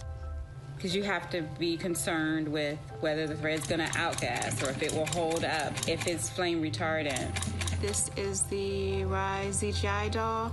All I have left to do is to close the opening here and hand sew the hat on, make sure its stuffing is stuffed in there, and we have our pocket here for the SD card. And on that tiny SD card will be millions of names submitted to virtually join the crew aboard Orion. Got Rise. Not the real one, obviously, but this is a replica. I mean, so clever for Lucas and his family to design. Yeah, I love that he replicated the famous picture that we all love of Earthrise, and then I love that the bill represents the space in between the moon and Earth. It's just such a cute and wonderful way to represent this mission. Yeah, and again, Earthrise, very important to this crew. It harkens back to the picture that was taken by the Apollo 8 crew where they saw Earthrise, and so very appropriate since, again, now here we are going to see Earthrise again with this mission. Yep. So yeah, so this is little Rise here. And then you heard in that video that there is an SD card that is zipped inside with the real ZGI with the crew. So get this, more than 5 million people submitted their names as part of NASA's Send Your Name to Space campaign. And actually, Christina said that her niece and nephew's names are inside that SD card. How cool is that? Her nieces and nephews are going to go with her. Yeah. Love this. Love that people are engaging in such a cool way. And actually, if we take a look back inside of Orion, we can actually see the actual ZGI inside with the crew. As we said, the purpose of zero gravity indicator is to show when we've reached the weightlessness of space. Now, I know that it's probably dark in there because, as we said, the crew decided to just dim it a little bit for them. But here again, as we see Reed on your left, Victor on your right. Below Victor, or next to Victor, again, because they're on their back, it's a little weird. It's a little hard to explain their orientation. But between basically Victor and Christina is where Jenny Gibbons has placed the zero gravity indicator. And Jenny, who, again, Nicole just training in 2020, mechanical engineer, combustion scientist, and actually before becoming an astronaut, she was an assistant professor. So again, another very well accomplished person on the team. And I know the Artemis II crew has really enjoyed working alongside both Andre and Jenny. Yeah, actually Jenny was our EVQ mentor when I went through our ASCANner initial training, so she helped us with all of our spacewalk training, which was kind of cool as well. Okay, and there we have Andre again, number 2, with the rest of the closeout crew team there. Why don't we get another check with Daryl and see how the launch countdown is going.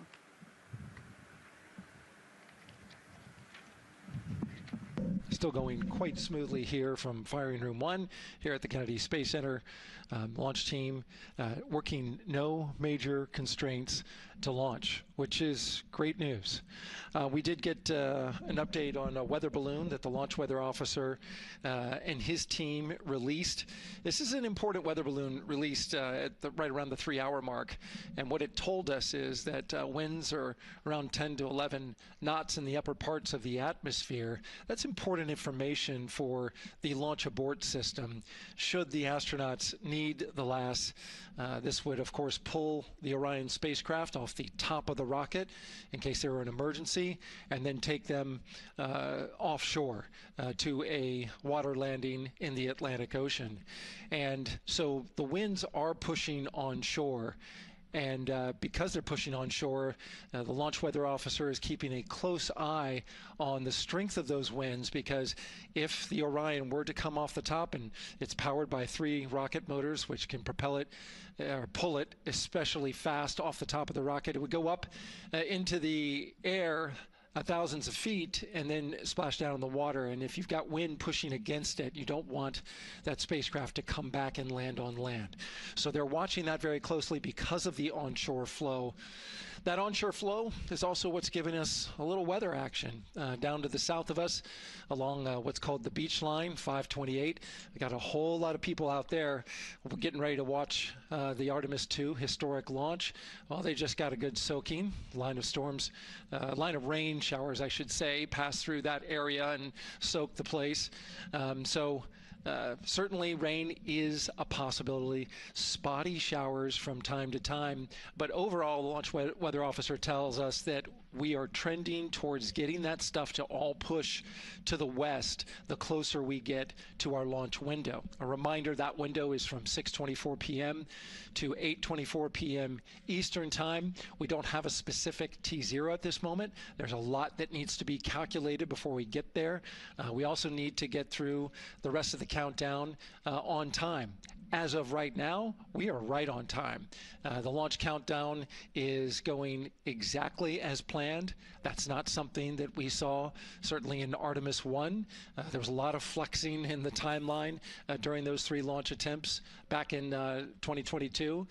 But so far today, on our first launch attempt, we're really enjoying some really solid countdown work, some solid operations by the launch team so far. And to quote our friend Lucas, who created Earthrise, we all really like that. We'll send it back to the host desk. Thanks so much, Daryl. Yes, we really like that, and we really like Rise and Lucas. So thank you for that. That was really cute. Okay, so again, here we are in the big box here. We have our full view of the rocket, looking glorious on there with, again, some clouds, but still weather is good for launch today. And then we have the closeout team continuing to do work in the White Room. We got confirmation that they have successfully completed pressurizing the counterbalance pressurization. Basically, as Daryl explained it before, the side hatch for the crew module is very heavy. So in order to open it, there needs to be pressure applied to it, and that's what we just completed, right? Right, that's exactly it. So the CBA, that counterbalance assembly that we're talking about, has to be pressurized. It's a pneumatic system to help. So in the case of an egress, you know, Christina's the one that has to open that hatch. So once she gets it unlatched and unlocked, then that pneumatic system will help move the hatch. It weighs a lot, and so the average human cannot open that hatch by themselves. And so that's why we want to make sure that the system is pressurized, that it's not going to leak, and that it is ready to go in case they need to open the hatch. So that is complete, and now what is happening are the seal leak checks. So that is in progress. Again, 2 seals go through the entirety of the hatch, and we will take the seals to pressure, hold it for about a minute, and just make sure that it is holding pressure. Again, we want to make sure that the crew has a safe, pressurized environment in any sort of situation while they're in Orion. Yep, that's right. So we're going to take a look at it. We're going to take a look at the starting pressure, and then after a certain amount of time, we'll take a look at the ending pressure, and then there are certain tolerances that we will accept for flight. 2 hours, 37 minutes and counting from the opening of our 2-hour launch window today at 6:24 p.m. Eastern Time. After liftoff, it takes less than 10 minutes to reach Earth's orbit. Let's learn more about today's ascent profile with Gary in Mission Control. Hey, Megan. We are monitoring here in Mission Control Houston. Flight controllers are looking at data from integrity and the Space Launch System during the countdown. We're looking at some of the events happening in the White Room now and just making sure that all criteria is met to commit to launch and ascent today. It's the team you see in this room that would be looking after ascent, which is a very dynamic phase of flight. And after solid rocket booster ignition of the Space Launch System, it's this team that takes over control of the mission. There are voices you'll hear upon ascent, calls being relayed between Stan Love, the Capcom you see here in this shot in Mission Control Houston, that's the voice from this room, and the Artemis II crew on a communications channel aptly named Orion to Earth. Here are the calls you may hear during this part of the mission. Capcom Stan Love, his first call after responding to the crew's successful roll pitch maneuver at 30 seconds is AMT high. This notes that should we lose just one of the main engines, an alternate mission in low Earth orbit can still be achieved. At 1 minute 25 seconds, you'll hear max Q on PDL. This notes that reaching the moment of maximum dynamic pressure on the spacecraft. This event happens to be in line with a communication switch to another ground station, the Ponce de Leon Inlet Tracking Annex, located about 35 miles north of Kennedy. At 2 minutes 45 seconds, you'll hear SM primed upper stage RCS ready. This means that the European Service Module propulsion system that's prepared for the next phase of aborts after the launch abort system jettisons, and the reaction control thrusters on the inner rim cryogenic propulsion stage that enable pointing and maneuvering are ready. At 3 minutes 50 seconds, you'll hear voice check on TDRS at the Kármán line. At this point, the launch abort system has jettisoned and revealed the Orion capsule underneath. This check verifies that the now exposed Orion antennas have a good signal over the tracking and data relay annex, tracking and data relay satellites rather, which is part of a geosynchronous satellite network and the same assets that are used aboard the International Space Station. This communication switch happens to be at the Kármán line, a widely recognized boundary about 62 miles, statute miles, or 100 kilometers above the Earth's surface, where the air is too thin for conventional aircraft to fly and marks the point where our astronauts leave Earth and enter space. At 5 minutes 16 seconds, you'll hear the call 3-engine press. This notes that if one of the 4 main engines on the SLS core stage were to fail, 3 engines can carry the crew to a nominal main engine cutoff and proceed with the expected mission timeline. This is an important call that gives more assurance of continuing today's moon mission. At 7 minutes, you'll hear expect nominal shutdown. You'll hear this call should the main engine performance be as expected up to this point. Shutdown plans can vary and may impact G-forces experienced by the crew or future burn plans, but a nominal shutdown is more indicative of continuing the mission on the expected timeline. At 7 minutes 30 seconds, you'll hear AOA open. This notes crossing into a new abort profile. At this point, an abort would use Orion engines to escape the core stage, and the altitude and velocity are enough to make it one lap around the Earth and aim for a splashdown in the Pacific Ocean instead of the Atlantic. And then, of course, shortly after 8 minutes, you'll hear nominal MECO. You won't hear MECO right away. Teams here wait until the core stage has separated and the trajectory is confirmed as expected before that call to the crew. Now, this ascent profile is approximate, as there may be calls that move a few seconds depending on the trajectory, and of course these are the calls and times for a nominal trajectory. Teams in this room have been training extensively to prepare for any and all scenarios, and they are confident and ready to take this crew into space today. In today's pre-brief, the flight director, Judd Freeling, expressed his confidence to the team, citing the hundreds of simulations to prepare for this very moment. These are the calls you'll hear during ascent less than 3 hours from now, but now we'll turn our attention to the countdown to launch and send it back to you, Megan, at the Space Coast. Thanks so much, Gary. Now, one of today's 4 astronauts, of course, Canadian Space Agency astronaut Jeremy Hansen. Let's go now to Jasmine with her next guest. Thanks so much, Megan. Yeah, we're joining you live now from the Operations Support Building here at Kennedy, where crowds are starting to gather, and we're honored to have Lisa Campbell of the Canadian Space Agency joining us. Lisa, Jeremy Hansen is about to make history as the first Canadian to venture to the moon. What does that milestone mean for your agency?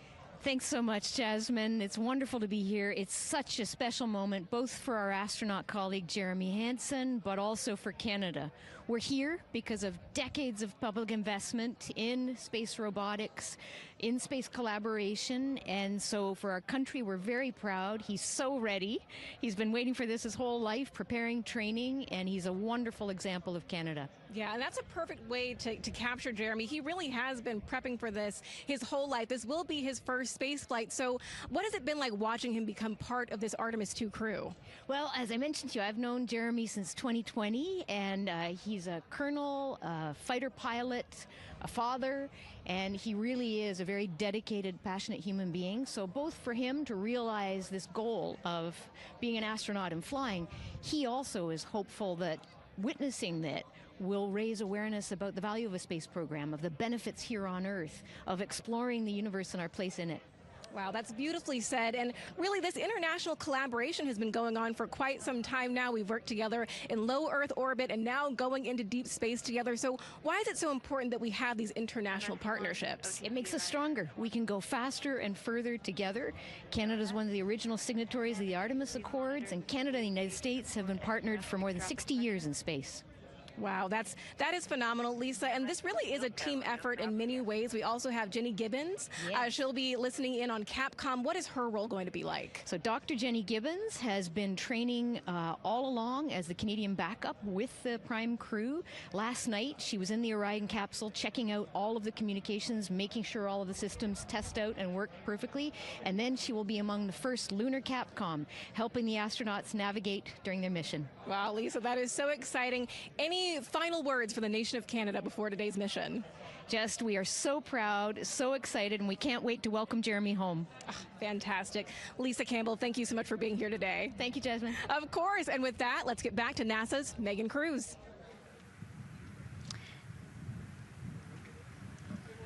And right now, go ahead. Command PBA press has been completed. Did you see any drop in pressure? And MS1, we saw just a little bit. It is just over 2,600 now. Copy. Thank you, ma'am. again, a call out to mission specialist Christina Cook. Again, it was her responsibility to monitor the pressure on the counterbalance system that will help open the side hatch. And she did report a drop in pressure, but it seems like it's within nominal limits. Right. They might have had a small drop, but you know, we have a starting pressure and an ending pressure, and as long as the difference isn't too high, then we will take that, and the engineers know exactly what they're looking at for in terms of that delta pressure. And so again, that milestone on the checklist of things that have to happen before they launch today. That is complete. The crew, again, still inside comfortably as the closeout crew team work to close the side hatch. Again, a separate seal leak check, followed by a full cabin leak check, and then they will close the last abort system hatch. Lots to do still in the White Room and marching towards the, marching down the countdown timeline well. And so Bill, again, number 3 there, he is holding a silver flex hose.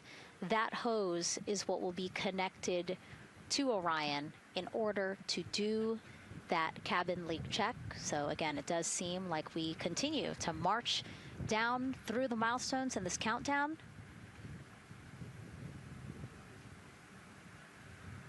Hopefully lifting off today within our 2-hour launch window that opens at 6:24 p.m.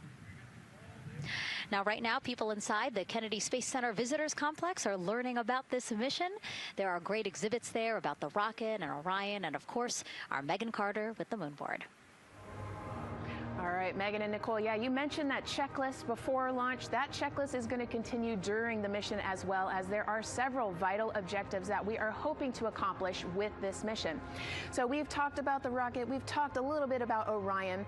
Obviously, during Artemis I, we had that test flight, and there were no humans on board. That is our one big difference for this one, and we are going to have that crew this time. So what are they going to be up to during this mission? Let me tell you just a little bit. Now, for Artemis I, like I mentioned, we were really focused on the SLS, making sure it had the power and capabilities that we needed. We were also checking out the Orion spacecraft in deep space environments, making sure that it was good to go. Now for Artemis II, we are going to be taking the testing for Orion to the next level by adding that human component. So those test objectives are going to start even before launch. Like you mentioned, they are out there making their way through that checklist. But these objectives are going to start now, and that includes safety. So one really great example of safety is going to be something called the egress baskets. They're out there in the spacecraft, obviously, and should a situation happen to come up, they are going to have something called the egress baskets they can get in, and those are going to zip line them essentially down to the ground within seconds to safety. Another great example of those safety procedures are going to be the LAS, or the launch abort system that I mentioned earlier. Just a reminder, that's the one that can pull the crew and capsule away from any danger within a few minutes of into the launch. Now, those are just a couple quick examples, but our recovery teams have been training extensively, quite a lot, to make sure that they are ready and prepared for any challenging situation that could possibly arise. All right. Several other objectives that we are going to be looking at are also going to be communication checkouts. That is going to be vital. I know we talked a little bit earlier about all the maneuvering that they're going to be able to do, but we want to make sure that they have full communication ability from space to ground so that we can fully support them here.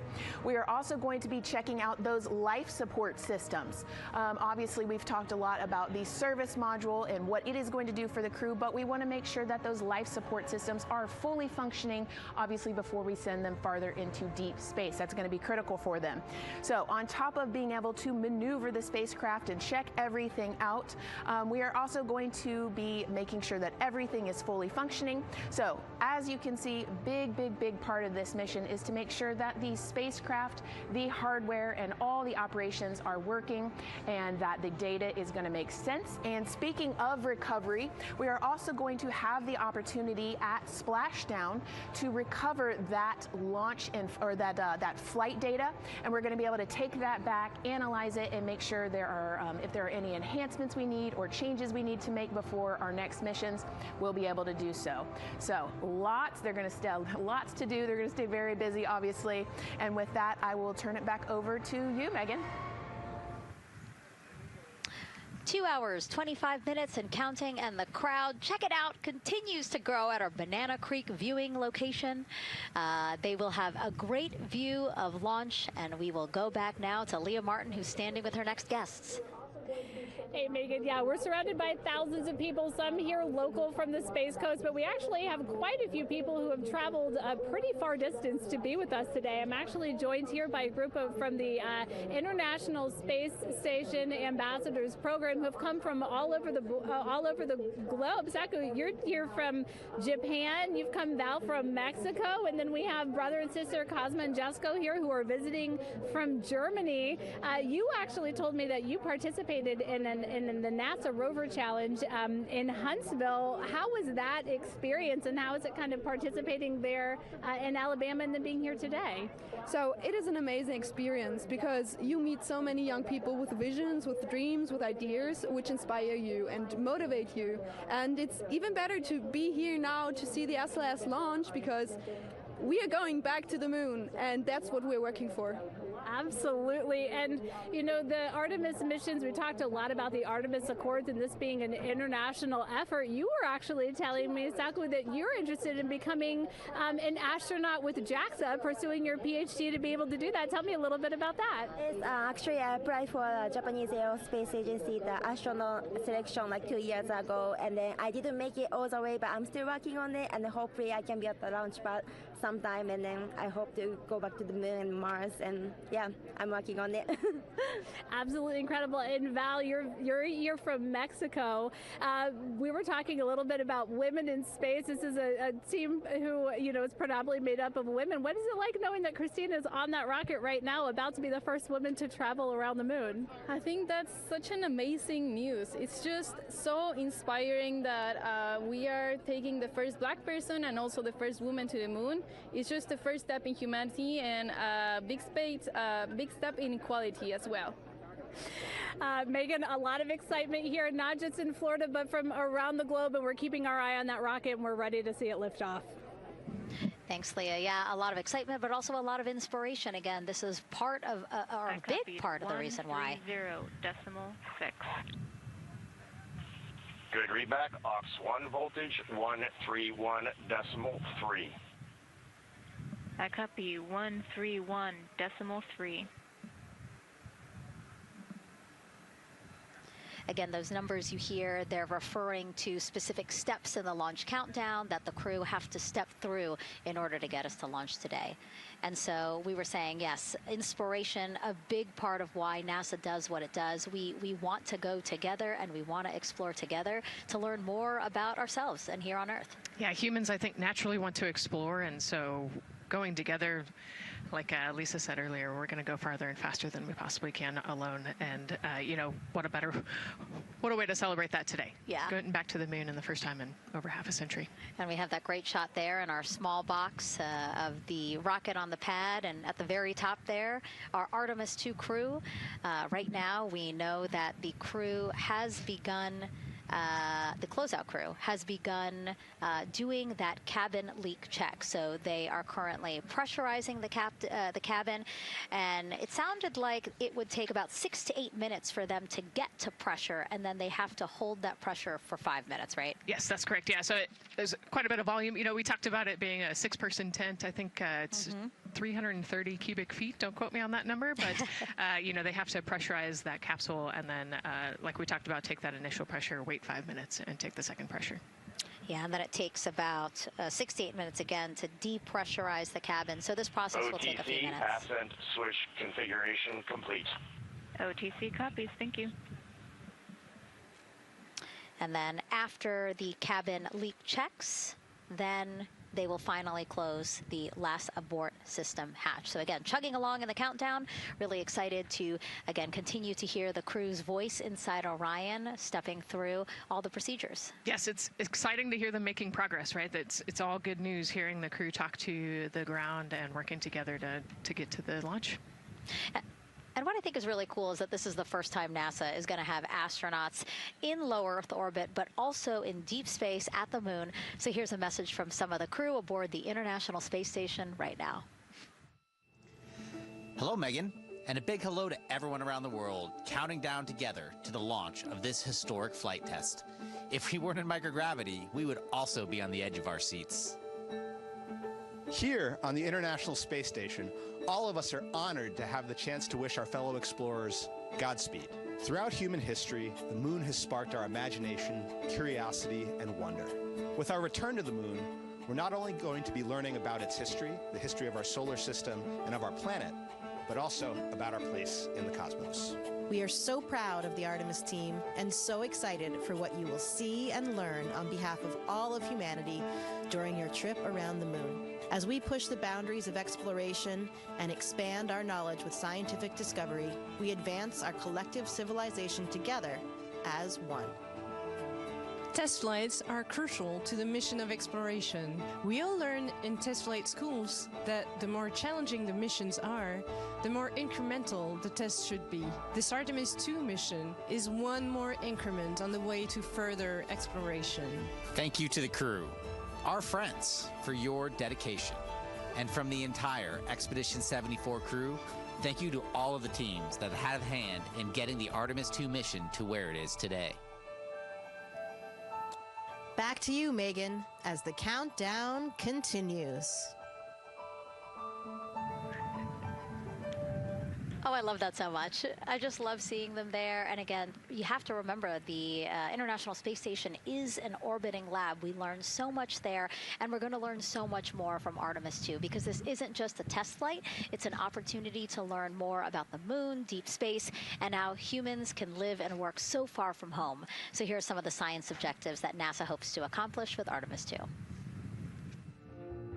Artemis II is our return of humans to the moon, flying around the moon on board Orion. But along with that, we're doing a lot of great science. One of the exciting things about the Artemis missions to the moon is that science is actually a fundamental pillar of why we explore, why we're going, what we're doing in Artemis. I think it's incredibly exciting that not only are we testing the vehicle, but we're testing science on board. Science where the astronauts are conducting experiments, science riding along with the astronauts. We have astronauts looking outside the window and really observing the lunar surface. It will help us understand the deep space environment. It will help us understand how that environment affects our astronauts, our systems, and life in general. So deep space is a challenge for us because you have to leave Earth's protective magnetic field. Here in low Earth orbit, the crew members are protected from some of the harmful radiation. Going to the moon, they'll no longer be protected, so they'll have a higher radiation exposure. Much like Artemis I, we have so many radiation sensors and detectors that are inside the capsule so that we can fully understand and appreciate the radiation environment for protecting our astronauts. In my hand here, I'm holding a tissue chip model. This is the exact design that's going to be flying alongside the astronauts. We'll be collecting samples from each of the crew members, and we can make these organ chips out of the astronauts themselves. So every crew member will have their own avatar on board, and then upon return, we can evaluate that deep space radiation environment and what that compares to the astronaut themselves. Not only are they going to help change the course of medicine for the astronauts, but revolutionizing that on Earth as well. We're looking at sleep, we're looking at team dynamics, we're looking at how you interact with the environment. We're also looking at the immune system, so what are the biomarkers? We're using saliva as a method to study hormones and different things in your body that may change during a mission like this. And then finally, how do we function after microgravity, being close to the moon, then returning to Earth. Which will ultimately help us achieve our goal of getting humans to Mars. And then on top of that, we have an opportunity to look at the moon from deep space on the far side for the first time in over 50 years. Having human eyeballs and brains back around the moon is going to unlock a new generation of lunar science discovery. The human eyeball is capable of taking in so much data in just a split second. They'll be able to tackle impact history, volcanic history. They'll be able to look at how the albedo, or kind of the shade and hue of the moon and the color of the moon, can tell us something about how that terrain evolved over time. We're integrating science in ways that have never been integrated into human exploration before. We have a front room mission control flight controller position called the science officer. We have a brand new science back room where it's basically our brain trust of lunar scientists and geologists supporting the crews of the future. And Artemis II will allow us to really test how this works so that future missions are really set up for success. We'll also be deploying some CubeSats. They're small shoebox-sized spacecraft of their own. They're each provided by another country, one of our partners. As they conduct their research, they'll complement what we are doing at the moon with Orion. It is so incredibly exciting to be a part of this mission. It has been, really one of the privileges of a lifetime. I can see the work I'm doing benefit crew members right now and benefit the crew members in the future. So it's incredibly exciting and it's very rewarding. As this rocket launches humanity off of the Earth, we'll be setting the stage through our science to prepare humanity to leave Earth and explore the solar system. And what we learn during this and future Artemis missions to the moon will eventually get us to Mars. Here's Jasmine Hopkins again, now with Nikki Fox, Associate Administrator of NASA's Science Mission Directorate. Thanks so much, Megan. Yes, we're back on the balcony now, joined by Dr. Nikki Fox. Nikki, in this nearly 10-day mission, we are covering a lot of science from CubeSats to tissue chips. What are you most looking forward to learning? Oh my goodness. I think for me, the most exciting thing is actually being able to interact with the crew while they are flying, doing this historic journey on the far side of the moon. They are going to be seeing pieces of the moon that no human eyes have seen before, which is really spectacular. It's going to be an interesting trajectory. Some of it is in darkness. Then at the terminator, so in darkness they'll be able to look for like impact flashes and things when micrometeorites pummel that poor moon. And then at the terminator they can see shadows and interesting things, which kind of gives you depth perception. And then of course in the sunlit, picking out everyone's favorite craters. Also, if we launch today or tomorrow, they will see a total solar eclipse from the Orion capsule. How cool is that? That is very cool. We are thrilled for this Artemis II crew to be able to see the moon in a way that we've never seen before. What is so unique about that far side? Why are we going there? I mean, honestly, it's just, it is unique. It's very different to the near side of the moon. The actual sort of terrain, the morphology, it's very, very different. And so it will be very exciting to see that as we're going past that. Absolutely. And Nikki, we are performing a lot of science at the moon this year, actually, not just Artemis II. Can you speak to the commercial lunar landers we're planning to send? Yes, we are very, very proud of our commercial partners as they take our payloads for us to the lunar surface. And very excited. Next one up is Blue Origin's Blue Moon Mark 1 going. It's got some science on it. It's got the scalps that went on the Blue Ghost. So we'll be able to sort of look at that plume as it's coming down onto the lunar surface, and then also the laser retroreflector that will be the array that's up there too. So even on that first test flight, packing it with science as much as we can. Wow, Nikki, so much science. It's hard to keep track of everything. But the unique thing about Artemis II is we're sending crew. Can you speak to the importance of the human element of science? Absolutely. I mean, we can program, like we do with our beautiful rovers on Mars, we can program them to do certain things, and it's what we think we need them to do. When you have an astronaut up there, they can make that sort of like really unique split-second decision. The thing I'm most looking forward to is when they think they're going to be looking here, is hearing one of them say, "Oh my goodness, look over there." And I think that's just incredible about how we do that. Also flying our tissue chips with the astronauts, our Avatar experiment. Here we go, Avatar. Wow, look at that. And that's got the tissue chips samples that matched to the crew, so we'll be able to monitor the effects of microgravity and radiation on that human tissue as we prepare for more and more missions to the moon for longer and longer durations, and then off to Mars. Wow, Nikki, so much science ahead of us, but first we have to launch. Thank you so much for being here today. Thank you so much. Go Artemis. Oh, of course, go Artemis. And with that, let's turn it back over to the countdown with NASA's Megan Cruz. Nikki is so fun. She has so much energy and so much passion about the science. And again, yeah, it's just so important to remember that so much science is happening with this mission. It's not just to test out the hardware and the life support systems. Yeah, you saw the science video, and then we talked to Nikki. Man, there's so much going on, right? We talked a little bit about the lunar observations that we're going to do. And then, she talked about, made a really great point about, the human eye can pick things out that a camera or a robot can't necessarily pick out. And so that's why we're sending humans. But also, we're not just doing the lunar observations. The Avatar, that's a really cool experiment. They took blood samples from the crew, and then they used those stem cells to make bone marrow and create those little Avatar chips, which is so like, impressive. feels like scientific, sci-fi movie stuff. Yeah. But, we're going to look at radiation. We're going to look at all sorts of different scientific experiments. We got the little CubeSats. We're going to go look at space weather. Lots going on. Yeah, even collecting some of the astronauts' saliva, you can learn a lot about the body through the saliva. So just really a lot in a small amount of time in a small capsule. Yeah, scientific discovery. That's why we go back to the moon. Yeah. And so again, her energy just so, oh my God, I can't find the words. So wonderful. Awesome. Yeah. I don't know why I couldn't find the word. So anyway, yeah, just really, again, thank you, Dr. Nikki Fox and Jasmine. And so Nicole, what about answering more questions? Let's do it. Okay, great. First one, what was the word I was trying to get at? No, I'm kidding. Let's have the first question up on the screen now.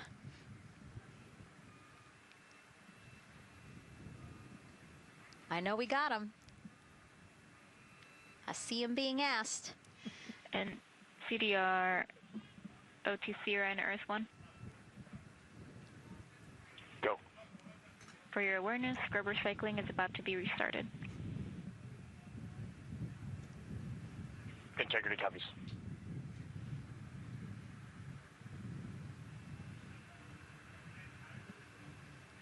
All right, let's try that again. Can we get the next social question, please?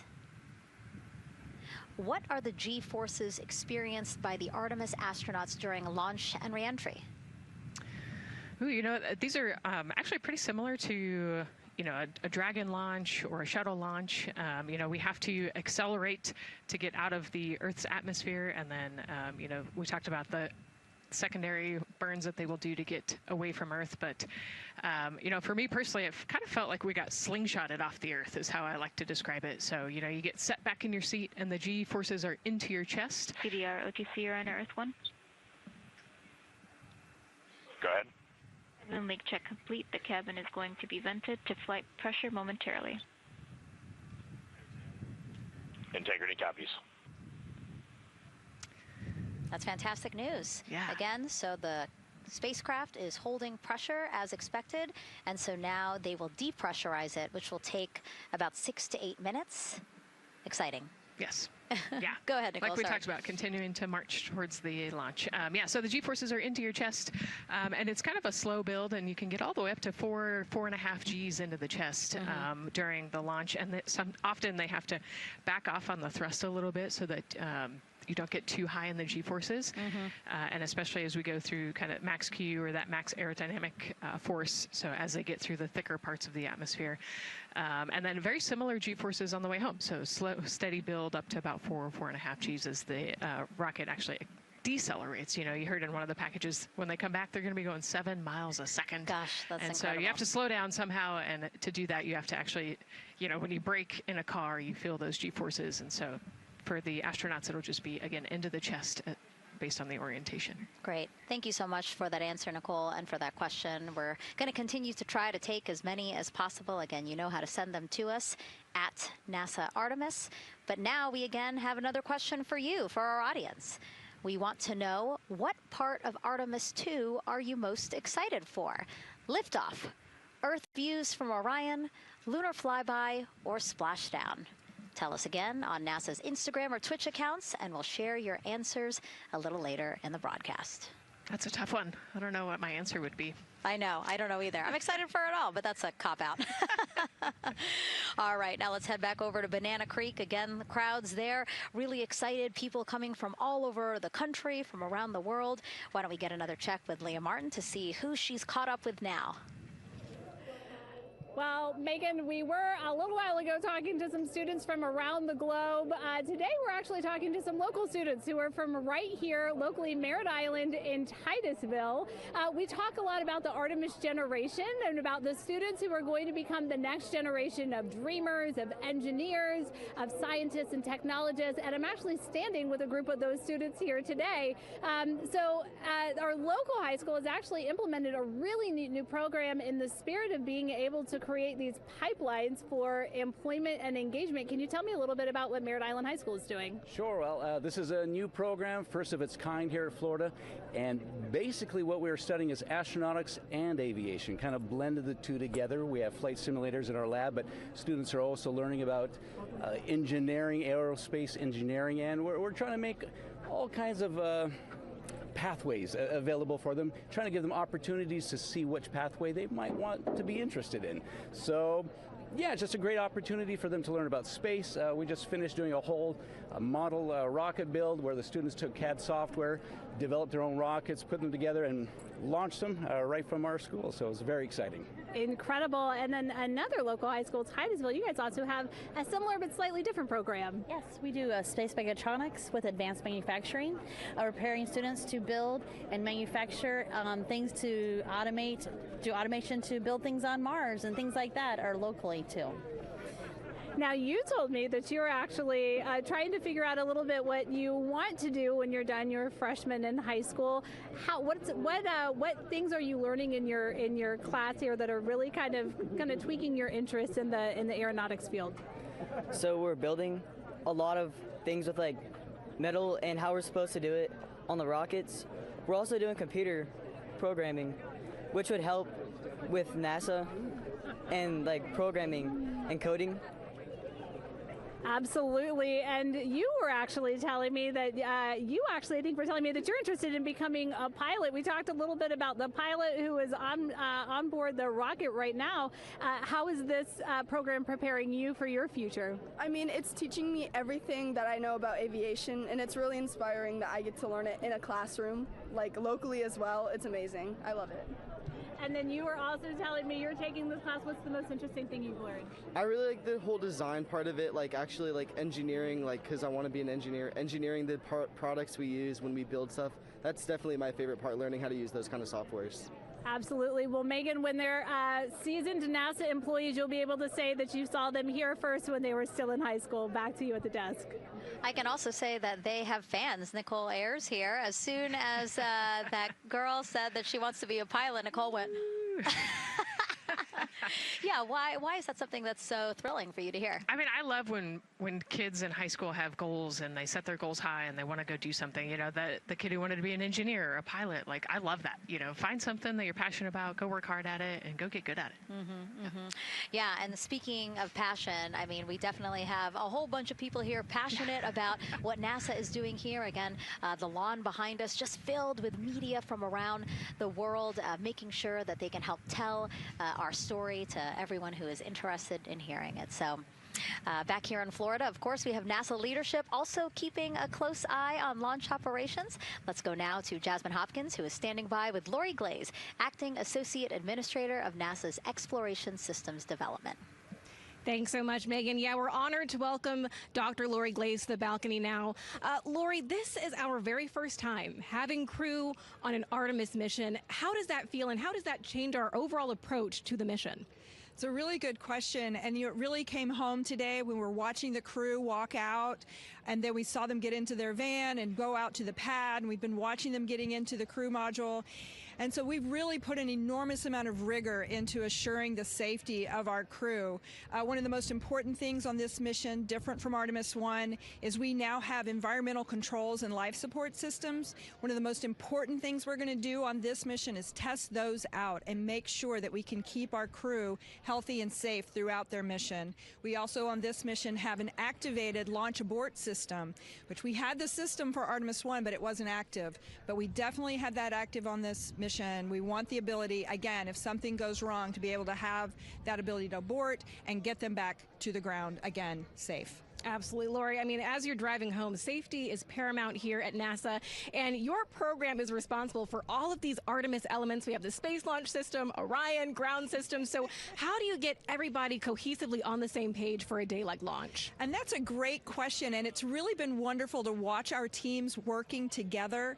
We have the ground systems, which are kind of the bookends of our mission. The ground systems help prepare us to get the rocket ready to take off. They're doing all of the loading of the tanks right right now and getting the crew into Orion. And then at the back end, they'll be there to recover the crew when they land in the ocean. But they know that their job is to make sure that that rocket is ready to go and that the crew module is ready to go. And then the rocket itself, the space launch systems, they know that their job is to deliver the crew module to the right point in space so that they can conduct their mission. And then again, they have to make sure that everything is ready, that they set them on the trajectory that is going to bring them around the moon and set them up to land in the right place in the Pacific Ocean. And that's their job, and they know how important that is. And they have to work closely with Orion, which again, they also have to work with all the other teams to make sure that everything's working together. And then on top of that, our flight operations teams, all the people on the ground, they're all working together. They know this mission doesn't work unless every single part of the mission works. Right. Lori, there are so many things that have to work together today. We can't wait to see what happens next. Thank you so much for being here. It's my pleasure. Thank you. Of course. And with that, let's take it back to the countdown with NASA's Megan Cruz. Yeah, and speaking of the countdown, 1 hour, 59 minutes and counting until the opening of our 2-hour launch window at 6:24 p.m. Eastern Time.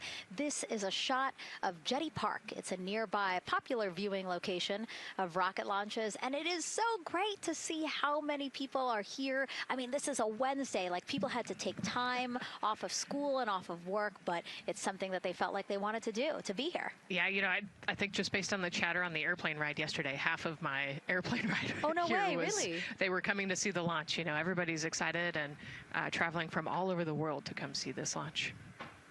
And it really is a great day. We had some sprinkles here in the crowd, but for the most part, I mean, it's just a beautiful day to witness history. It is, yeah, you know, a little bit of sprinkles, but for the most part, the clouds are staying away, and you can see the blue sky behind us, so hoping for good weather in a couple hours. Absolutely. And so Dr. Lori Glaze mentioned what we learned from the Artemis II mission helps pave the way to sustained human presence on the lunar surface. So what are the objectives of this mission to eventually accomplish that? Let's check in with Gary in Mission Control for more. Thank you, Megan. Yes, the ascent teams are here in Mission Control Houston, working through their steps to prepare for a go for launch. Right up here on the front board, we're watching the teams in the White Room work through their checklist and closing the hatch as we verify ours, working as one NASA team. What Dr. Glaze said about working across the teams throughout the nation is true. It takes one NASA team to bring everything together and accomplish the mission objectives.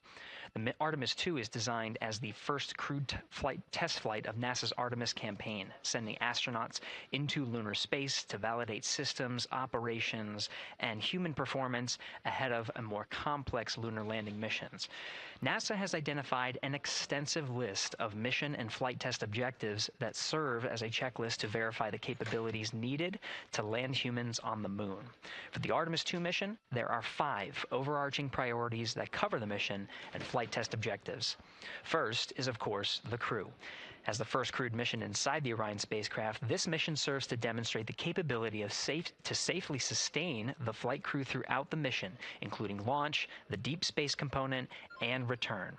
Number 2 is systems. This mission brings it all together to validate the performance of all ground and flight systems needed for a long-term lunar campaign, from launch infrastructure to spacecraft operations in deep space.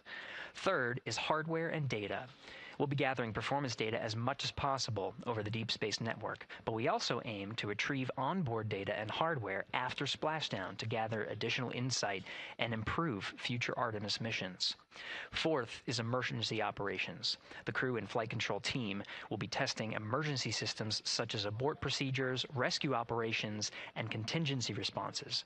During the flight, astronauts will rehearse a number of these procedures to ensure that in the event of a real emergency, the planned procedures and operations are sound. And finally, there's subsystem validation. Engineers will be verifying subsystems across the board to ensure reliability across life support, propulsion, avionics, and navigation systems aboard the Orion spacecraft. Human spaceflight is a complicated endeavor that requires precision and confidence across all disciplines. You may hear the phrase, human spaceflight is the greatest team sport, a few times in today's coverage, and it's absolutely true. Not only does it need mastery of specific components, but the integration extends across thousands of people and facilities around the world to come together and make it all work. A lot of the work from many people has led to this moment, a rocket at the pad with humans on board, ready to put everything we worked for to the test. I'm certainly excited about it. The teams here in this room are looking forward to supporting the mission, and I hope those watching are as excited as we are.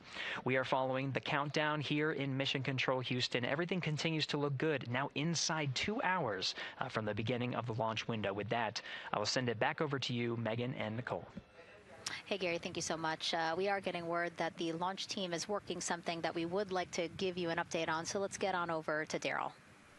All right, thank you, Megan. And we are live in Firing Room 1 here at the Launch Control Complex. Yes, we are currently not working any constraints with regards to the rocket or the ground systems. But the launch team has been made aware of an issue that the range is working.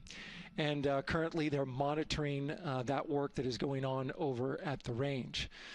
We understand that that issue is related to the flight termination system. Now, the flight termination system, just to give you a quick explainer, every rocket has a flight termination system. It's the system that the Eastern Range here uses in order to send a destruct signal to a rocket in case it veers off path. So it's a very critical, important safety component in terms of how the range keeps the public safe here. We understand that the flight termination system, they're working an issue. And so as they continue to work that issue, they've asked for some assistance from the launch team to help verify some of the work that they're doing on their FTS system. And this is where it gets a pretty unique situation here. The assistance they've asked for is to verify what's going on with their system. They want to check it to see that the work they're doing is okay. And in order to do that, the FTS console operator inside the firing room has been asked to help them verify it. And the way that they're going to do that, and the solution that he proposed to check and verify the system with the launch director, and she gave the approval, is to go get a piece of heritage equipment from inside the VAB that was used during the space shuttle program. And this equipment is able to receive commands by the range through the flight termination system. And so with this piece of equipment, this console operator who works FTS was granted permission to go go over to the VAB next door and get this equipment that he's very much aware of and used during the space shuttle era. And so that is in work right now. The bottom line of all this is, at this moment, the range is no-go. But that is not stopping us from moving forward in the countdown. We can continue to process and work the countdown. The closeout crew will continue to do their work, and the launch team will continue to do their work as well. But we'll keep you updated on what happens in regards to, as far as my understanding goes, a pretty unique situation here with trying to bring resolution and kind of help out the situation that we're seeing at the range right now. And that's the latest here from the firing room. We'll send it back to Megan and Nicole out the host desk. Thank you, Daryl. Yes, very unique, but I think it speaks to the ingenuity of this team, right? To say, hey, we have this equipment at the VAB. Why don't we leverage it to try to solve this issue and work it? Yeah, what a great example of human creativity, right? We know this thing exists. Let's go solve this problem. We have time, you know, like Daryl said, we're going to continue to march down the countdown. So we'll continue to get the rocket and the crew ready, but we still have that 2-hour window. So in the meantime, let's try to figure out what's happening with the range. And speaking of the range, what is the range for people who might not watch rocket launches with us often? Sure, yeah. So anytime that you launch a rocket, you have to clear the airspace, right, in the launch corridor. So where the rocket's flight path is going to go, you have to make sure that that whole airspace is clear. And so we actually have assets, you know, the Space Force helps us out with this one, but, you know, we want to make sure that there aren't airplanes in the way and there aren't other, you know, maritime assets in the way or things like that. So that there's a whole group of people. We talked about, actually, Gary said it great, right? It's a huge team sport, and so there's a whole group here on the ground that is monitoring that launch corridor to make sure it's clear and ready to go.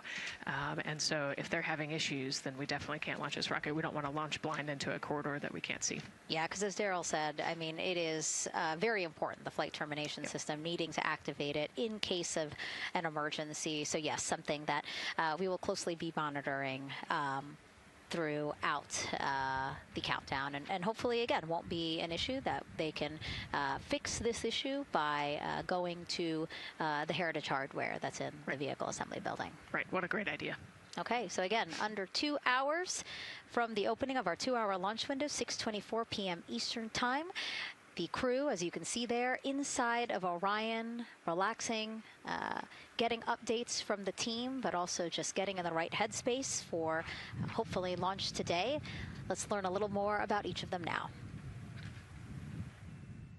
The moon, to me, it's the thing that connects me together with all the other humans in my life. I remember being a little kid lying in bed at night and just looking out at the moon in whatever phase it was in, and I was thinking, man, my friends that live like 20 miles away, they can probably look out and see that same exact moon. And then when I was in the Navy and I would look out at the moon and I'd be halfway around the planet, I would think, man, my brother can see that moon where he is, and he's halfway around the planet from where I am. To me, it's a connection of life on Earth. We can all look up and see that moon, and it's always changing. The moon is never the same 2 days in a row. I love that. My name is Reed Wiseman. I'm the commander of NASA's Artemis II mission around the moon. I grew up in a little town just north of Baltimore, Maryland, about 20 miles north of the city. There was a National Guard base nearby my house, and there were A-10 aircraft that would fly over every now and then. I just would look up at them and be like, man, I want to be up there. I want to go do that. And then my brother went to the Naval Academy, and I would go every year and watch the Blue Angels fly during commencement, and that just started to grow and grow and grow. For a while, I wanted to join the Air Force, and then I realized Navy flies as well, and they fly from ships in the middle of the ocean, and that was it. Like, done deal for me. That is exactly what I wanted to do for my career. Flying is freedom to me, especially when you're in a jet aircraft coming off of an aircraft carrier in the middle of the Pacific Ocean. Nearest land is over 1,500 miles away. So when you come off of that aircraft carrier, you are truly just alone with yourself out there. It is a magical experience to be out there all by yourself in an aircraft over the Pacific. It's free. I think anybody who accomplishes something that they set their mind out to, there's no one thing that does it for them. It's a combination of everything. I mean, the way my parents raised me, the way my brother and I, the way our relationship developed over time, my friends, being in the marching band, going to college, setting my own course, learning how to live on my own, being mentored along the way, being, you know, kept on the path to success, but being given the freedom to, you know, make excursions and fail every now and then and regroup and carry on. I think all those things come together in the end to get you where you are. I've had to overcome, I mean, I'm a human being. I've had to overcome a lot of fears. I'm pretty scared of heights. I joked about that on the International Space Station, but it turns out I'm only scared like at the edge of a building. When you're up on the International Space Station, even though you're 250 miles up, I never had that feeling of falling or that I was, you know, at risk up there. I just kind of loved the feeling of floating and looking down at Earth.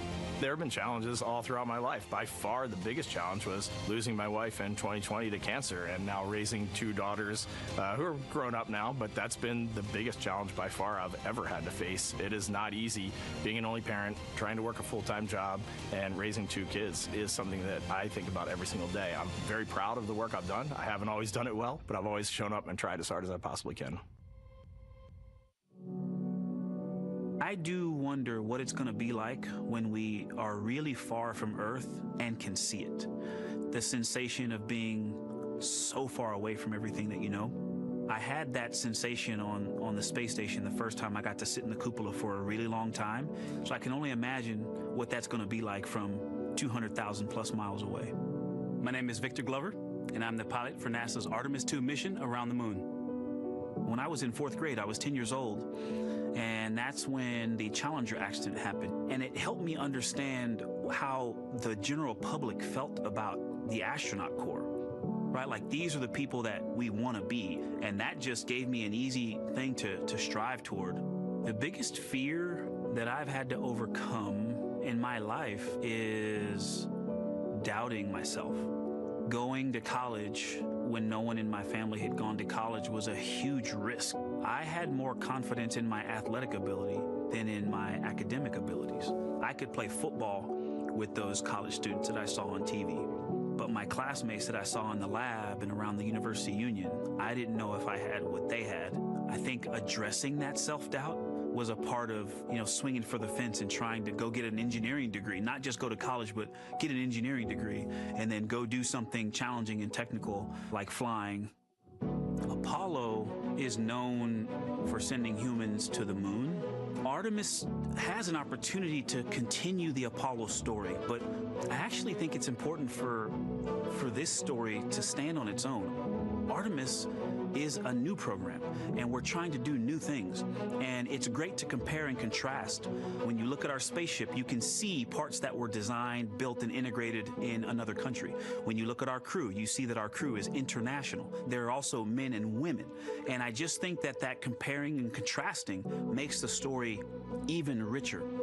The piloting role specifically, I will have an hour and a half or so where I get to fly the spacecraft by hand. We haven't flown that many spaceships. And so the ability to fly one actually in space on a test mission is just a really unique opportunity. I can't tell you how I'm going to feel when we fly by the moon and see the moon up close and the Earth from 250,000 miles away, but I don't use the word excited because I'm focused. What we do, this is very serious and it's very risky, and we are all intimately familiar with that risk. And so if we go out there and we're successful and we can pass that baton on to Artemis II, that's something to really be excited about. I tell a story, which is one that my dad told me before the Apollo missions when he was just a very little boy. He was looking up at the moon with his mom, and his mom said to him, "Don't worry, Ronnie, we'll never get there." Fast forward maybe 70 years later, it's his daughter that's actually going there. And I think that long arc is something that we can all learn from. The idea that the seemingly impossible becomes possible if you just believe in it and are willing to work hard and come together to achieve it.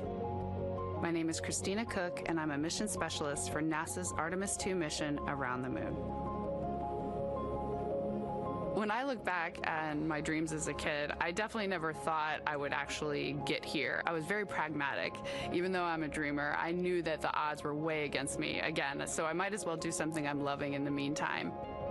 I definitely loved science and math in school and, did pretty well in those things, but I also loved being active. I was always outside.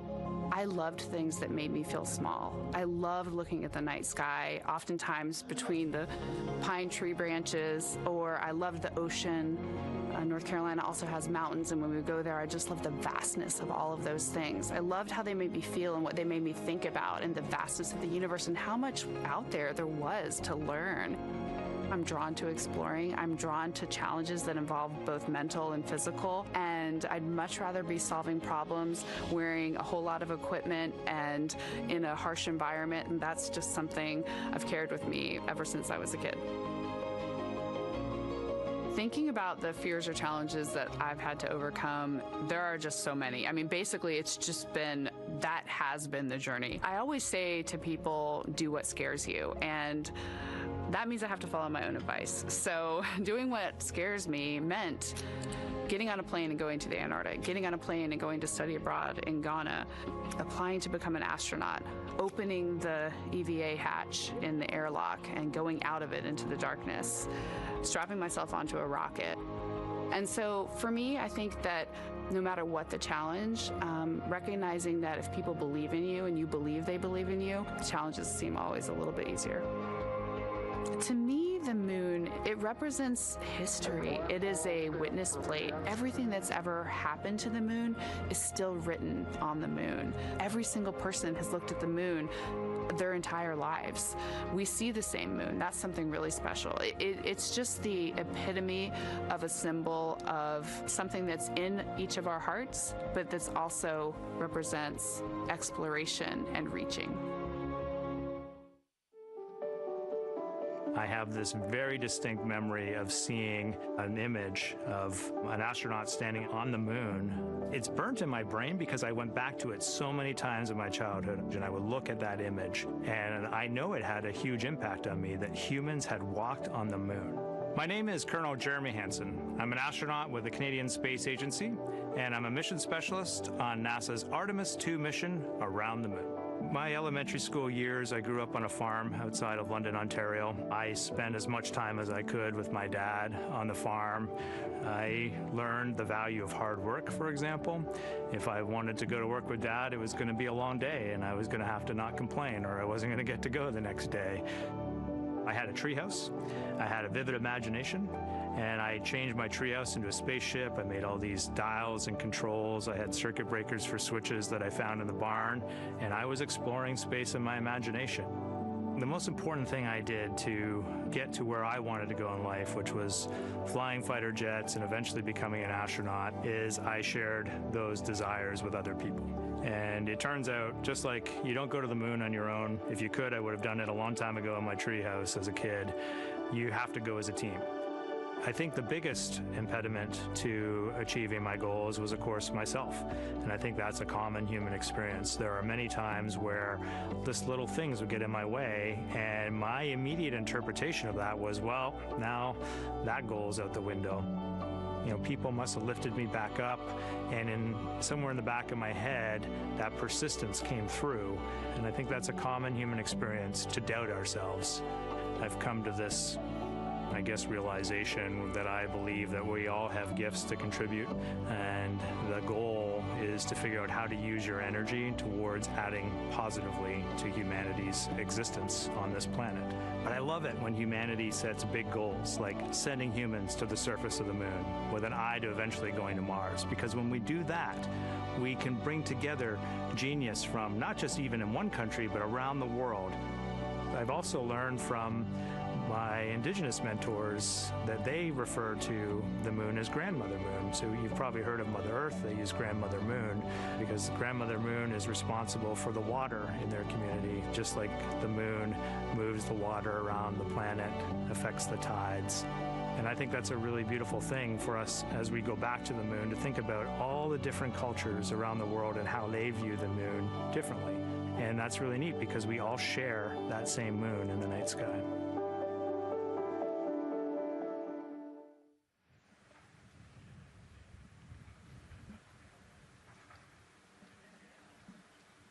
One hour, 38 minutes and counting until the opening of the Artemis II launch window today, 6:24 p.m. Eastern Time.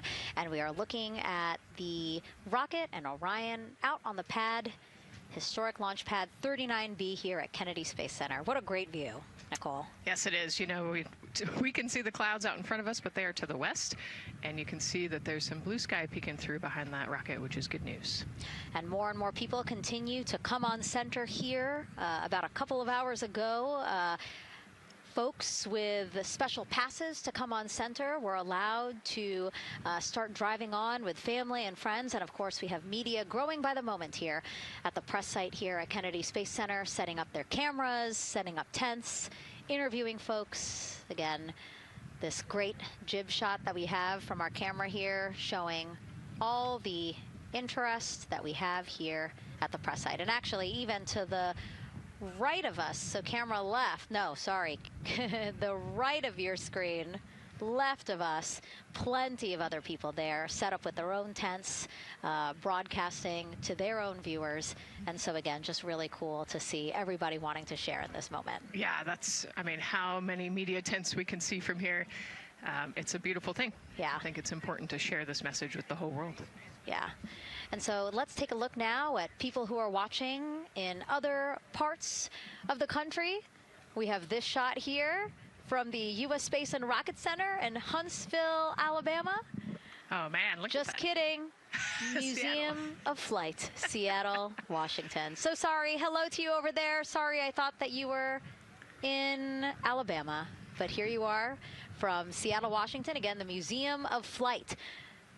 They must have had a special event to bring people there to watch, as well as a special event here. Now, correctly, the U.S. Space and Rocket Center, Huntsville, Alabama. Of course, they would have a lot of people here, and I'm sure this crowd will grow when we get closer to launch. Marshall, the home of the SLS rocket. Yes. Yeah, this is a great shot. You can see all the people there, and obviously you've got quite a few artifacts in there as well. Oh, now they us. know. Yes. Yeah, now they know. They're on the broadcast. That's too funny. Awesome. Hey, listen, it's all right. We can sit. We can sit and chill until we wait for the opening of the window. No, there they are. Yeah. Everybody's excited. Thank you guys for showing us your excitement. I know deep down it was in there. It's just that you felt like sitting at the moment, and that's all right. There's a little delay. Yeah, that's all right. Well, thanks so much to those supporting these watch parties and bringing them to us live here. Actually, our video paths are taking quite a circuitous route to be able to bring those live views in from Seattle as well as Alabama, but we're glad that we can be able to share it with you in the broadcast now. And so why are we going to the moon? Why does NASA want to build a moon base there? Here's Megan Carter again with our moon board. All right, thank you, Megan. Yeah, so we are right around that hour-and-a-half mark, hopefully for that launch. It's going to be very exciting. So they are going to have a few days to be around the low Earth orbit, and then they'll be heading on to the moon. So yes, let's talk what will be happening. Why are we going to the moon?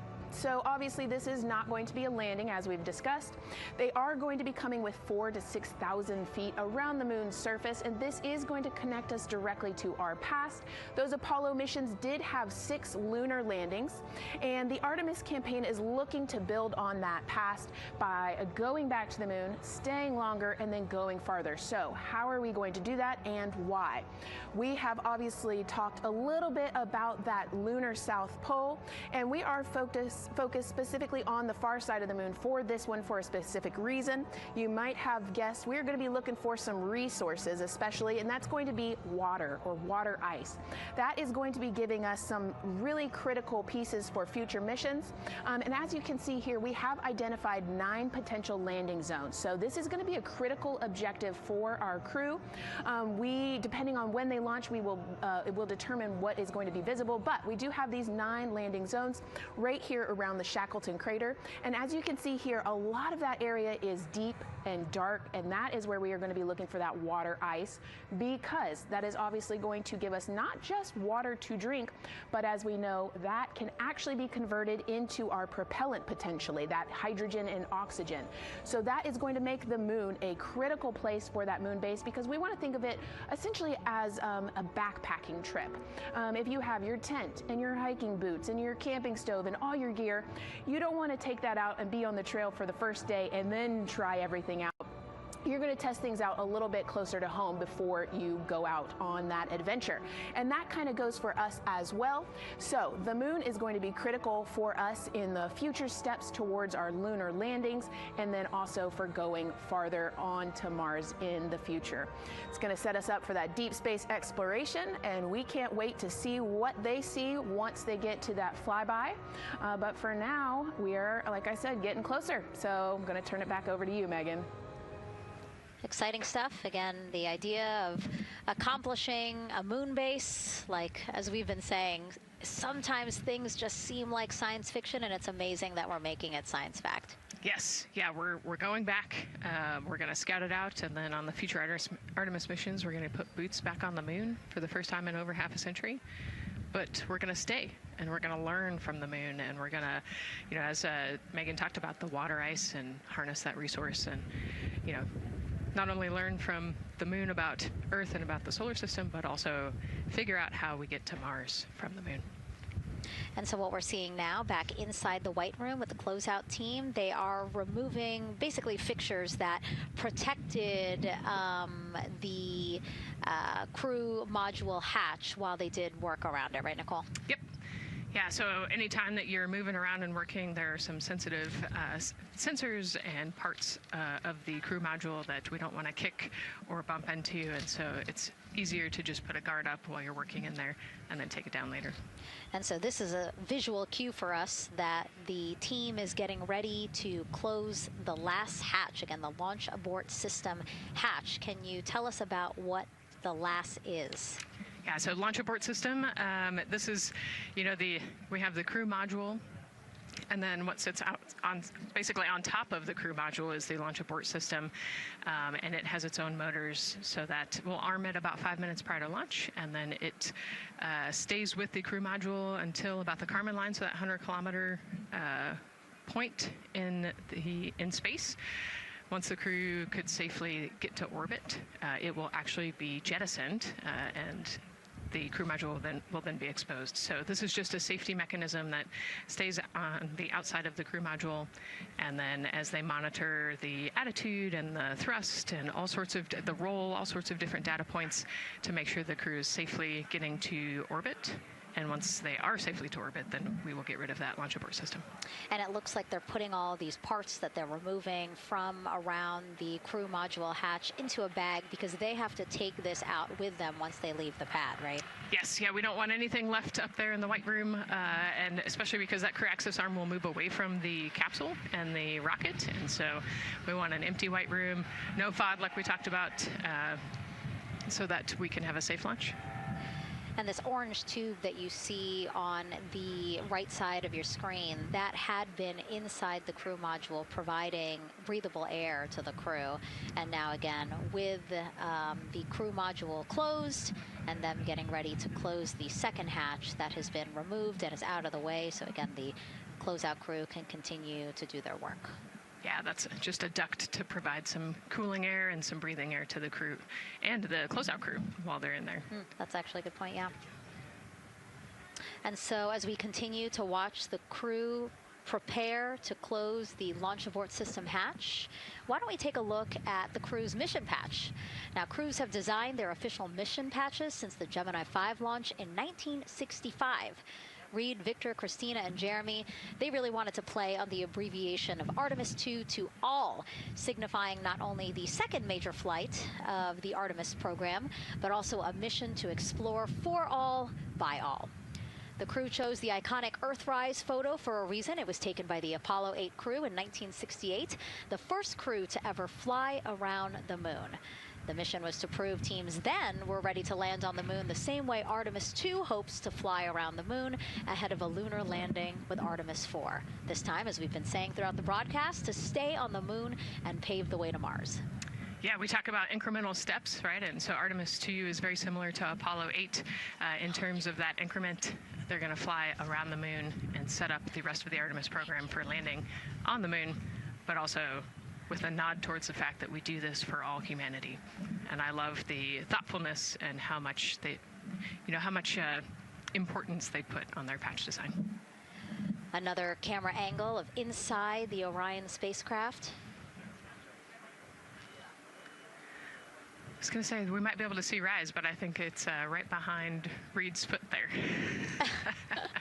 And so to orient people again, so basically we have Christina in your upper right-hand, Christina in your upper left-hand corner. Then you have Jeremy below her.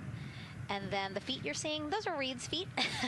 And then next to him, the upper right-hand corner, that is Victor, who's unfortunately hidden by Reed's feet, but again, that is the orientation of the crew inside Orion right now. Now, earlier this week, the crew got to stick their patch on a wall just outside the suit-up room. We can play that video there now. You can see that crews have been doing this as part of a pre-flight tradition again. Wow, Reed just making sure that thing won't come off. It's flat. And so now Victor is signing there, followed by Christina, and then Jeremy. That's a fun tradition, and your patch is up there too. It is, yeah, ours is on the left-hand side there. Yeah, it's a fun tradition. This is a really fun day too. You know, they did this a couple days ago, but it's just another step that makes it a little bit more real that you're going to be launching soon.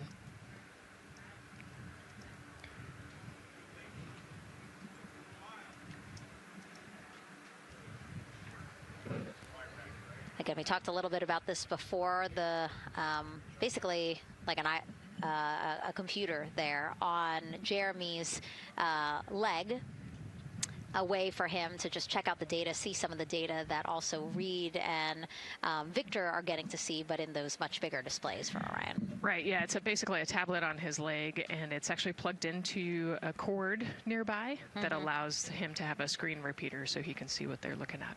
And it looks like he's taking notes. Can you talk a little bit about what that is? It's part of, all of them have like a little procedural book, right? Right, yeah, so they have what we call a knee board, and they'll have blank pages to take notes on. They might have a cue card or procedures, or they can be kind of custom built to what each crew member wants for their knee board. This mission, of course, built by people and companies in all 50 states, as we've been saying throughout the broadcast, and with our international partners as well. Let's take a look at some of the people playing such a big role in today's test flight. What we're doing here is a collaborative effort of hundreds of thousands of people. This is about the parts, the hardware, the software, the services, all coming together to make that mission possible. My dream for this space program is that we would not just push the boundaries, but that we push them together. And liftoff of Artemis I. We rise together, back to the moon and beyond. It takes a team to do great things. And Artemis has an incredible team. We have international partners. We have commercial partners and industry partners. It takes unity to accomplish great things, and that's what this mission's all about. We're not sending our money to the moon and lighting it on fire. We're putting that money right back into the economy in ways that benefit everybody. So every dollar that comes out of the Treasury that goes to support this mission goes back into the Treasury 3 times. What is very important to me is that we do it the right way, and that we do it with our values, that our industries grow, that our communities grow, that our families are healthy and safe and have amazing things to work on. Then we're going to build machines to go even further onto Mars. That is our generation, the Artemis generation, that defines the starting point of our exploration future. I just want to say thank you to all of the hands that have touched a part of this program and the hearts that have moved everyone to this goal, because we're going to the moon and we're going beyond. One team. One team. One team. One dream. What I really like about that package is, again, just reminding people that this is spurring so many jobs across the country. Yeah, across the country and across the world, right? The whole world has a part of this. The Artemis Accords are signed by over 40, 50 different countries. And so, yeah, we're taking all of the taxpayers' money and we're putting it right back into the jobs here in the U.S. And the money, too. You know, when we have more disposable income because we have good paying jobs, that's money that goes back into our economy as disposable income. So really, it is just an ecosystem that NASA is proud to be a part of. Right. Not only is it about the money and the economy, right, but it's also about the science and what we're going to learn and exploration. You know, on top of all of those things, we benefit the economy as well. Obviously, Nicole is a wealth of knowledge. We're very lucky to have her. We're going to be tapping into that knowledge throughout the broadcast, and we have been for now close to 4 hours. So thank you, Nicole. I hope you're holding up okay. Yeah, I'm loving it out here. It's been great. Let's learn a little bit more about Nicole. Her first mission to space was actually last March. She launched from here at Kennedy Space Center as pilot of NASA's SpaceX Crew 10 mission to the International Space Station, and what a beautiful launch that was. She spent 148 days in space conducting science experiments that could benefit us on Earth. For example, one studied the physics of liquids, which could help researchers deliver medicines more effectively. She also conducted an almost 6-hour spacewalk to help upgrade the orbiting lab's power system. Nicole is a lieutenant colonel in the U.S. Air Force and flew one of its most advanced aircraft. She was born in San Diego, California, and is a twin.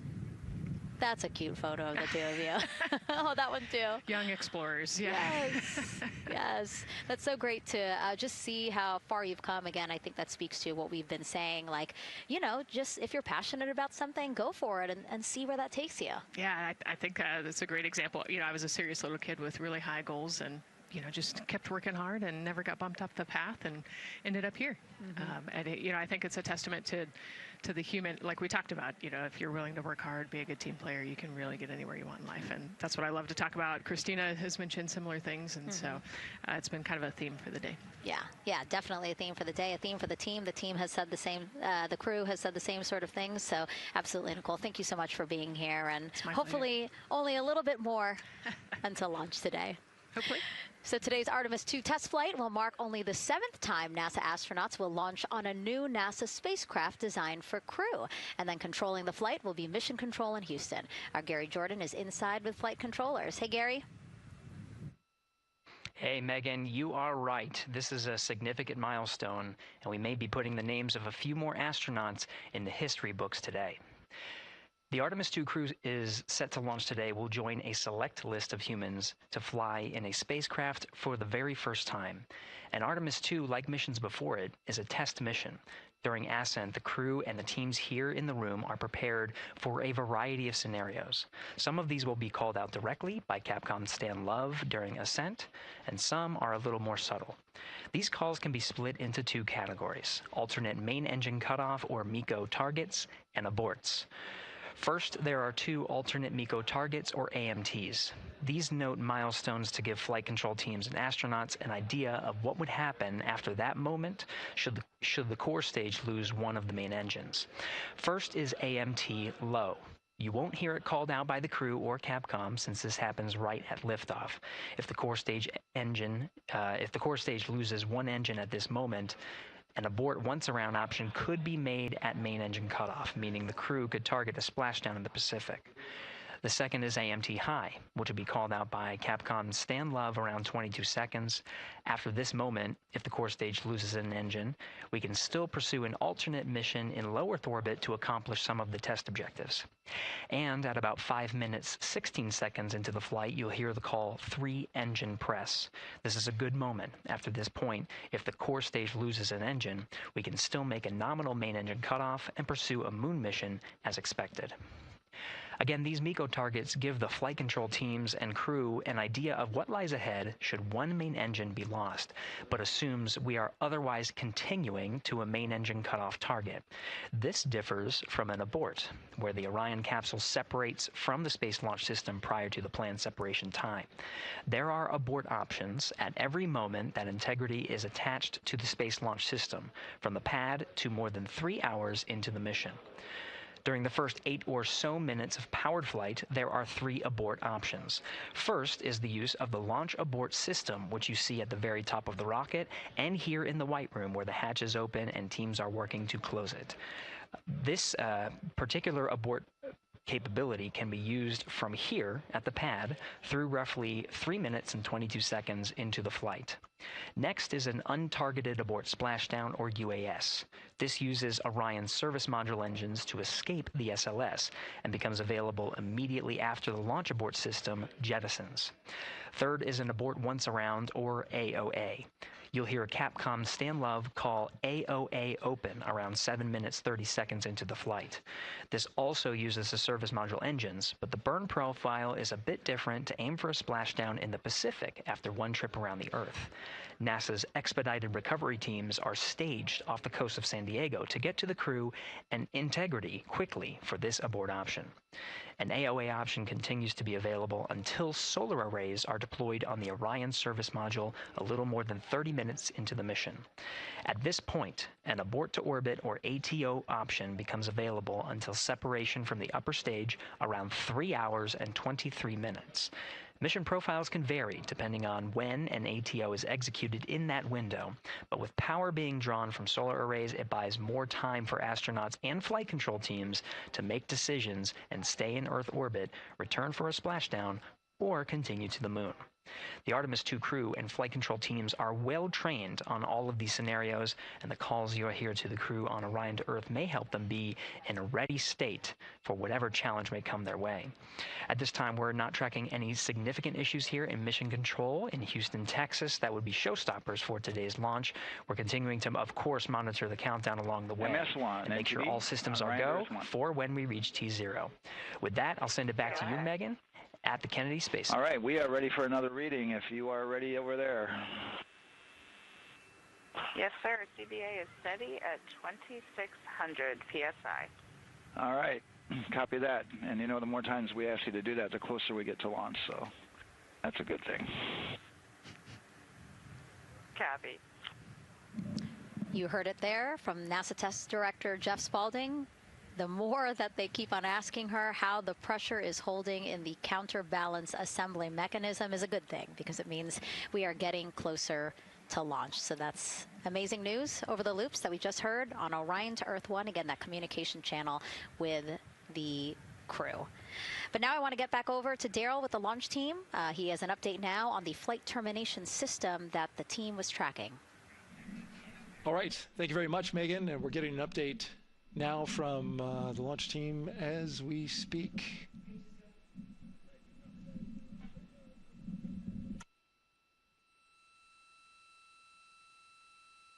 All right, stand by 1 second.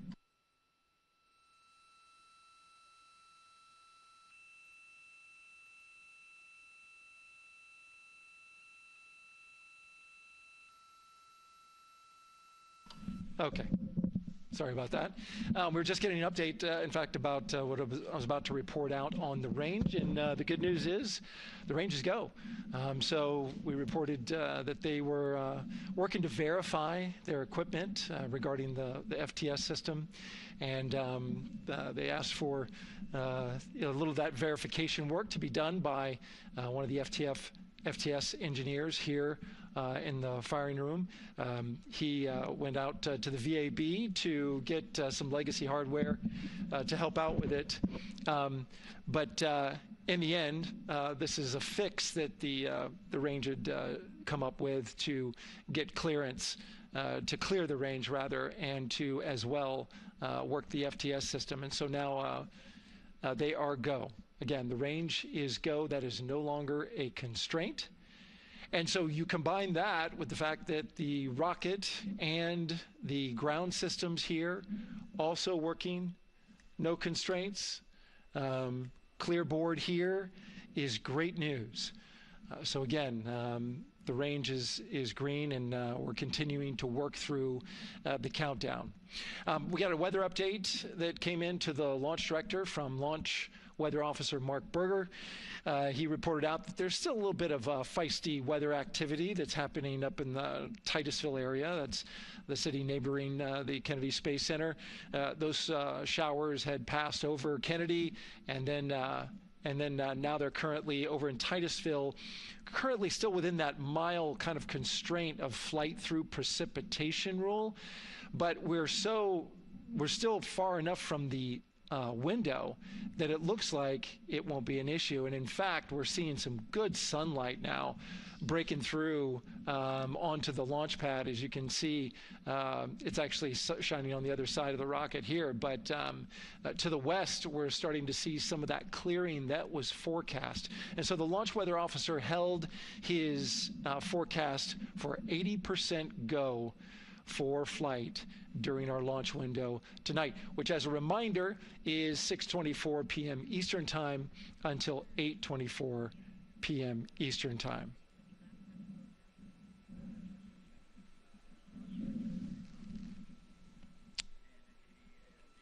And we're also hearing that the last hatch closure, as you can see in the bottom corner of your screen, they're starting to work on that. That's the launch abort system hatch. There are two hatches, the crew hatch and the launch abort system hatch, and the closeout crew that you see right there, right on time with their work as they go to shut. And you can see it in motion right now, that launch abort system hatch. That's the latest from the firing room. We'll send it back to the host desk. Thank you so much, Daryl. Great news all around. And yes, we did just see them close the last hatch. And now we are looking at a live view of Banana Creek. Lots of people there, I'm sure, relieved to hear that that issue with the flight termination system has been resolved. And we are go for launch. Go for launch from the range, go for weather, and go from all of them, I would imagine. Yes, it's going to be exciting. The crowd is building. And as Daryl said, you can start to see the sun poking out here, and we can see all the clouds are moving north and moving away from us. So it's all good news. And so as we know, we have our Leah Martin down there at the Banana Creek viewing location, and she's standing by with some other guests. Hey, Megan, I don't know if you heard that huge cheer just now. If you heard a big rumble, as soon as Daryl said that the range was clear for launch, everybody clapped. It was super excited as we get to do some final countdowns. Standing next to me, I have Hudson and Maddox, the son of brothers here. And I asked you a little bit earlier, how excited are you to be here for launch? What did you say? I'm very excited. It's our mom's birthday, and, you know, not a better way to celebrate right now. I asked you on a scale of 1 to 10, how excited are you? Would you say? 11.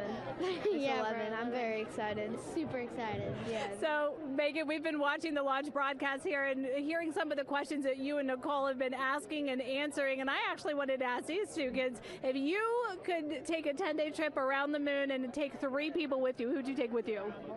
Well, I'd take my dad and my mom. And I mean, I don't know, probably my best friend. I'd just say one of my friends, you know. Oh, one of your friends. So brother got left out. Who would you take? That was just what I was thinking. My dad and my mom and my best friend. That's a pretty good answer. Your brother can get his own trip to space, right? Yeah. So I'm actually joined here also by Dad. Now, you were sharing with me that a lot of the work that you've been doing over the last several months has been prepping the launch teams, our engineering teams, our ground systems teams, to get ready for launch, to be mindful and to be in this moment. How does it feel to be standing here knowing that the people you've worked so closely with are doing what they're passionate about, or doing what they were born to do, moments away from launching this rocket? I mean, this is an exceptionally happy moment for us and all of us and the people that are, you know, about to take off on this historic trip here. And I'm grateful to know that we've helped in some way, shape, or form to help them stay steady and calm, you know, in such an exciting time within the agency. And so to just be here and witness it and know that, you know, they've got some tools to help them stay calm and steady is everything to us. So. Fantastic. Well, Megan, we are standing by ready to go, and we're ready to cheer this team on. Thanks so much, guys. And yes, Leo, we did hear that cheer. That was very exciting. I think the vibe over there is they're celebrating, they're having fun. And here, once they heard that we're go for launch, everybody had to run back to the camera and work. It's a little bit of a different vibe, but I definitely think that people are excited, especially as we see now live inside of the White Room at the launch pad. The closeout crew has closed the launch abort system hatch. You saw there, we took it live. Took a lot of them, I think all of them, except for one. I think it took 3 or 4 of them to push that hatch door close. And then they felt around the perimeter of the door to make sure that everything was sitting just right. Right, yeah, we talked about how heavy the crew module hatch is. This hatch is just as heavy probably. And so, you know, they're working the closure here and working those connections. And you can see, yeah, there's still 3, 4, 5 people that we can see in the White Room. It takes a lot of people to get this these hatches closed and this rocket ready to launch. Mm-hmm. And so the next step in the countdown is that this team will start closing out the White Room. So basically disconnecting things, stowing things, making sure that when they leave, there is nothing that isn't supposed to be there. And really, then at that point, it's just all 4 of the crew member, Victor, Reed, Christina, and Jeremy by themselves at the top of the launch pad. Yeah, and then eventually that crew access arm will move away, and then it'll really just be them up on top of that rocket. Mm-hmm. Yeah, your eyes lit up when I said that. That's exciting. It is. It is. Yeah, we had a moment, we talked a little bit about my fear of heights, but most of our crew is afraid of heights. And so there was a moment where I realized that it was just us, you know, 100 and some odd feet up and no way. No crew access arm. And may or may not have said something that made everybody go, huh. Were you wondering to yourself, what? How did I get here? We're pretty far up. That crew again bringing that drag-on camera. That camera is a handheld camera that is a live look for teams who are remotely watching these operations closely. Again, verifying that things are as they should be before the crew starts, the closeout crew starts leaving the White Room. You see them checking their procedures. You can see they're covering the ends of those hoses. That's to protect those hoses from FOD, so we don't want any dirt or anything to get into those while we transport them and stow them. So you can see Andre there working to close out the hoses as well while they're cleaning up the White Room. And so they'll tape that close. You just saw number 5 holding some tools. Again, we'll stow those away. You have to account for everything. Obviously, you know, they did have tools out. They did have procedures, paper, notes out. Like, all of that has to go. Yes, and you can even see on number 3's hat, he's got a string that's connected to his suit there.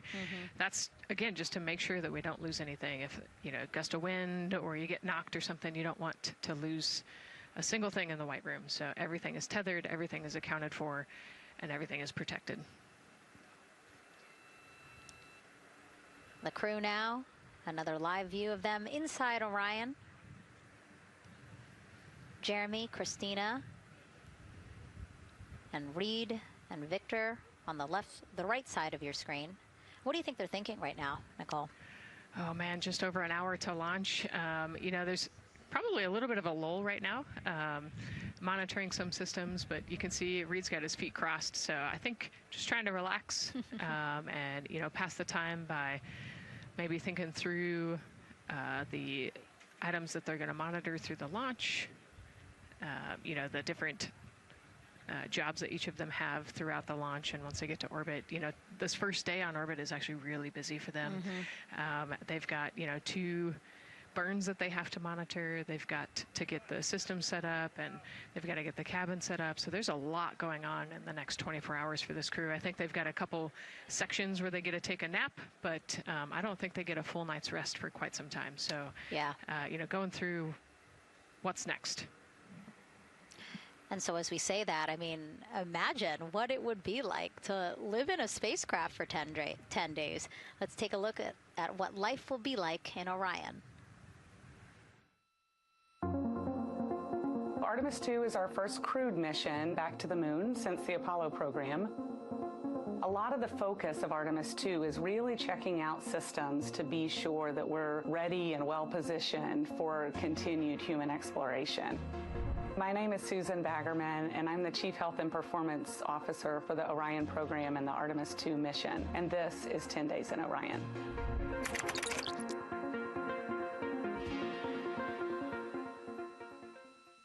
For this mission, the crew will launch in the Orion spacecraft on top of the Space Launch System rocket, or the SLS rocket. Once they've launched and achieved orbit, they'll continue on checking out many of the different critical Orion systems, check out some of the critical medical systems, and be sure that we understand how the crew would do that successfully within the volume of Orion. We also have, of course, systems to feed the crew. They have a potable water dispenser that they'll check out. And then we also have a food warmer, kind of looks like a suitcase that the crew can use to heat their food. They're also going to check out the flight wheel system. We'll have the crew perform some initial exercises. Part of that is to ensure that the flight wheel is actually working, but part of it is actually to be sure that our environmental control systems are actually working. For sleeping, the crew will sleep in sleeping bags. Some crew members like to be very tightly bound up, and some like to float very free. They'll use the toilet for the first time and be sure that it's able to flush. While they're on their journey, they'll do some testing that they quickly don their suit just to be sure that we would be ready in the future for an emergency. They'll also check out our radiation shelter. If we were to have a solar particle event, we would be asking them to take stowage out of the stowage bay and put it in some specific locations on the vehicle, basically for it to serve as shielding.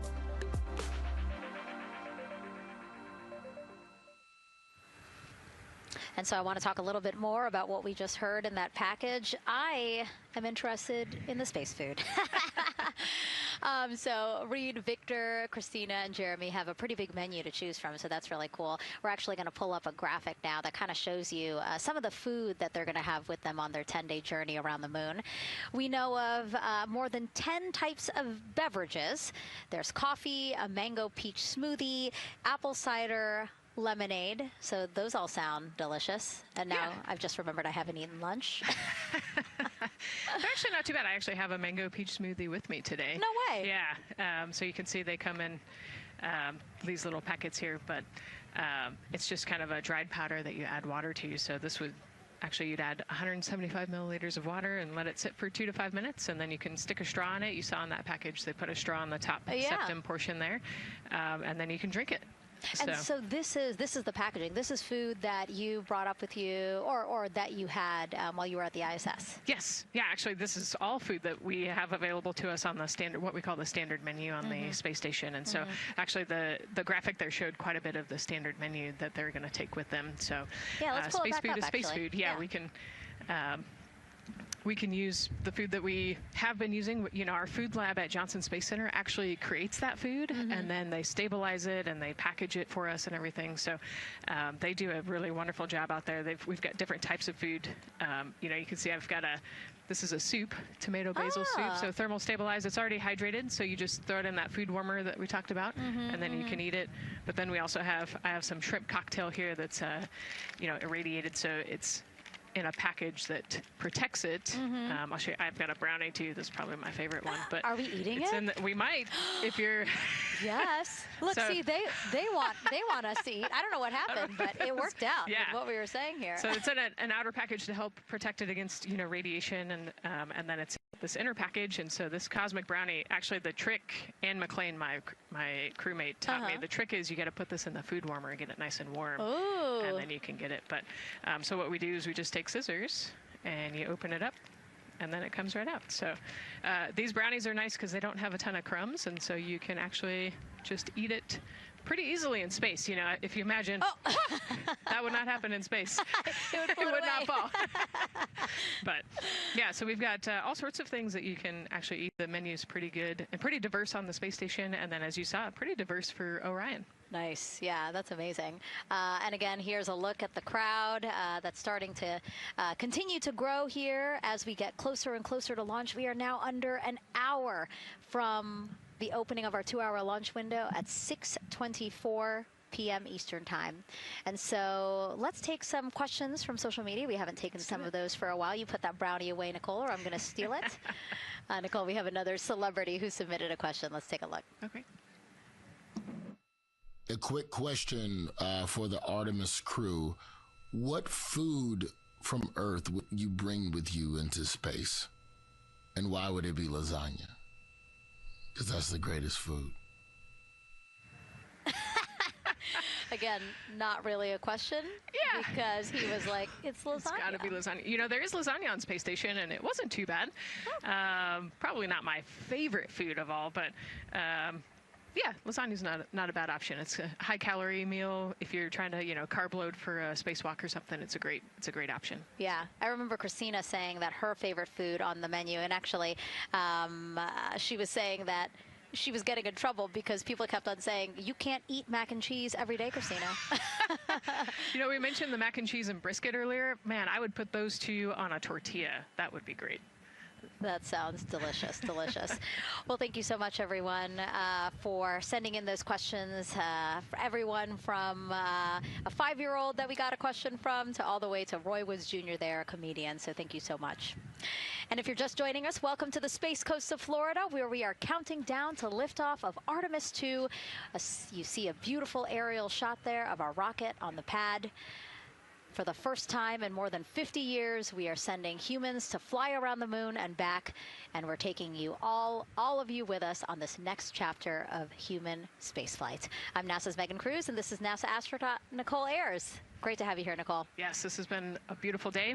Excited. We're continuing to march towards this launch. Yeah, and if all goes as planned, this crew could travel farther from Earth than any other humans before them and see parts of the moon no one has ever laid eyes on. How exciting. Yes. Exciting is an understatement, I think. That's true. We're going to see the far side of the moon for the first time by humans in a long time. It's important. And as the crowd again builds behind us, more activity that you're seeing here at the Kennedy Space Center press site. We also have a ton of people gathering around the world to watch this history-making moment. So let's take a look at those watch parties now. Oh. That crowd has grown. We checked with them probably like 30 minutes ago, and it was half that. But again, as we get closer and closer to launch, we are seeing more and more people gather together, wanting to experience this together and not just in a vacuum at home, you know? Yes, this is so exciting. Look at all of those people. Man.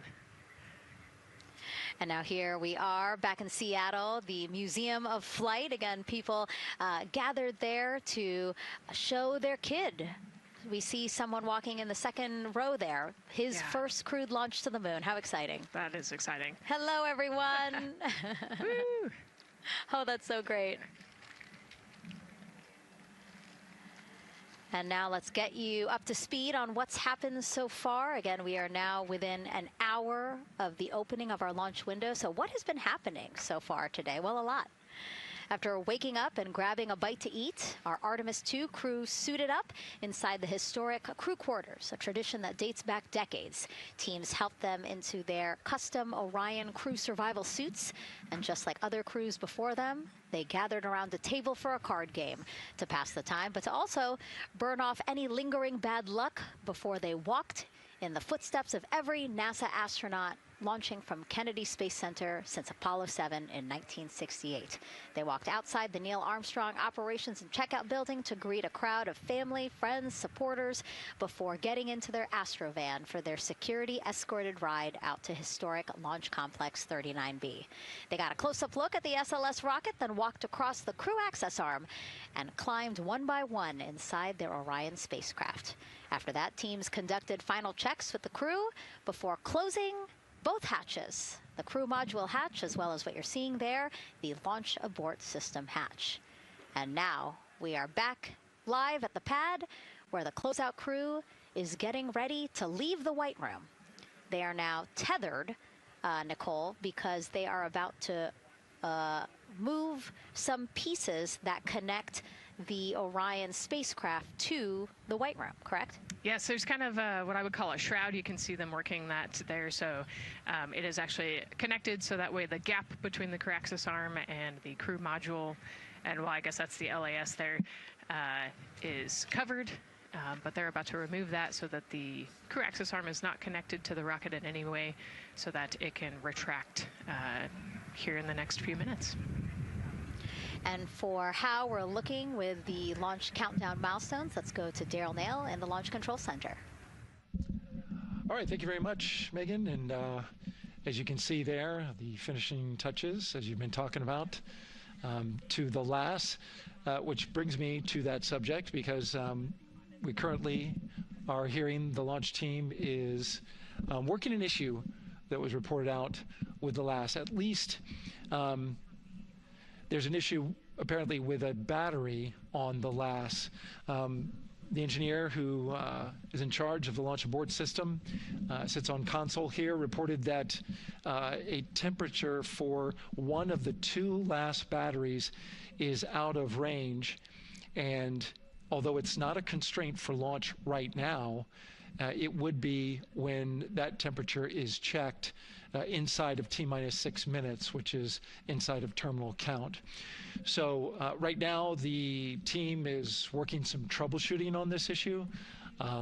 Going to follow, of course, along closely with what they learn. But again, a battery temp for one of the two batteries on the LAS is out of spec, and the team is working to understand, first of all, whether or not this may be a sensor issue, or is there an issue with the battery itself. So again, looking into it, troubleshooting and researching as we speak. With regards to the weather, we did get some good news there. Launch Weather Officer Mark Berger reporting to the launch director that the weather chances have now improved for the window. We are up to 90% go, which is great news. Again, 90% go. That is up from the 80% that we started when we had the first weather forecasts come out officially 3 days ago. And so that is great. And for anybody who's here in the launch area knows that is certainly viewable. They can see that by just looking up. So we're getting some good clearing as forecast. And then just a reminder for those people who are watching the launch from the nearby area that if you're watching on an internet-enabled device, just remember that there may be a little bit of a delay. Can't tell you how much of a delay, but since it's on an internet device, sometimes this broadcast might be a little behind what you're actually seeing. So just keep that in mind as you are watching. Don't wait till the last second to run outside if you're inside your RV or your camper or your house. That's the latest here from the firing room. Of course, we'll keep track of that last battery issue. We'll send it back now to Megan and Nicole at the host desk. Two of them there had to be tethered to the inside of the white room, because obviously now we have detached the white room from the Orion spacecraft. Yes, that view is quite something. Yeah, spectacular. Yep. Oh, no, I'm sorry. I forgot. Nicole's scared of heights. An astronaut afraid of heights is actually not uncommon, as we've learned today. But yes, so obviously, again, things proceeding as we march closer to the opening of our 2-hour launch window at 6:24 p.m. Eastern Time. Again, the closeout crew just finishing up those last couple of things they have to do before leaving the white room and then leaving the pad, leaving only the 4 Artemis II crew members inside the spacecraft by themselves at the pad. Yeah, and then we'll be curious to follow the battery issue on the last as well. I think sometimes it's just a sensor issue, sometimes it's a battery issue. So hopefully they figure that out quickly. Mm-hmm. And so if we can take a shot of the crew inside the capsule, if one's available, why don't we talk a little bit more about each of them? So we have Artemis II Commander Reed Wiseman, Baltimore native, and he's actually, you see his feet in that shot there from inside Orion.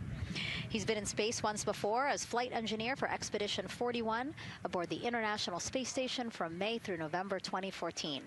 During the 165-day mission, Reed and his crewmates completed more than 300 science experiments in areas like human physiology, medicine, physical science, earth science, as well as astrophysics. They actually set a milestone for station science by completing a record 82 research hours in a single week. He also served as chief of NASA's astronaut office from December 2020 to December 2022. His 2 daughters were out to wave goodbye to him as he made his way to the launch pad. And again, there's Reed's feet. Reed is the one sitting in the seat to the right, closest to our camera there. So looks like he's relaxed by the body language of his feet. Yeah, I think they're kind of in a holding pattern, if you will, or a waiting period. So it makes sense that he's a little bit relaxed. He's also kind of just a relaxed person in general. He's wicked smart, but has a demeanor that keeps everybody calm. And so I think we're seeing that here today. And so in this shot, Reed is the one sitting on the left, and to his right, Artemis II pilot Victor Glover. NASA selected the California native as an astronaut in 2013, and at the time he was actually serving as a legislative fellow in the United States Senate. His first trip to space, November 2020, pilot of NASA's SpaceX Crew 1 mission. That was the first operational mission of NASA's Commercial Crew program, which resumed launching American rockets from American soil to the International Space Station since the end of the shuttle program. Victor is a U.S. Navy captain and naval aviator who served as a test pilot, racking up more than 3,500 flight hours in more than 40 different aircraft. So again, he probably feels pretty at home in the pilot seat of Artemis II. Yeah, I think he does. He got to say goodbye to his wife and 4 kids. Again, those were the family that he had here at Kennedy Space Center before the 4 of them drove out to the pad. Yeah, and you can see there, we talked about Victor's energy earlier, and you can see him working through, pushing some buttons on the displays. Looked like he was pulling up a procedure, so he's following along and ready to go, looks like. And then mission specialist Christina Cook, sitting on the upper left-hand corner of the screen there, native of Grand Rapids, Michigan. was selected to the astronaut corps in 2013, same class as Victor.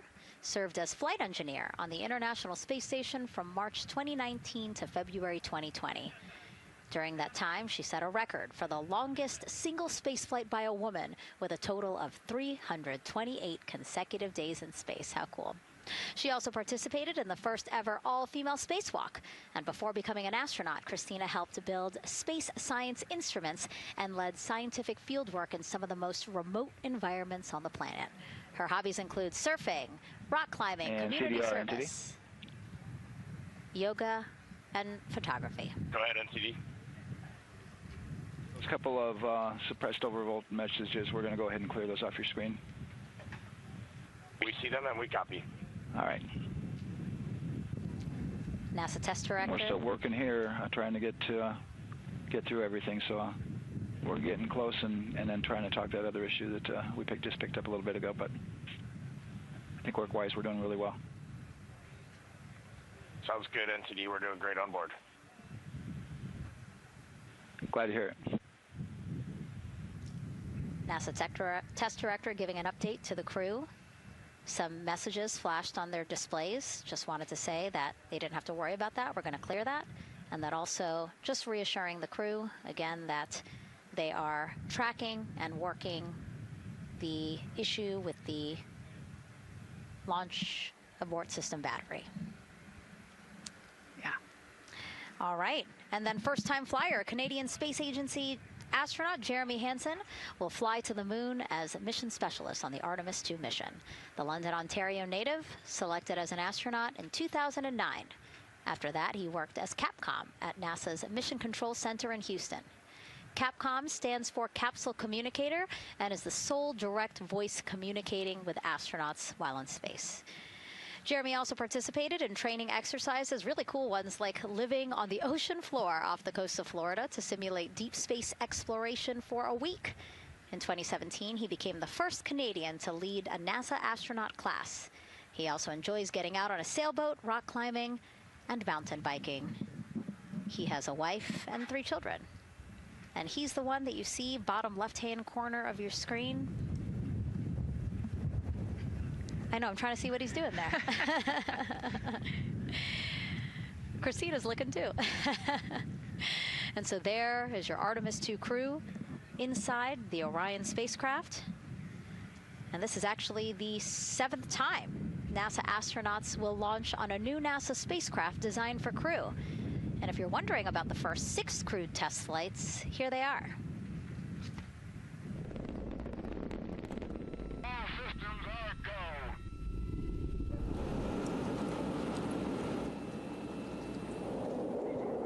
Gemini 3, Gus Grissom, John Young, March 23, 1965. Apollo 7, Wally Schirra, Don Isley, Walt Cunningham, October 11, 1968. Space Transportation System, or STS-1, John Young, Robert Crippen, April 12, 1981. Then NASA's SpaceX Demo 2, Doug Hurley, Bob Behnken, May 30th, 2020, followed by NASA's Boeing crew flight tests. Butch Wilmore, Sonny Williams, June 5th, 2024. And now, Artemis II with Reed, Victor, Christina, and Jeremy. It is really surprising, honestly, to hear that through all these decades, through all these launches we've had, this is only our 7th new vehicle that we're testing for crew. Yeah, you know, we have so many different missions that we think about and we talk about, but really 7 vehicles that we've tested and that we're flying. You know, I like to think of spaceflight really as a permanent test, right? We have, you know, hundreds of missions or so. You know, an airplane that gets tested and then flown has thousands of data points. And so really spaceflight is always going to be in the test field. And I think it's important to remember that, especially as we put humans on rockets that we never have before, or for the 7th time we start a new vehicle and a new mission. Just getting word now that White Room closeouts are complete. And so the closeout crew is preparing to leave the pad. It's exciting stuff. We are making good time, and the closeout crew is doing really well. 41 minutes, 43 seconds and counting until the opening of our window. And Artemis II is a 10-day mission that will send the 4-person crew on a journey around the moon and back to Earth. It will be a critical step towards future lunar and Mars missions.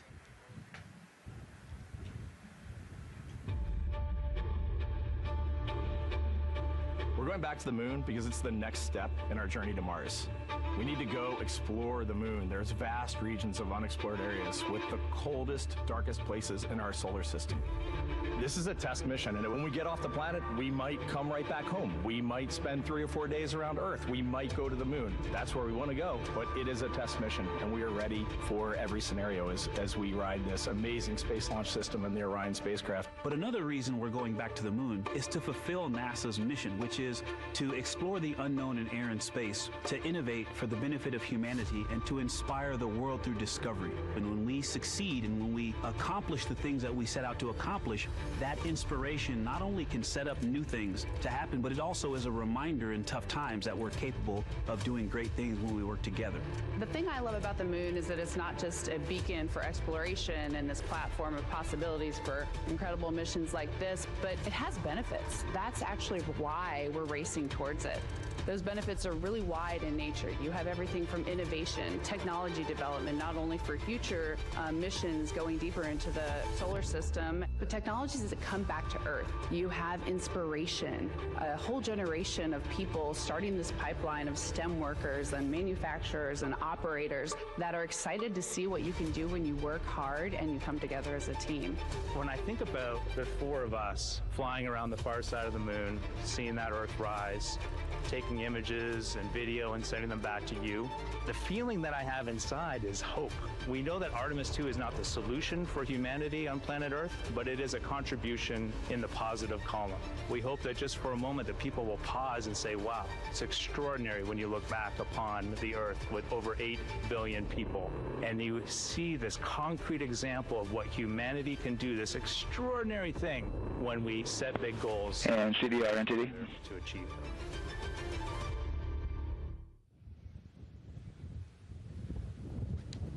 And so Mission Control Houston will control the flight of Orion after a liftoff here at Kennedy Space Center. Here's Gary Jordan, who's embedded with that team. Gary, you might have to pause because we did just hear a call out to the commander in Orion. Will do, Megan.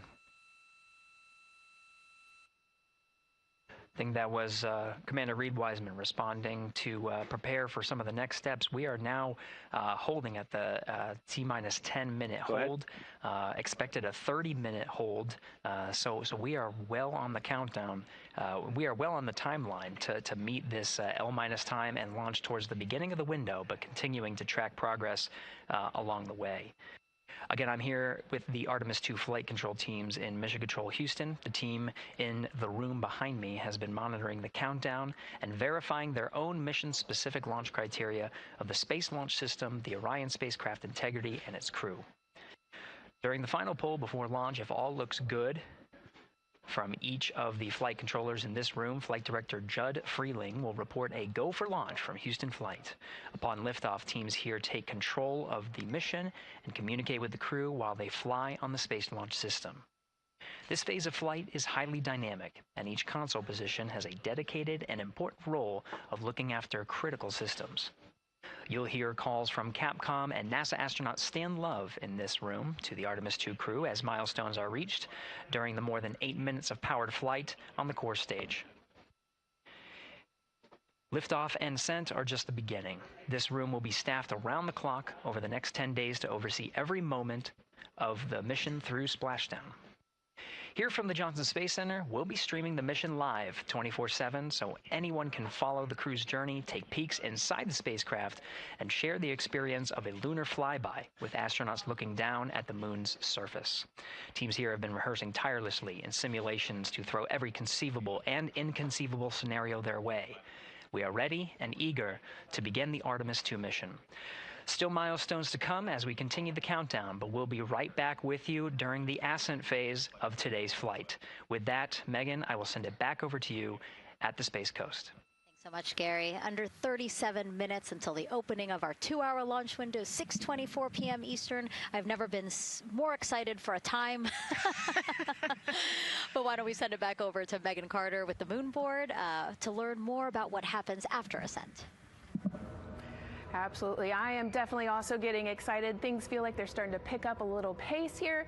A lot is about to happen within the first 10 minutes of launch, but what happens after those first 10 minutes? Let me take you over here to my mission map so we can kind of jump ahead and let me explain a few things. So, our main engine cutoff is going to stand for MECO, and that is essentially where the rocket's job is done, and it is then going to turn the propulsion duties over to our ICPS. That stands for Interim Cryogenic Propulsion Stage. Don't try and say that too many times fast, but the ICPS is going to be right here, and that's our in-space propulsion. About 50 minutes into, after about 50 minutes into launch, it is going to conduct that first burn, and that's going to be the perigee raise maneuver. Essentially what that is going to do is going to raise the spacecraft from a lowest point of Earth just a little bit higher into space, and then they are going to conduct that nice path that's going to set them on that nice circular path around the Earth. That's when they're going to start to be able to really check out the spacecraft. The Orion spacecraft is going to be able to, like we've talked about, be maneuvered by the crew. They're going to check out those life support systems, and communication checkout's going to be vital at that point as well, obviously.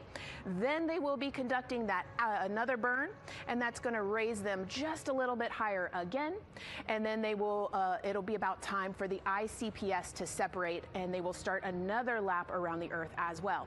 Now, the ICPS, but even after it separates, its job will not be done because they will have the opportunity to conduct something called the Proximity Operations Demonstration. And this is going to be really important for our future lunar missions because the ICPS actually has a target on it, and the crew is going to have the opportunity to manually maneuver these spacecraft like we've mentioned and practice those docking maneuvers. Now, obviously, they will not be docking for this mission, but that is, again, going to be critical for those lunar missions in the future. Now, all right, after that ICPS has separated and they've done that second lap, they're going to conduct 2 more burns.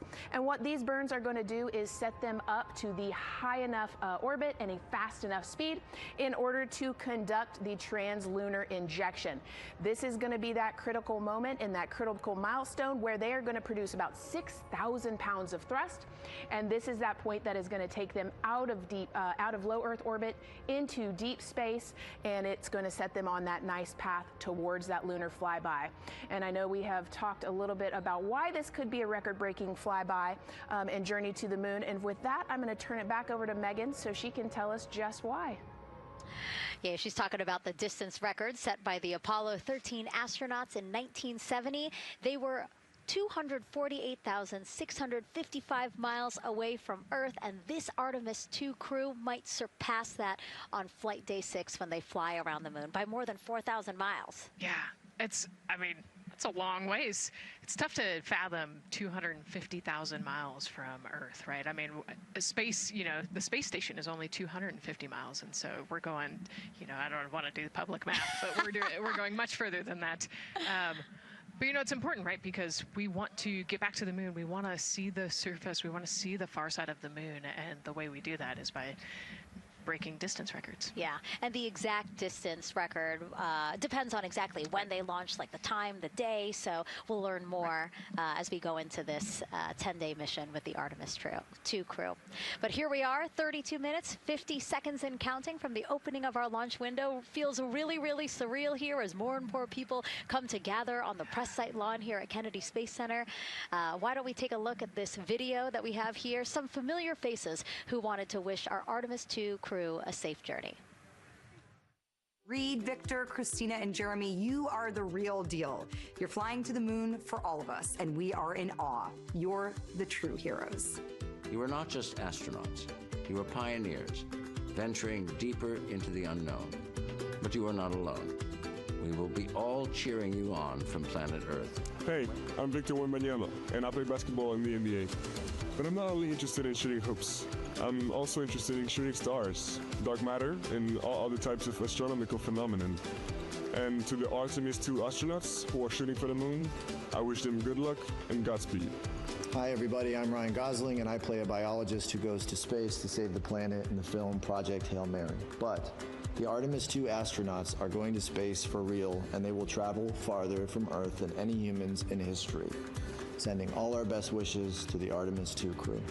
I just want to say how proud I am of each of you and how inspired you make me. But it's not just about me. Your mission is going to inspire future generations of scientists, engineers, athletes, and dreamers to do something that they never thought possible. Hey, it's Roy Wood Jr., and I want to wish the Artemis II crew a happy and safe journey to the moon, well, around the moon, to go around. I know what you're doing. You got to look for a parking space. This is to go around the moon, make sure it's somewhere to park, and then you park journey. Good luck. It's actually a really good way to explain what how this mission builds. Again, we are hoping to land astronauts on the surface of the moon in maybe 2 years. So yes, we are looking around the moon on this lunar flyby mission to see where we might park. Thank you, Roy Wood Jr. Okay, and as we look at this live view of the rocket on the pad, there is a spectacular place here at Kennedy Space Center to watch launch from, and that's the Banana Creek viewing area. Why don't we go back there where the crowd is excited, and Leah has the best assignment ever, talking to people who are super excited about being here for Artemis II. Oh my gosh, Megan, you talk about the excitement being palpable. I'm telling you, everybody here on pins and needles as we get just about half an hour away from launch. I've been walking around talking to people, and I'm just struck again and again by how many people are here from across the agency. I want to introduce you to just a small portion of the people across NASA who have been supporting this mission. Patty Ortiz, NASA Armstrong Flight Research Center, Orion Program. Orion. Kathy Graves, Glenn Research Center, Office of STEM Engagement. Here we go. David Alexander, NASA Glenn Research Center, Office of STEM Engagement.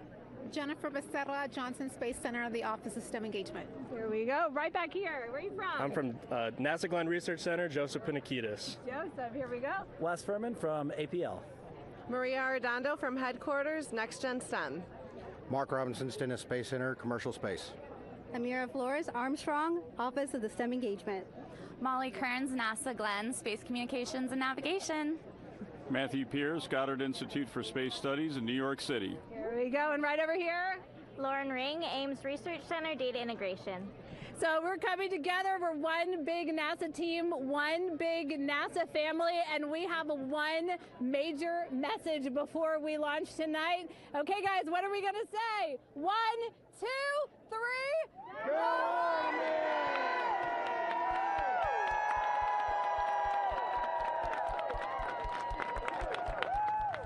Oh my gosh, that made me so emotional. That was so inspiring to see. I mean, wow, yeah, that was great. I mean, just to hear everybody say their position, what they're doing to support this mission is amazing, and I'm sure this was something that really rang true and resonated with NASA's Administrator Jared Isaacman, again, to see the workforce come together to do the work and then to be here for launch. So why don't we actually go over to him now with our Jasmine Hopkins at one of our other viewing locations. All right, Megan, thank you so much. The energy here on the balcony is honestly becoming electric as we get so close to launch, and now we are thrilled to welcome NASA Administrator Jared Isaacman. Jared, we're really entering a golden age of exploration. How will Artemis II set the pace for the coming years? Well, I mean, Artemis II is the opening act, right? This is the test mission. This is getting very comfortable with the SLS rocket, the Orion spacecraft. No humans have ever flown on this before, right? And we're going to put it through its paces. We'll go into Earth orbit for a little bit, make sure Orion's doing okay, and then we are sending them, right? We're going to send them farther into space than any humans might have gone before, 250,000 miles away, and it's going to set up for the subsequent missions. That's why we're going into the golden age of science and discovery right now, because you're going to see a moon rocket launch in 2027 when we do our testing with the lander. We're going to go for the landing on Artemis IV in 2028, and in parallel, we're going to build the moon base, right? And that is going to be filled with science discovery and tech demonstrations that's going to support the enduring presence we're trying to create on the surface. Absolutely. So honestly, history-making years ahead of us, you know, with Artemis III and IV. But first is Artemis II. What will be our single greatest takeaway from this mission? Well, I'll tell you, I mean, after ignition, to me, the moment that I'm going to be most excited for is splashdown. There's no question about that. Good shoots coming down off the West Coast. But look, I think the takeaway from this is gaining extreme comfort in the Orion spacecraft, right? I mean, this is very different than what we've done for more than a half century, right? I mean, the velocities that spacecraft is going to re-enter at, it's going to be new territory for us. We want to get our arms around that completely. So I would say the performance of SLS plus Orion is everything on this one. We want to make sure we do it in as a safe way as we possibly can, understanding what we are undertaking right here, bring our crew back, learn as much we can from the vehicle, set up for Artemis III in 2027. Right, and Administrator, we've actually had a pretty young audience today here, some kids running around the balcony. How do you hope Artemis II inspires that next generation? You know, I talk about this all the time. Like, one of our overarching KPIs that we should always be tracking is the number of people living and working in space. Well, you know what's another strong number 2 on that one? It's the number of kids that are dressing up as astronauts for Halloween, so that they grow up, that they're inspired to want to join in this grand endeavor, whether they come work with us here at NASA or they join in industry, but they're helping humankind venture out farther, pursue all the secrets of the universe. Yeah, I think we'll see a lot of kids dressed as astronauts this year. And finally, Jared, you've really made it a personal mission to get to know the people behind the work at NASA. Do you have any final thoughts, any final words before today's history-making launch? Yeah, well, one, I want to express a lot of appreciation. I'll tell you what, the 4 astronauts on top of Artemis II know this. It takes an army to pull a mission together like this, right? Across all 10 of our centers, all of our commercial partners, the international partners that come together to make this possible. My sincere appreciation for everyone who is currently working the mission right now, so getting them ready for launch, that will be watching over them in mission control, recovering this crew when they splash down off the West Coast. I have complete trust and confidence in your abilities. And everybody else who's not directly working on Artemis II, Artemis III is coming up next year. When this mobile launcher gets back in the VAB, we're going to start stacking. Wow, plenty of excitement ahead of us. Jared Isaacman, thank you so much for being here. Thank you. Thanks for being here. Of course. All right. And with that, let's get back to the countdown with NASA's Megan Cruz. Under 25 minutes and counting from the opening of our 2-hour launch window. And take a look at all these people behind us. I literally, every moment I turn around and I see the clock, I am like, oh, wow. Oh, wow. There are more people and less time. Yes, exactly, which is a great problem to have. Yes. Now, this first crewed test flight of NASA's Artemis program coincides with the 250th anniversary of our country's founders signing the Declaration of Independence. Exploration is a part of America's DNA, and it continues now with our return to the moon. 250 years ago, 13 colonies laid the foundation for the greatest and most enduring democracy in the history of the world. One driven by courage, faith, and freedom. From that moment, we became a nation defined not by where we stood, but by how far we were willing to go. We conquered vast frontiers, invented tools that shaped a modern world. We found light in the dark, and we rose from the earth. Faster, higher, farther. We pushed beyond the sky and into the unknown. We carried our courage into the cosmos, and we planted the American flag on the moon, the defining achievement of American superiority in space. Today, our curiosity stretches farther than ever. American robots search ancient rivers on Mars. New telescopes unfold to glimpse the first stars. And a new generation prepares to return to the moon, this time to stay. For 250 years, America has carried the light of humanity forward. But American exceptionalism isn't inherited, it's earned. Our greatness comes not only from what we've done, but what we're still determined to discover. Because in every era, across every horizon, America is at its best when it's reaching for something greater. America celebrates 250 years, and we are leading the world into the future.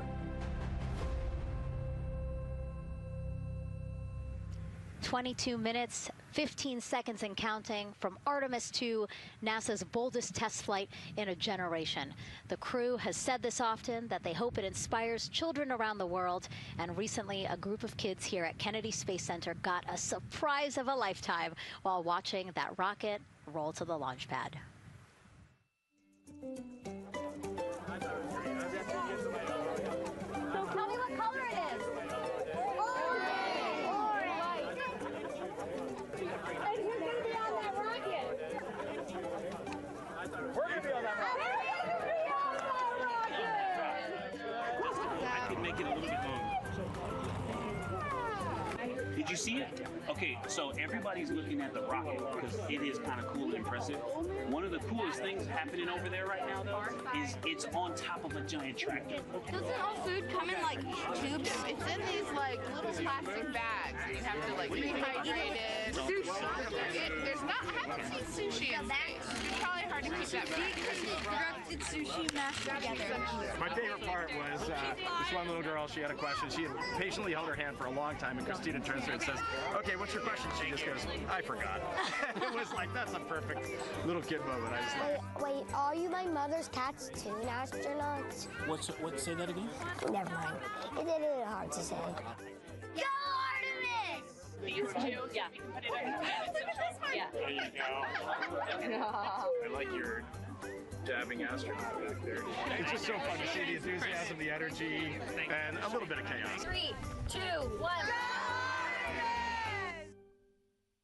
Wasn't that so cute? I love kids and their excitement and, you know, even just being real. Like, I don't remember what I was I know, gonna he ask. goes, but I'm glad you're here. Now here we are, Space Center Houston. The crowd has exponentially grown throughout the day. We started showing you live shots from in there probably an hour ago, and now take a look at all the people there getting ready to witness history together. It's something really special to be able to witness something like this together. Yeah, you know, we've heard from celebrities and officials and kids, and, you know, it's amazing. People from all around the world came here today to Florida to watch, so it's something, it's hard to put into words, just how much support for this mission we're seeing today. And great news, too. Remember, the team was tracking an issue with the launch abort system battery. They appear to have cleared that issue, so we are go for launch. Yes, it's exciting.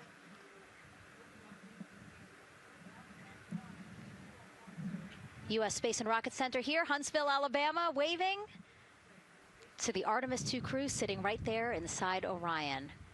Inside of 20 minutes from the opening of our launch window, and right now we are targeting the top of that launch window, so we could be launching here in about 19 minutes, Nicole. Wow, I don't know if I expected this today. I'm excited, and, you know, I'm glad they were able to clear the problem with the battery on the LAS, and everything has gone really smoothly today. It's been great. The weather cleared up. It's a beautiful day for a launch. And so now, as we are so close to possibly launch now, just what are your final thoughts as we are about to embark on a mission back to the moon, the first time in more than 50 years? Yeah, you know, just so proud of the crew and all of the teams here on the ground that made this happen. You know, they are carrying the torch from the Apollo era into the Artemis era. And, you know, as the crew likes to say, they want to be the shoulders that the next generation. And let's see, GLS, can you help us with that, please?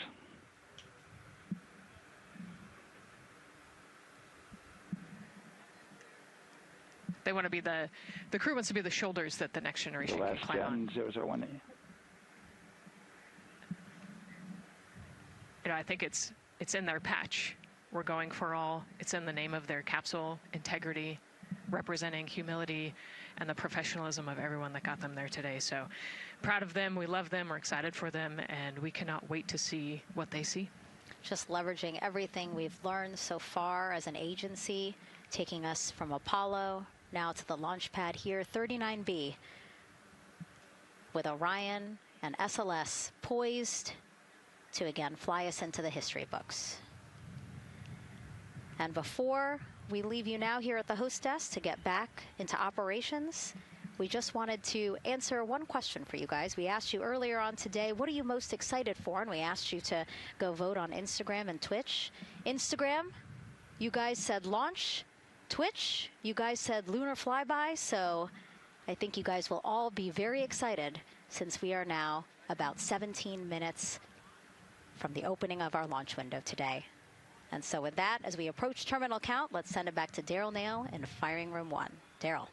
All right, thank you, Megan and Nicole, and just want to give you an update on the launch abort system that you just reported that they cleared. They believe, they're convinced, this is an instrumentation failure. So there are 2 batteries on the LAS. The LAS, of course, and with the help of my 2-year-old son's model rocket, Daniel said I could use this, so it's okay. The LAS is right here. It's the tower above Orion.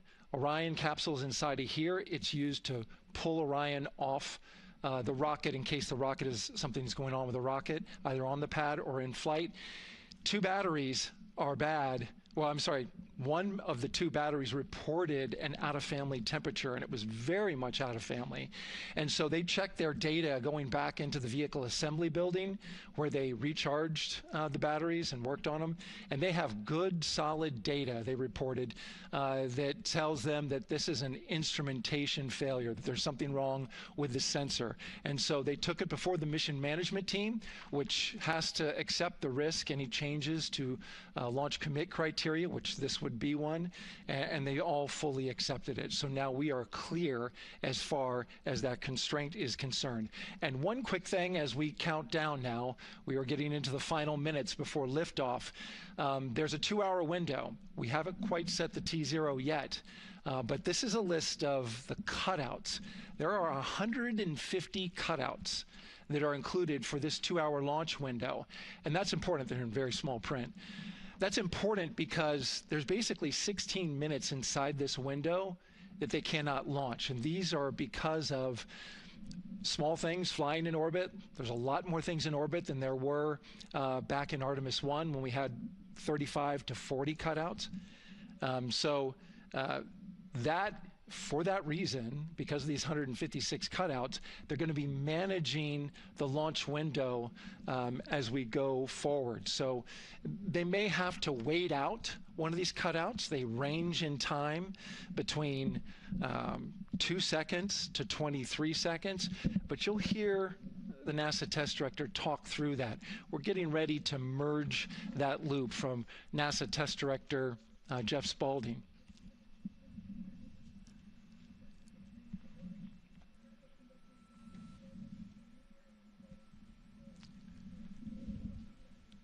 And so now I'm listening to the launch team get ready to merge their operational channel.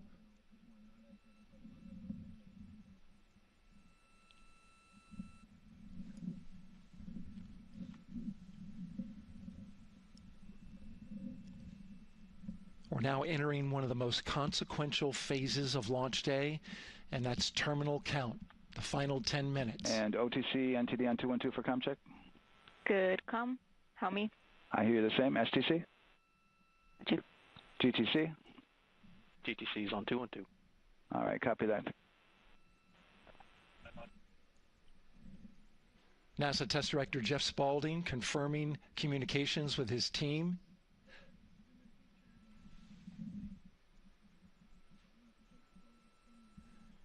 There will be 2 polls that we'll hear. One from Spaulding, the NASA test director, confirming the ground systems and the launch team are ready to proceed. At this point, we have a clear board, no constraints, but we need confirmation from each individual on the NASA test director team. So we'll hear him poll his team. The other poll that we're waiting for is the poll from Launch Director Charlie Blackwell Thompson, who will take that final status from NASA management before giving the go to come out of a hold. And you're seeing the clock count down at L minus 12 minutes. CCL, OTC, Orion, RS1. CCL. Yes, sir. Reconfigure ARS primary loop ISO valves. Copy, that's in work. And CDR, OTC, Orion to Earth 1. Go. ARS loop ISO valves are being closed at this time. Integrity copies. NGDLP. Go. Yes, I had a discussion with Sea Ice and with MER Manager regarding the observation the Sea Ice had a few minutes ago. They were able to confirm with BCI photos that the condition that they observed has been there since 2025.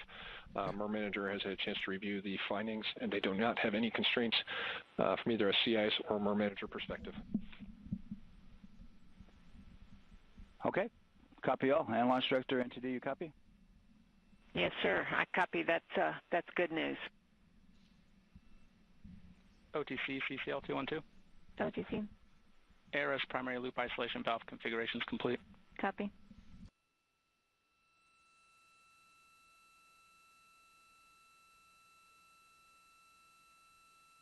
And CGLS NTD, cancel pending, please. GLS copies, and that's complete. All right, and for all personnel, we got a little bit more work to do before we pick up the clock, and we're about a little over a minute from getting to T-minus 10 minutes, but we've canceled the resume time there, and then we'll pick it up after we get through all of our work and anything else that we need to do to get through the remainder of count. So we'll continue working that to get to our T0 today. So when we get to about 50 seconds from now, we'll extend that hold. CVSE OTC. CVSE 400-290, looking to verify that we are configured for ascent. Yep, give me about 2 more minutes. I'm going to start CMA2 streaming.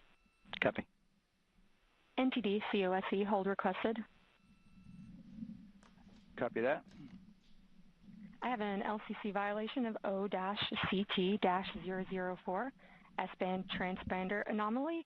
This was a transient LCC violation, so transponder 1 had a demodulated SNR estimate that went down to 2 dBm when it should have been between 10 and 13. It is now back up to 12, but we did lose that for just a moment.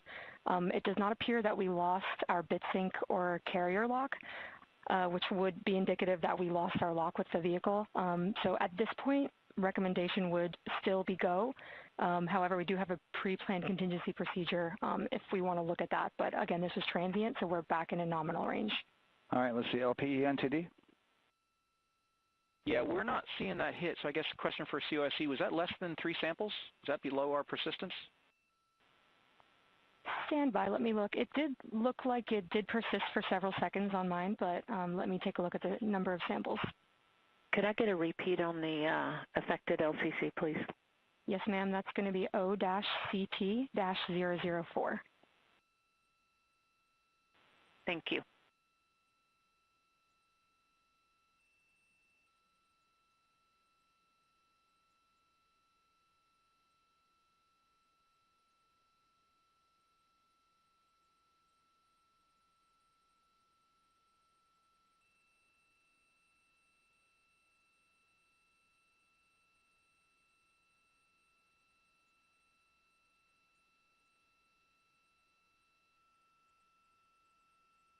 Yeah, us taking a look at the data right here, looks like that was a single sample.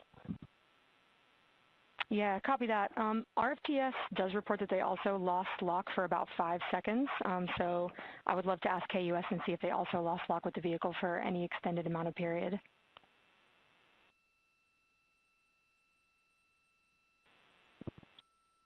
And COSE, while we're doing that, these are 1/10 hertz measurements, correct? So we would have had to lose it for over 10 seconds to get a second sample?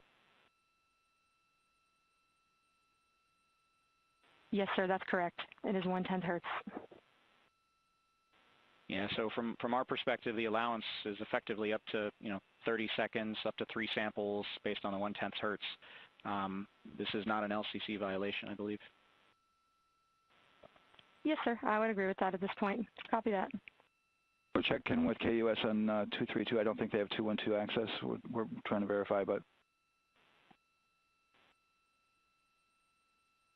it sounds like they have a loss of lock as well. About 2 seconds. Okay. And I guess for both KUS and COSE, do we have lock now? That's affirmed. We do have lock for COSE.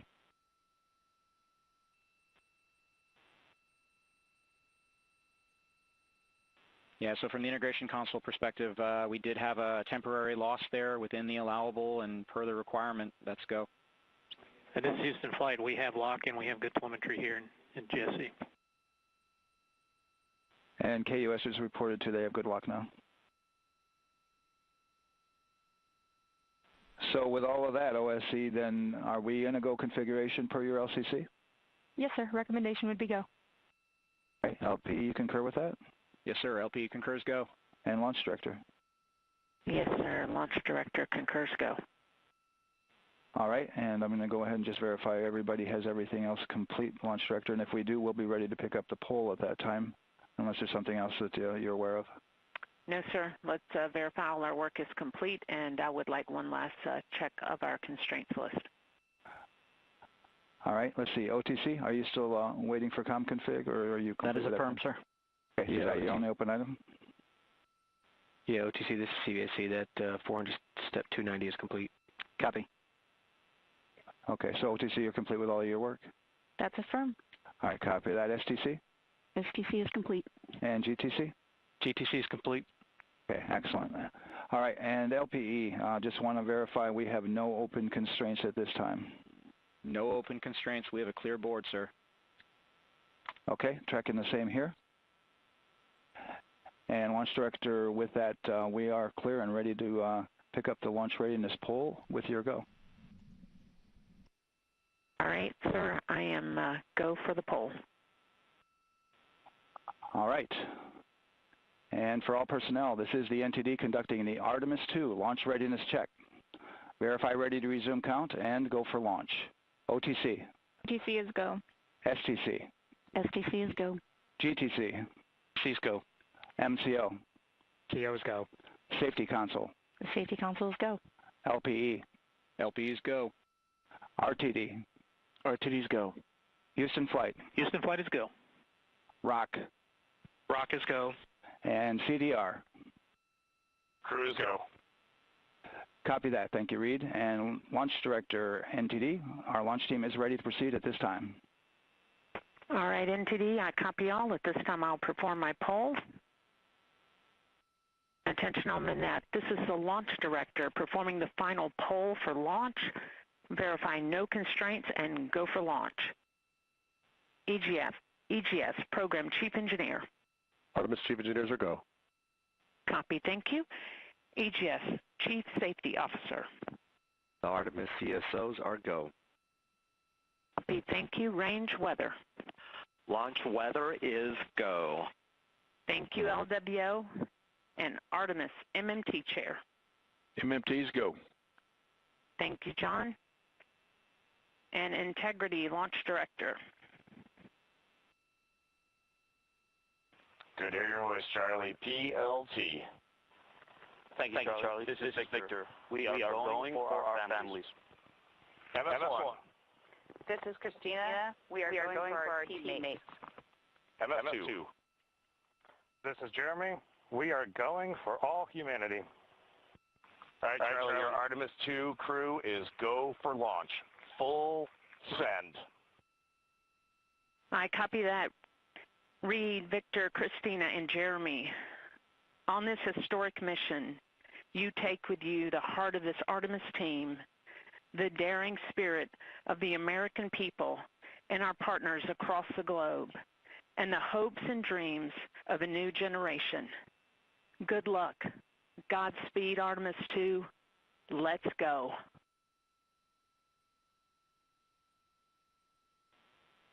And NTD Launch Director. Go ahead, Launch Director. Yes, sir. You have a go to proceed with countdown. Copy that. I'll put it in work. CDR, NTD. Go. Figure risers and initiate short purge per your EPROC 10.1.1, steps 8 and 9. 10.1.1, 8 and 9 going to work. Copy. CVSC NTD, start and verify recordings of our Orion cameras. Copy. Okay. Well, there you heard it. RSR NTD. RSR. They're getting ready to start terminal count. ARM rotation enable at this time, please. It's currently at T-minus 10 minutes. Once we wrap up this last bit of work. SNA arm rotation enabled complete. We're going to start that clock. Copy that. Thank you.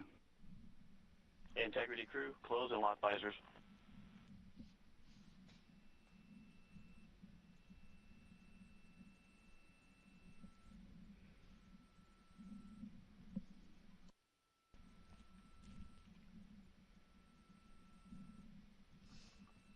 You heard an issue, worked in real time with telemetry lock on the Orion. It was transitory. It was very short. They checked the data, confirmed that they had a good lock. This was with the S-band transmitter on the Orion. Worked through that issue, looked at the data, and cleared it.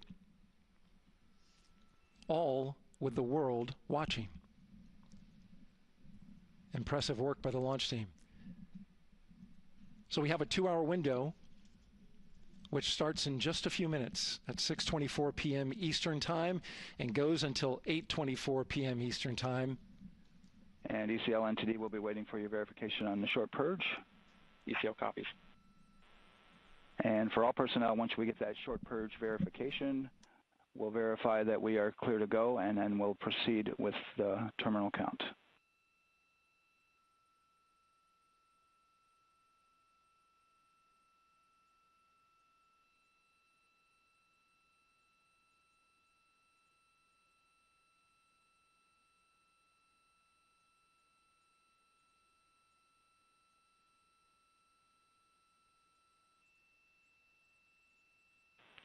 ECL time estimate?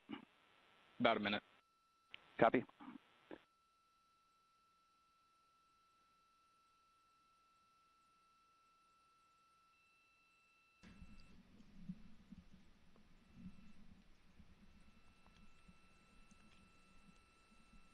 So we're going into the launch window, but not by much, it looks like.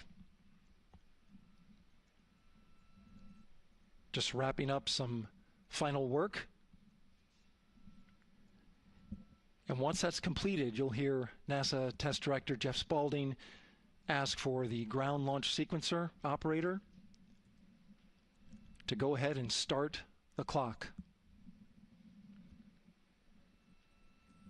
The ground launch sequencer is an application software. It runs on top of the launch control system in the firing room, acts like a conductor of an orchestra, executing hundreds of commands in precise order and timing. It's all autonomous. NTD CCL 212, short purge initiation is verified. All right, copy that, and we're verifying our constraints.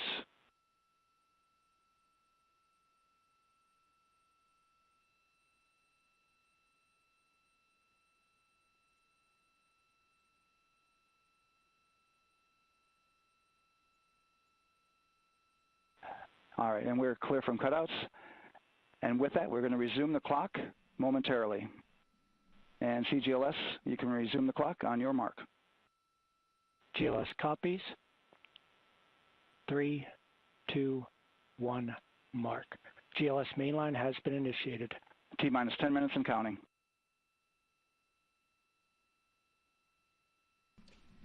And that begins terminal count. Our new T0 is 6:35 p.m. Eastern Time.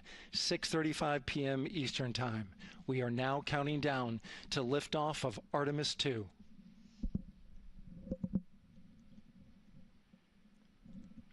From now on, you're going to hear two voices on the loops. If everything goes nominally, NASA Test Director Jeff Spaulding, who's directly managing the launch team, and Alex Bendelos, the GLS operator who closely monitors the software. He has the ability to stop and restart the countdown.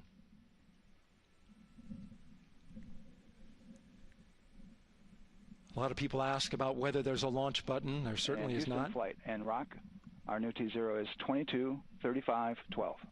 Houston flight copies. Rock copies. 22:35:12. Affirm. There you heard confirmation of the exact T0, 6:35 and 12 seconds p.m. Eastern Time. Again, our T0 is 6:35 and 12 seconds p.m. Eastern Time. But as I was saying, there's no launch button. This is autonomous. But there is a button that keeps you from launching, and that button allows the GLS operator to pause the countdown outside of terminal count and during terminal count and submit a hold to the next holding point. So the clock won't stop right away. If there's an issue, we'll go to the next stable holding point. This is how GLS configures the rocket and ground systems to a stable point where they can stop the countdown if that's needed. But right now, we are counting down. Our next big milestone, looking to retract the crew access arm.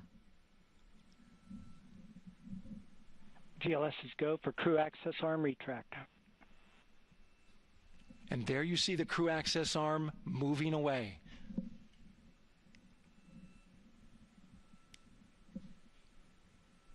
That's the path that the astronauts took to ingress into the rocket.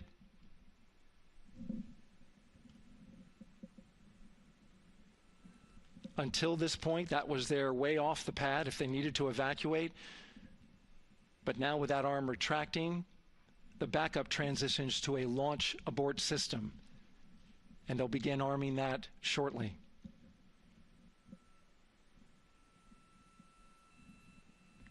Of course, the launch abort system, great shot there of the crew access arm retracting away. The launch abort system is the tower at the top, and that's what would pull Orion and its crew off the top of the rocket in case of an emergency, whether it's on the ground or in flight. This is critical safety hardware that protects the lives of the astronauts.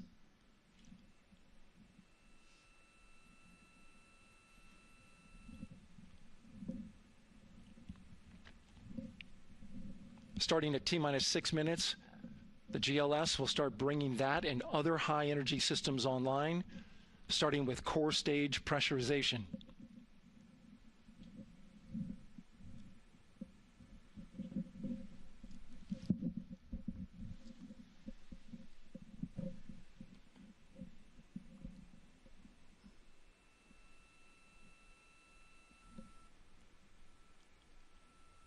Weather is 90% go. The range is go. All systems are go.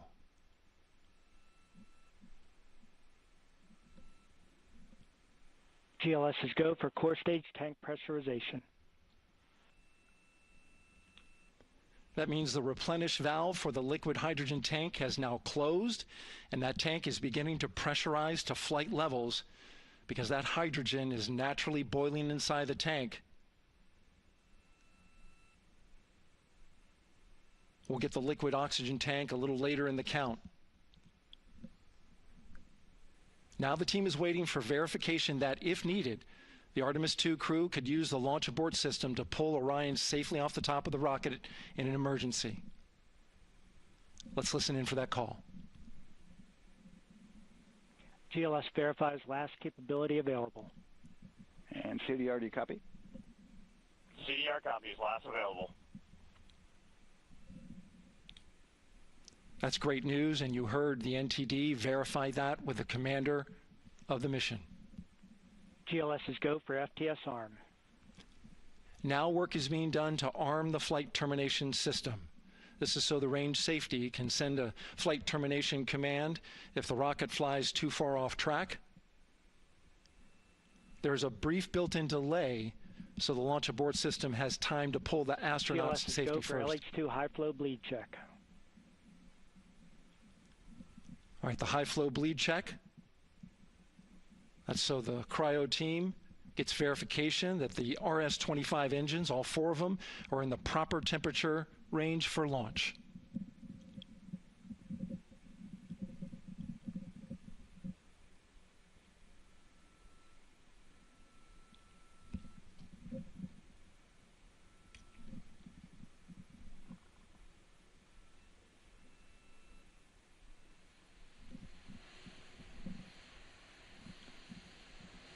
GLS is go for core stage APU start.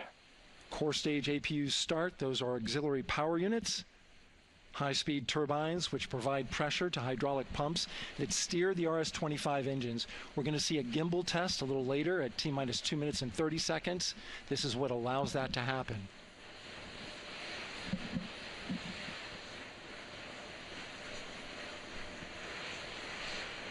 Coming up in about 20 seconds, we're listening for go for purge sequence 4. That's a helium purge of the 4 core stage engines downstream of the propellant valve. This gets all the air and moisture out of there.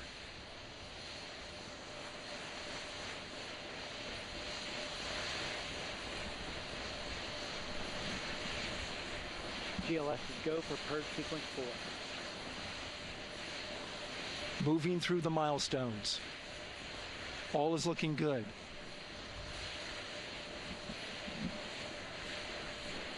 Coming up in just a few seconds, we're going to get that thrust vector control actuator test. This is a gimbaling of the engines.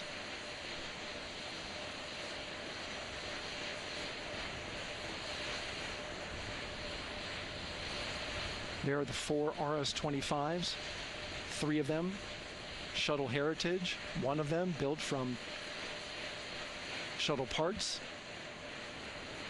And there you see them moving.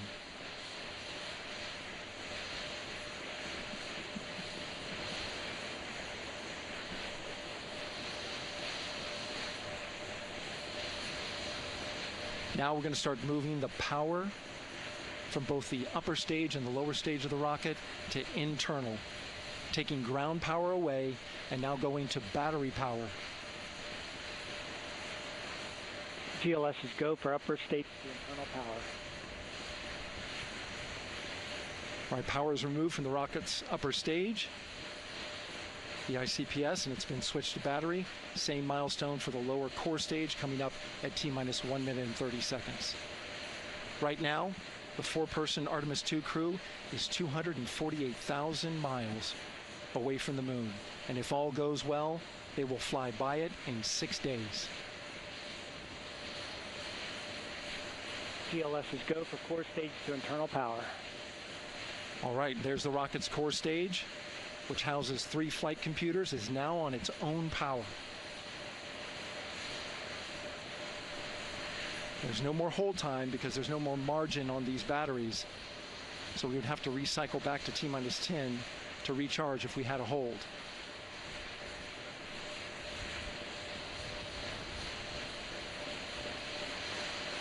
One minute.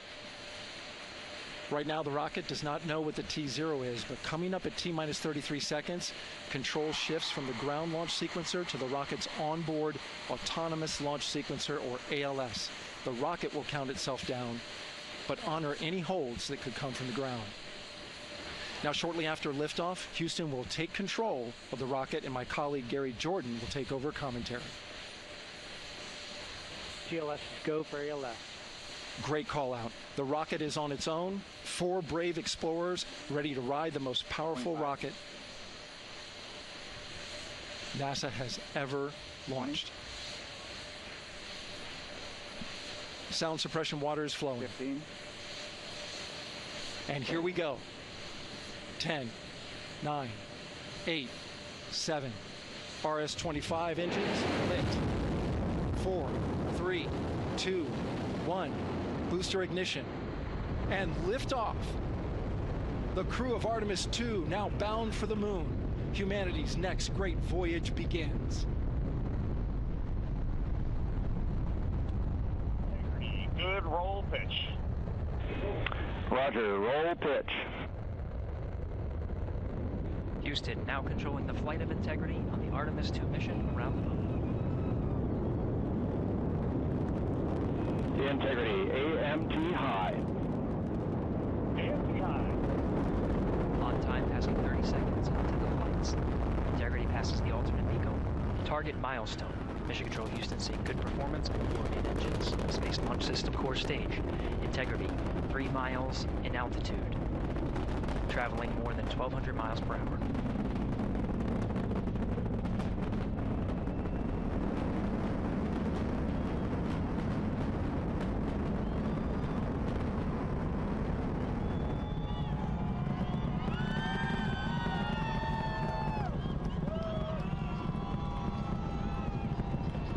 Mission elapsed time, passing 1 minute, approaching max Q. On, Ponce de Leon. Stan, we have you loud and clear on Ponce de Leon. Have you the same? Communication signal transfer confirmed as Integrity and its crew go supersonic. Approaching 90 seconds into the Artemis II mission. Integrity is 14 miles in altitude, 8 miles downrange, traveling more than 2,600 miles per hour.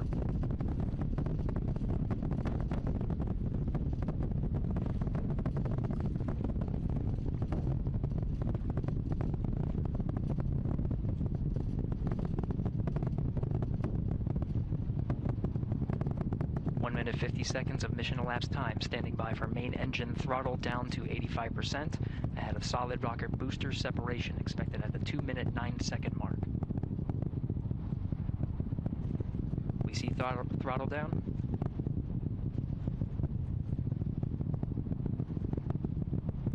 Confirmed separation. Main engine's throttling up, guidance converged.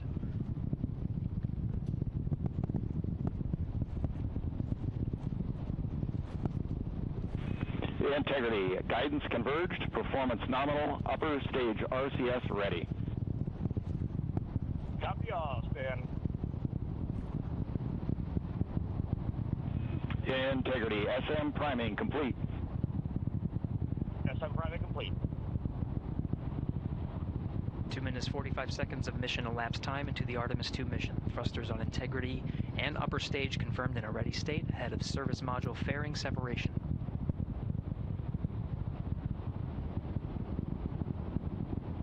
3 minutes into the flight. Integrity, 49 miles in altitude, 78 miles downrange, now passing 5,000 miles per hour.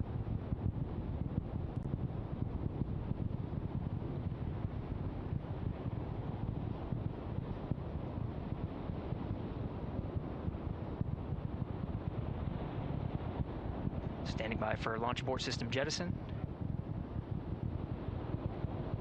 Houston Integrity, good last jettison, great view.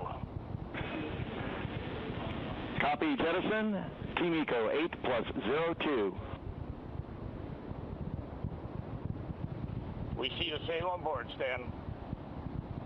And Houston has you loud and clear on Tidris at the Carmen line. Outstanding, Stan, we have you the same.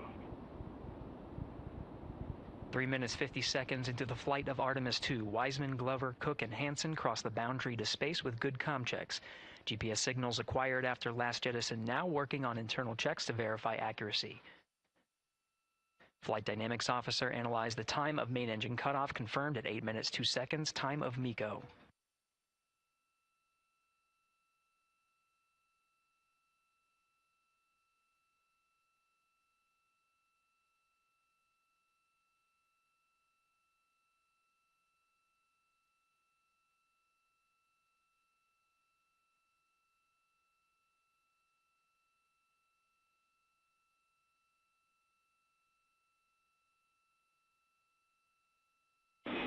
Integrity, GPS processing.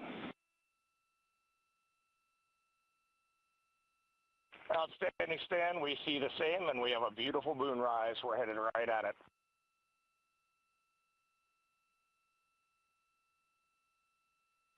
Approaching 5 minutes into the flight, Commander Reed Wiseman confirms he has visuals of his destination. GPS guidance, navigation, and control software finishes internal checks and sends to navigation channels. Integrity, 3 engine press. 3 engine press. On time, now passing 5 minutes 20 seconds of mission elapsed time into the Artemis II mission. At this point, 3 good main engines are all that's needed to carry Integrity to a nominal main engine cutoff target. Though at this time, we're seeing 4 good engines here in Mission Control Houston. Integrity, 75 miles in altitude, 330 miles downrange, approaching 10,000 miles per hour.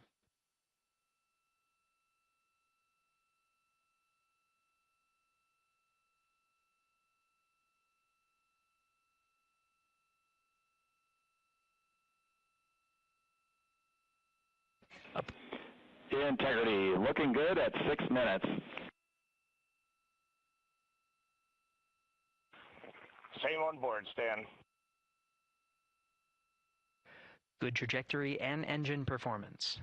Booster officer will soon report the shutdown plan to Flight Director Judd Friedling, expected at the 7-minute mark. Integrity, 78 miles in altitude, 460 miles downrange. Integrity, expect nominal shutdown. Integrity copies, nominal shutdown.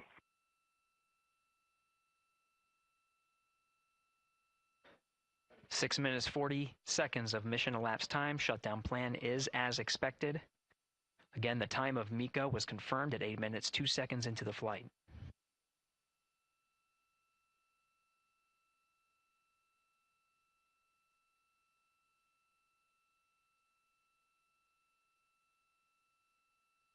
Seven minutes of mission elapsed time.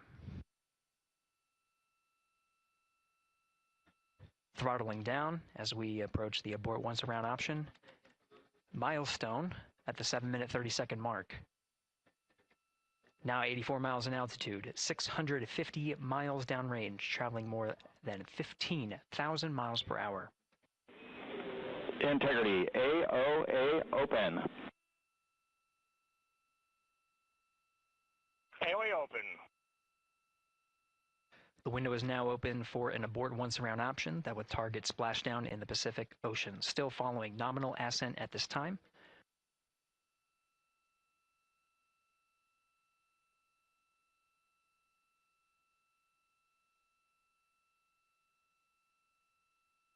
About 10 seconds remaining until the main engine cutoff of the Space Launch System core stage. Standing by for confirmation of MECO and core stage separation.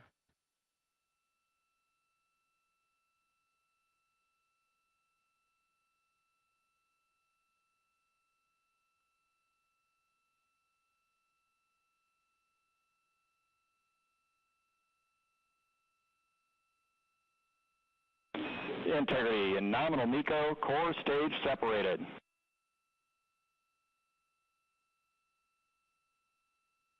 We see the same on board, Stan.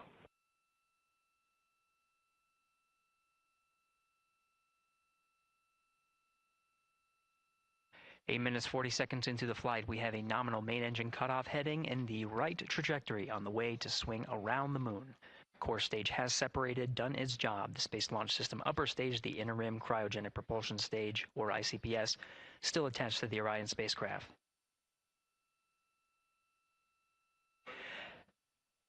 Nine minutes of mission elapsed time. Integrity crew of Reed Wiseman, Victor Glover, Christina Cook, and Jeremy Hansen now in orbit around the Earth at the beginning of their journey to the moon.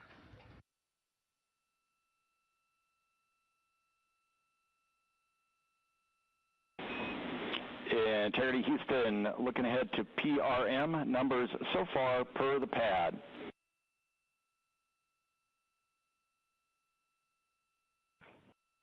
Copy that, Stan. Numbers for the pad.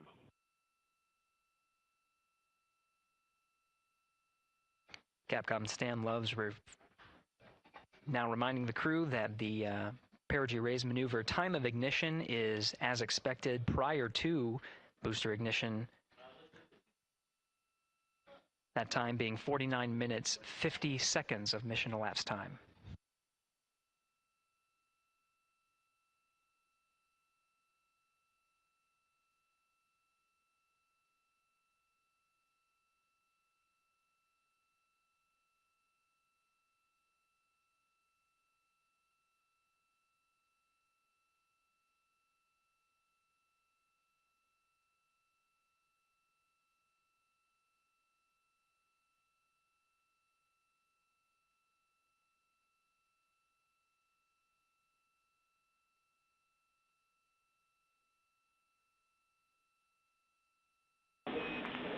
Integrity, good. NEDS deploy.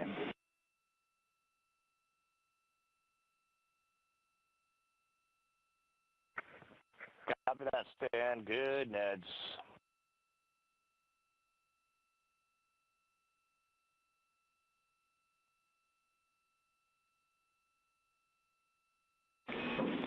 And Integrity Houston for PWD setup. Just a reminder, halfway open on the secondary. We copy that, Stan. Halfway open.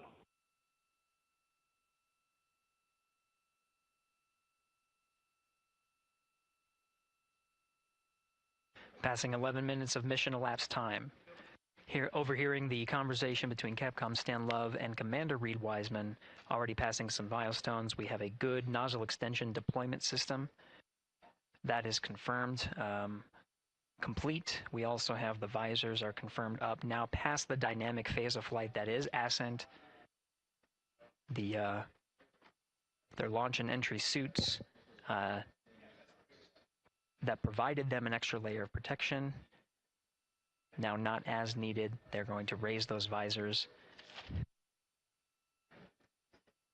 And later in today's mission, they will begin to egress or get out of the suits to begin some of their initial tasks of activating some of the systems aboard in the Integrity spacecraft. It's passing 12 minutes of mission elapsed time. Again, the perigee raise maneuver that's targeted near 50 minutes of mission elapsed time, 49 minutes, 50 seconds. That's what the crew is going to be working towards. The Commander Reed Wiseman, pilot Victor Glover will focus on preparing for that milestone. In the meantime, mission specialist Christina Cook and Jeremy Hansen will start some of the activation of environmental control life support systems. You may hear confirmation of their activation over the Orion to Earth communication network.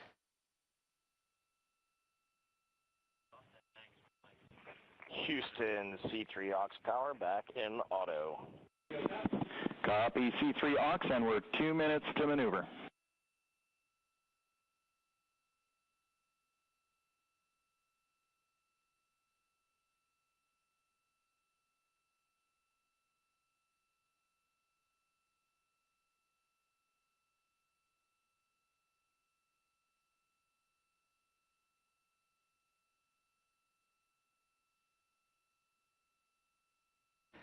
"13 minutes and 30 seconds of mission elapsed time. We're going to continue to follow the crew of the Artemis II mission.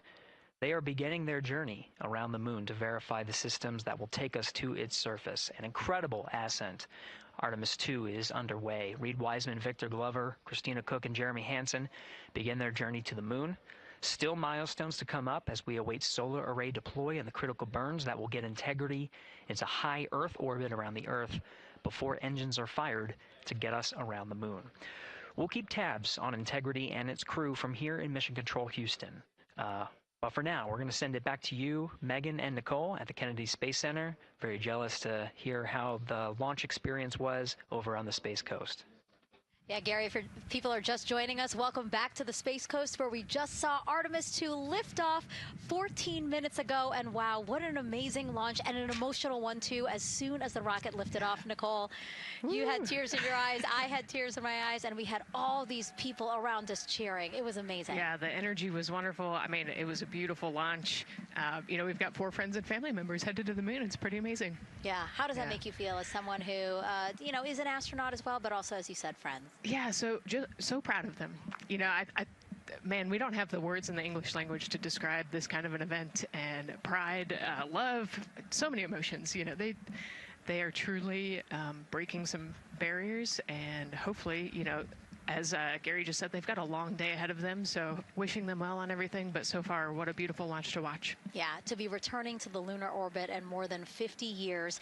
Maybe they go farther from Earth than any other humans before them. Maybe they see parts of the moon that we've never seen before. I mean, what a great start to what could be all of these milestones that we break in just a 10-day mission. Yes, what a way to welcome in the Artemis generation. Yeah, how do you feel? I mean, we saw some beautiful shots we were covering of course, the rocket, of course, the Earth falling away as we continued up into our ascents, but also some of those crowd shots where we saw young and old just emotional, overcome by this history-making moment. Man, we are going back to the moon for all, and we saw that today. We saw that in all the crowds. And yeah, you guys just saw that view, the sunrise or sunset, I guess. They just made it over the crest of the Earth, and you could see the sun peeking over. One of my favorite views from space. And I can't imagine what they're looking at now, and I can't wait to see what they're looking at in about 5 or 6 days. Yeah, and you know, I know a lot of people are like, you know what, I'm surprised this launched on the first try, because we know, like any little thing, we have to be keeping safety in mind, and we want to make sure we're ready to go. But we were ready to go, and I think it surprised a lot of people. What a wonderful surprise on this Wednesday evening. It did, and it kind of surprised me as well. But, it's just a testament to the team here that has been working so hard on Artemis. Artemis 1, we learned a ton of lessons. We learned a ton from the wet dress for Artemis 2. We were able to go in, fix those things. We even had a couple mishaps today, not mishaps, but a couple, anomalies today that the team creatively came up with solutions for. It's just a testament to the teamwork that gets us to the moon. And so we can continue to watch Christina, Reed, Victor, and Jeremy on their way now to the moon in Earth's orbit and awaiting the next in-flight milestones, deploying Orion's solar arrays. So why don't we get back in with Mission Control and Gary. Hey, thank you, Megan. Again, we're following along in the action. It is a long day. They have a number of procedures they need to get to immediately in their timeline. And Integrity Houston, cross-tie is on board per the ETSI-DEM. We copy Houston. Thank you.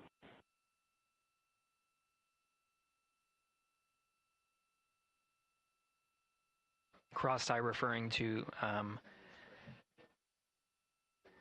flight controllers here initiating a connection between some of the batteries aboard the Orion spacecraft, allowing for an even distribution of power. This is the flight control teams that took us through ascent of the Artemis II mission today. Right now we're, as you see, passing 18 minutes of mission elapsed time. The Orion spacecraft integrity and the interim cryogenic propulsion system are maneuvering tail to sun. It is in this orientation, this attitude. Integrity anywhere until that momentary prop caution.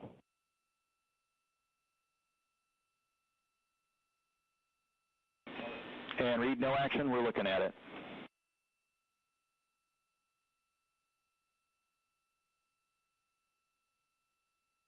Commander Reed Wiseman verifying what is being routed to his displays aboard integrity. Propulsion engineer confirming that no action is needed at this time. They're pressing through with their nominal procedures to prepare for the perigee raise maneuver.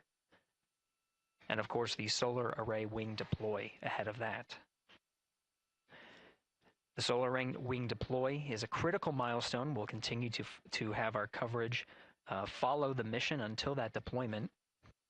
A successful launch is just the beginning. The deployment of the solar arrays and successful confirmation that those solar array wings are drawing power is a significant milestone, and says to the flight control teams that we will continue on today's mission. Power needs to be drawn to continue through some of the next milestones.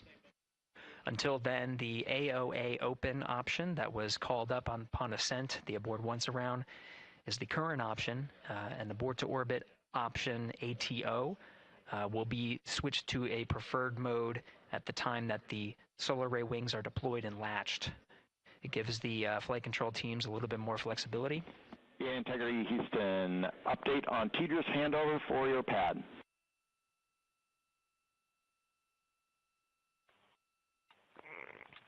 Give us just 1 minute. And Stan, you can read it. Ike is ready to copy. Roger. TDRS handover east to west expected 1 second earlier at 5:1 minutes 26 seconds.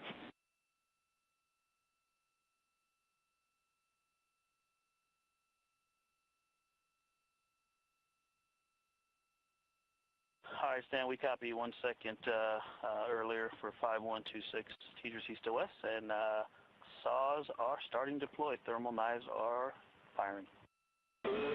We concur. Thanks for the report.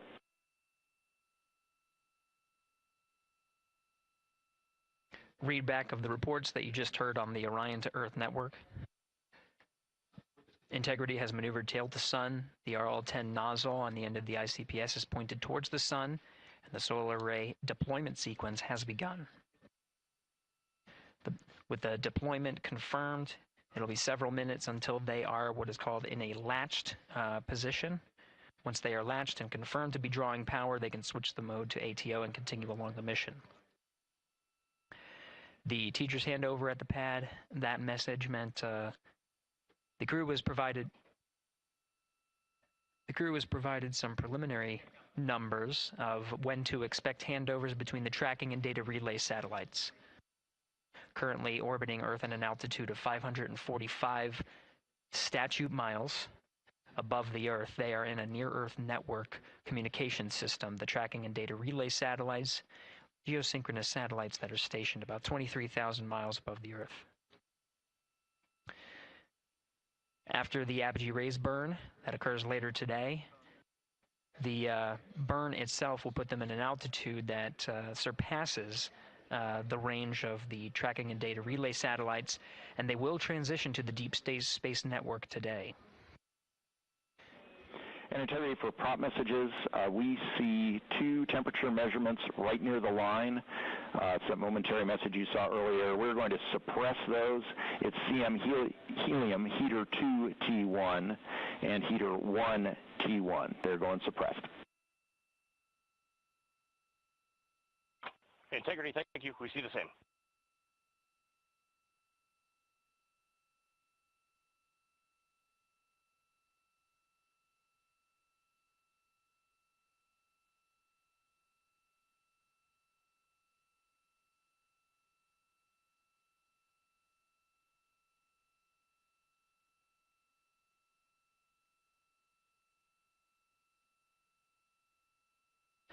This is Mission Control Houston, passing 23 minutes of mission elapsed time into the ARTEMIS II mission.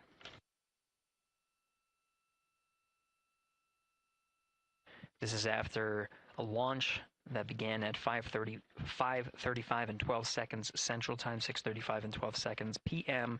Eastern Time. Right now, the orientation you're seeing from our arrow visualization that translates some of the telemetry that we're getting from the spacecraft and puts it into a model so you can follow along on some of the milestones that we are following here. The RL-10 nozzle that you see at the left end of your screen, though it is currently not firing, that nozzle is pointed towards the sun, and the solar arrays are currently deploying. From this visualization, they look fully stowed in a position. Integrity, we are happy to report that Jeremy has the O2 sensors on.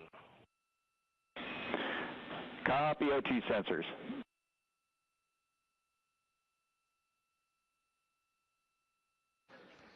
Again, Commander Reed Wiseman and pilot Victor Glover overseeing the deployment of the solar arrays. And we'll follow the attitude maneuver changes ahead of the first burn of the ICPS engine, the perigee raise maneuver. Integrity Houston, we see 4 saws deployed and latched, ready for ATO preferred. Yeah, we're almost there in the procedure stand, and we see the same thing. And Integrity Houston, we are seeing a 7-second miscompare between the MET on Orion and ICPS. We'd like you to read us the MET from your center status bar and for the ICPS on StackSum.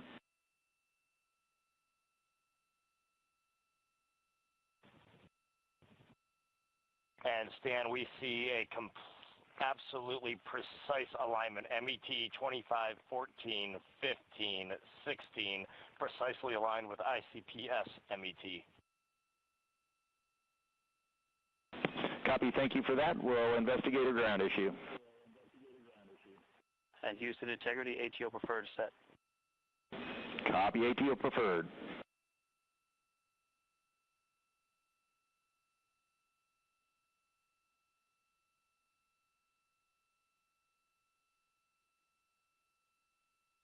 This is Mission Control Houston, 25 minutes, 45 seconds into the flight of Artemis II. We have confirmation that all 4 solar array wings are deployed and latched. This is the configuration needed to switch to ATO preferred, which you did hear confirmed from pilot Victor Glover. That mode has been switched. There was also a discussion with Capcom Stan Love and Commander Reed Wiseman about the alignment of the MET clocks on the Orion spacecraft and the ICPS. Commander Reed Wiseman confirmed the clocks are in sync, no issues, they're going to investigate it on the ground. We're proceeding with today's mission. 26 minutes of mission elapsed time and counting.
This is Mission Control Houston. We're approaching 28 minutes of mission elapsed time into the ARTEMIS II mission.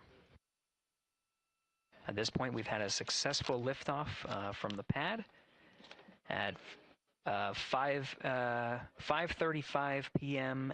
and 12 seconds p.m. Central Time, 6:35 and 12 seconds p.m. Eastern Time. We've had a good main engine cutoff, core stage separation, and a good trajectory to begin today's mission. Right now, the spacecraft has maneuvered tail to sun. We're standing by for another maneuver to maneuver into the burn attitude. This is where the RL-10 engine of the ICPS is pointed in the correct orientation for the perigee raise maneuver. We did hear confirmation that the perigee raise maneuver time of ignition has been confirmed per the pad, which means it was the predicted time prior to liftoff. Integrity for GNC, we're taking channel 1 to unfiltered and to BFS. Okay, Stan, we're watching. Go ahead.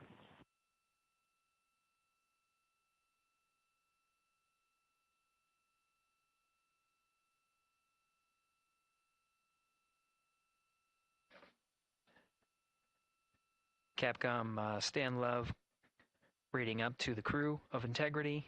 They will switch the navigation source from channel 1, standing by for confirmation that that switch has occurred.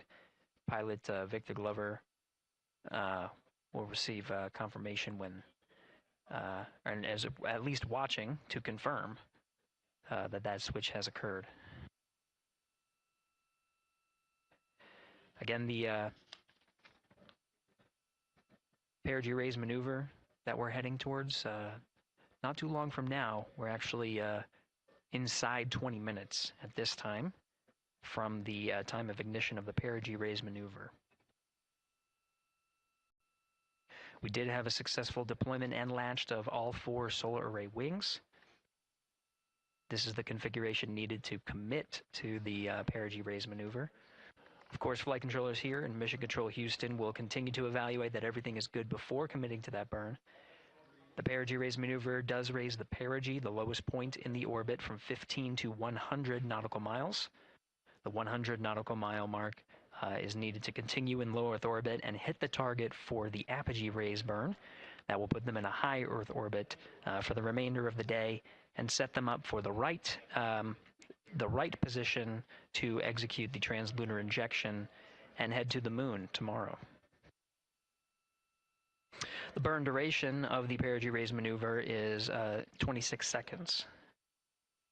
It's a relatively short burn, but it does raise the perigee and do the job to get into the correct position before firing that main engine on the ICPS. The pad had a TDRS handover. This is the tracking and data relay satellites. East to west, they are geosynchronous satellites that are positioned around the globe.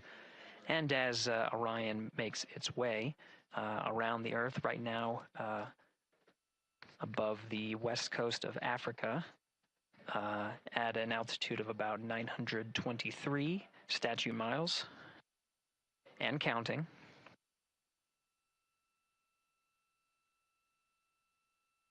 The perigee raise maneuver is not executed at the perigee. It is rather executed on the, actually closer to the apogee. But what it does is it raises the perigee on the other end of the orbit to 100 nautical miles.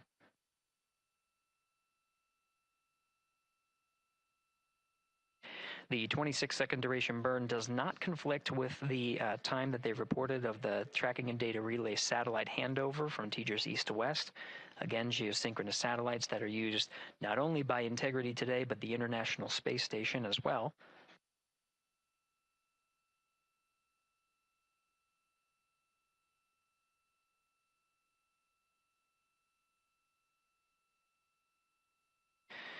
That time of handover is 51 minutes, 26 seconds.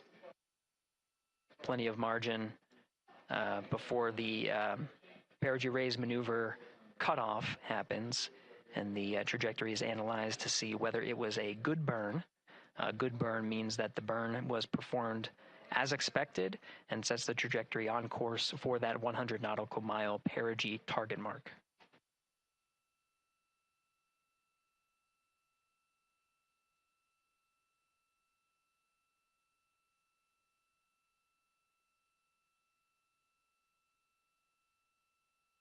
Again, for those sticking with us on NASA Plus and following along on our coverage, we will continue to follow and to cover the mission until, well, actually, we'll continue to cover the mission 24/7.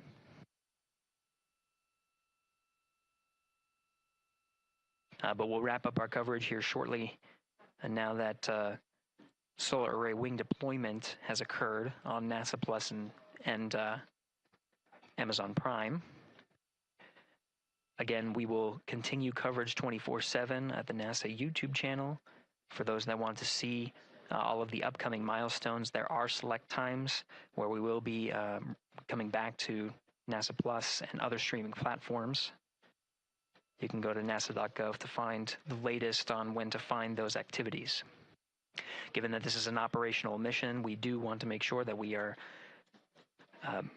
maintaining transparency in the mission and providing you all the information on what's happening in space as Reed Wiseman, Victor Glover, Christina Cook, and Jeremy Hansen head on their mission around the moon.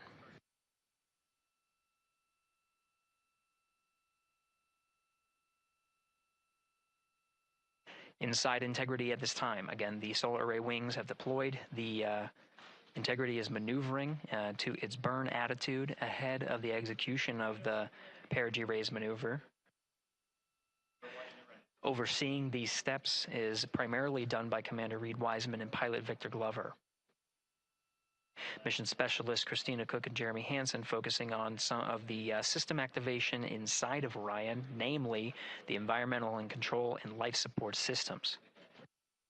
The activation and checkout of some of these critical systems are very important to continuing on the mission, making sure that those systems are in a good condition and in a reliable condition to provide the necessary environmental and control needs of the crew, with humans on board through the duration of the mission that extends 10 flight days.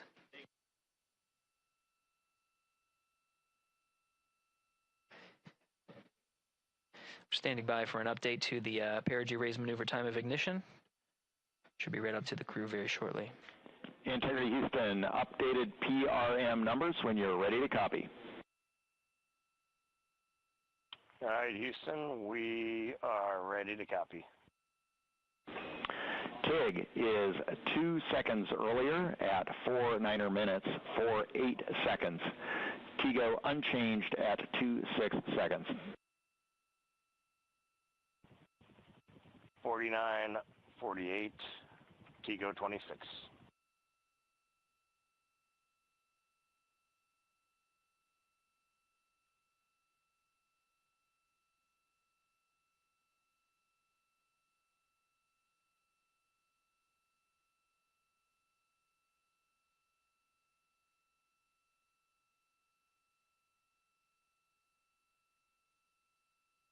This is Mission Control Houston. With that update, we are approaching a little more than 13 minutes from the time of ignition of the perigee raise maneuver. That time, updated to be 2 seconds earlier, was 49 minutes 50 seconds of mission elapsed time. We'll now move to 49 minutes 48 seconds. The duration of the burn, that's what was referred to as the T-go, will still remain at 26 seconds. Relatively short duration burn, again, just raises the perigee of the orbit today.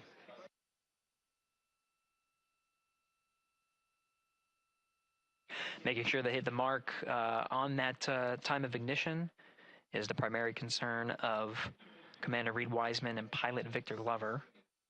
Mission Specialist Christina Cook and Jeremy Hansen inside activating those environmental control and life support systems.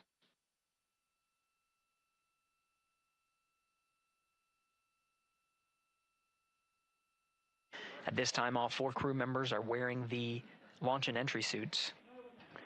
Integrity Houston, for Optimus on the PCD, we have time update instructions when you're ready.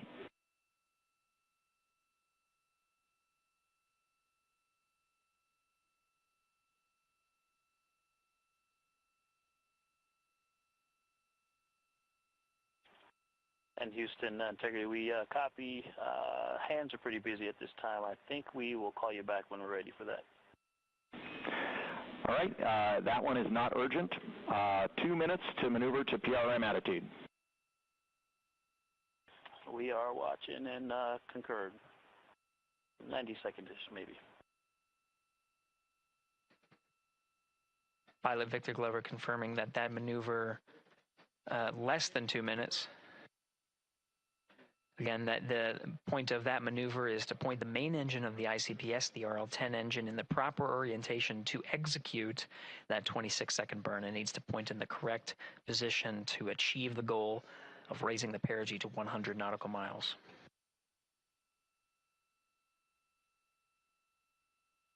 You heard some of the environmental control system activations over Orion to Earth. Jeremy Hansen activated the O2 sensors. They'll be measuring the cabin of Orion.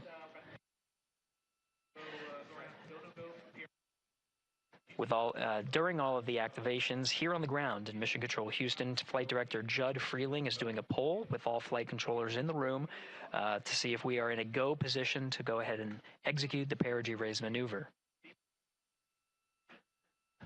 Once concluded, Stan Love will report it back up to the crew, and we'll stand by for that.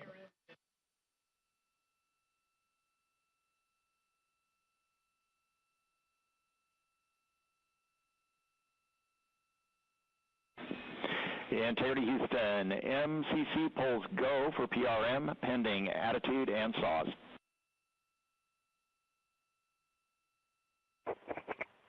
Hey, we copy. MCC is go. Maneuver starting.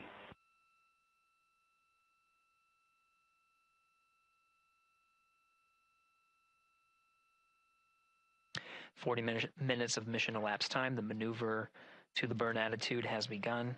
The maneuver also is paired with reorientation of the solar array wings that have been deployed.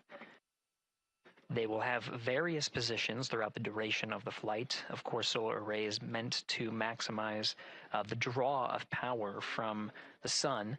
So when deployed, we're in a biased solar array wing configuration that was called solar normal. This allows for the greatest surface area of the solar array wings to be drawing power and powering up those batteries of Integrity, of which a cross tie was enabled between the 4 batteries, the 4 battery buses that are inside of Orion.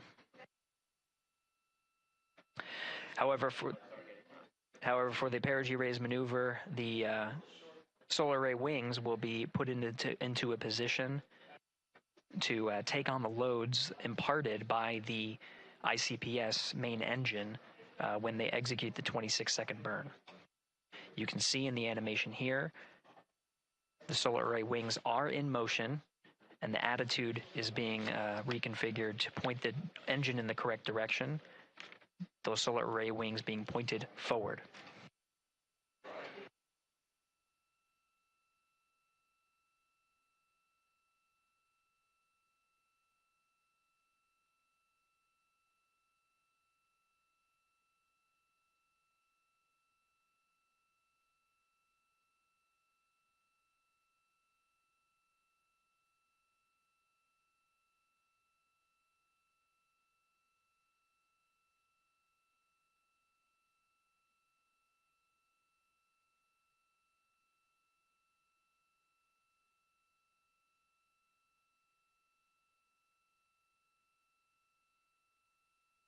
You're getting a live look inside the Artemis II mission flight control room. The team you see here oversaw the ascent of our 4 astronauts inside Integrity, launching at 6:35 and 12 seconds p.m. Eastern Time. Now again, this room will be occupied 24 hours a day, 7 days a week, with flight controllers shifting on 3 shifts to oversee 24/7 operations of Artemis II while in flight. We will cover that live on the NASA YouTube channel, and we'll be covering that around the clock as we begin to wrap up our coverage here on NASA Plus. Before I do want to send it over to our colleagues at the Kennedy Space Center. And to my colleagues, it was a pleasure to join the teams at the Kennedy Space Center and be a part of such a historic launch. Here in Houston, again, we're turning our attention to the mission. And for now, we'll say farewell and thank you to our colleagues there for today's launch coverage. We'll see you again soon for Splashdown. This is Mission Control Houston, sending it back over to Megan and Nicole at the host desk. Thank you, Gary. And yes, it was such a pleasure to be a part of this historic mission that started right here at Kennedy Space Center. It was such an amazing sight to be a part of. And now, as Reed Wiseman, Victor Glover, Christina Cook, and Jeremy Hansen begin their journey, we here at the Kennedy Space Center are about to wrap our broadcasts. We'll, of course, though, have 24/7 coverage with our colleagues at Johnson Space Center starting as soon as we sign off, so don't worry. You can follow along our 4 astronauts every minute of their nearly 10-day journey to the moon and back. Nicole, I'll definitely be watching it, and I'm sure you will, too. Yes, of course. You know, they just started, right? The launch was beautiful. This was a historic day. They're on their way back to the moon for the first time in over half a century, but they've got a lot of work ahead of them, and so we're excited to see what they have to do and excited to test out the Orion spacecraft. This is a test flight after all, and we're excited to see what we can learn from this mission. Very humbling, inspiring. It was really amazing to be a part of this, and I'm so glad that so many people joined along by either watching here in person or watching online. And of course, Nicole, thank you so much for sitting through this, answering questions, adding so much context and information that really brought a lot out of what we saw today. Oh man, I had a blast. You're a rock star. You're a professional. Gosh, this was great. Oh, you're great. So this was a wonderful day. Well, again, thank you so much, and thank you to you for watching at home. You know, tonight we didn't just launch a rocket, we launched the next chapter of human exploration. Our Artemis II crew now on their way back to the moon, and we're taking you with us. So thank you again for watching, and go Artemis II.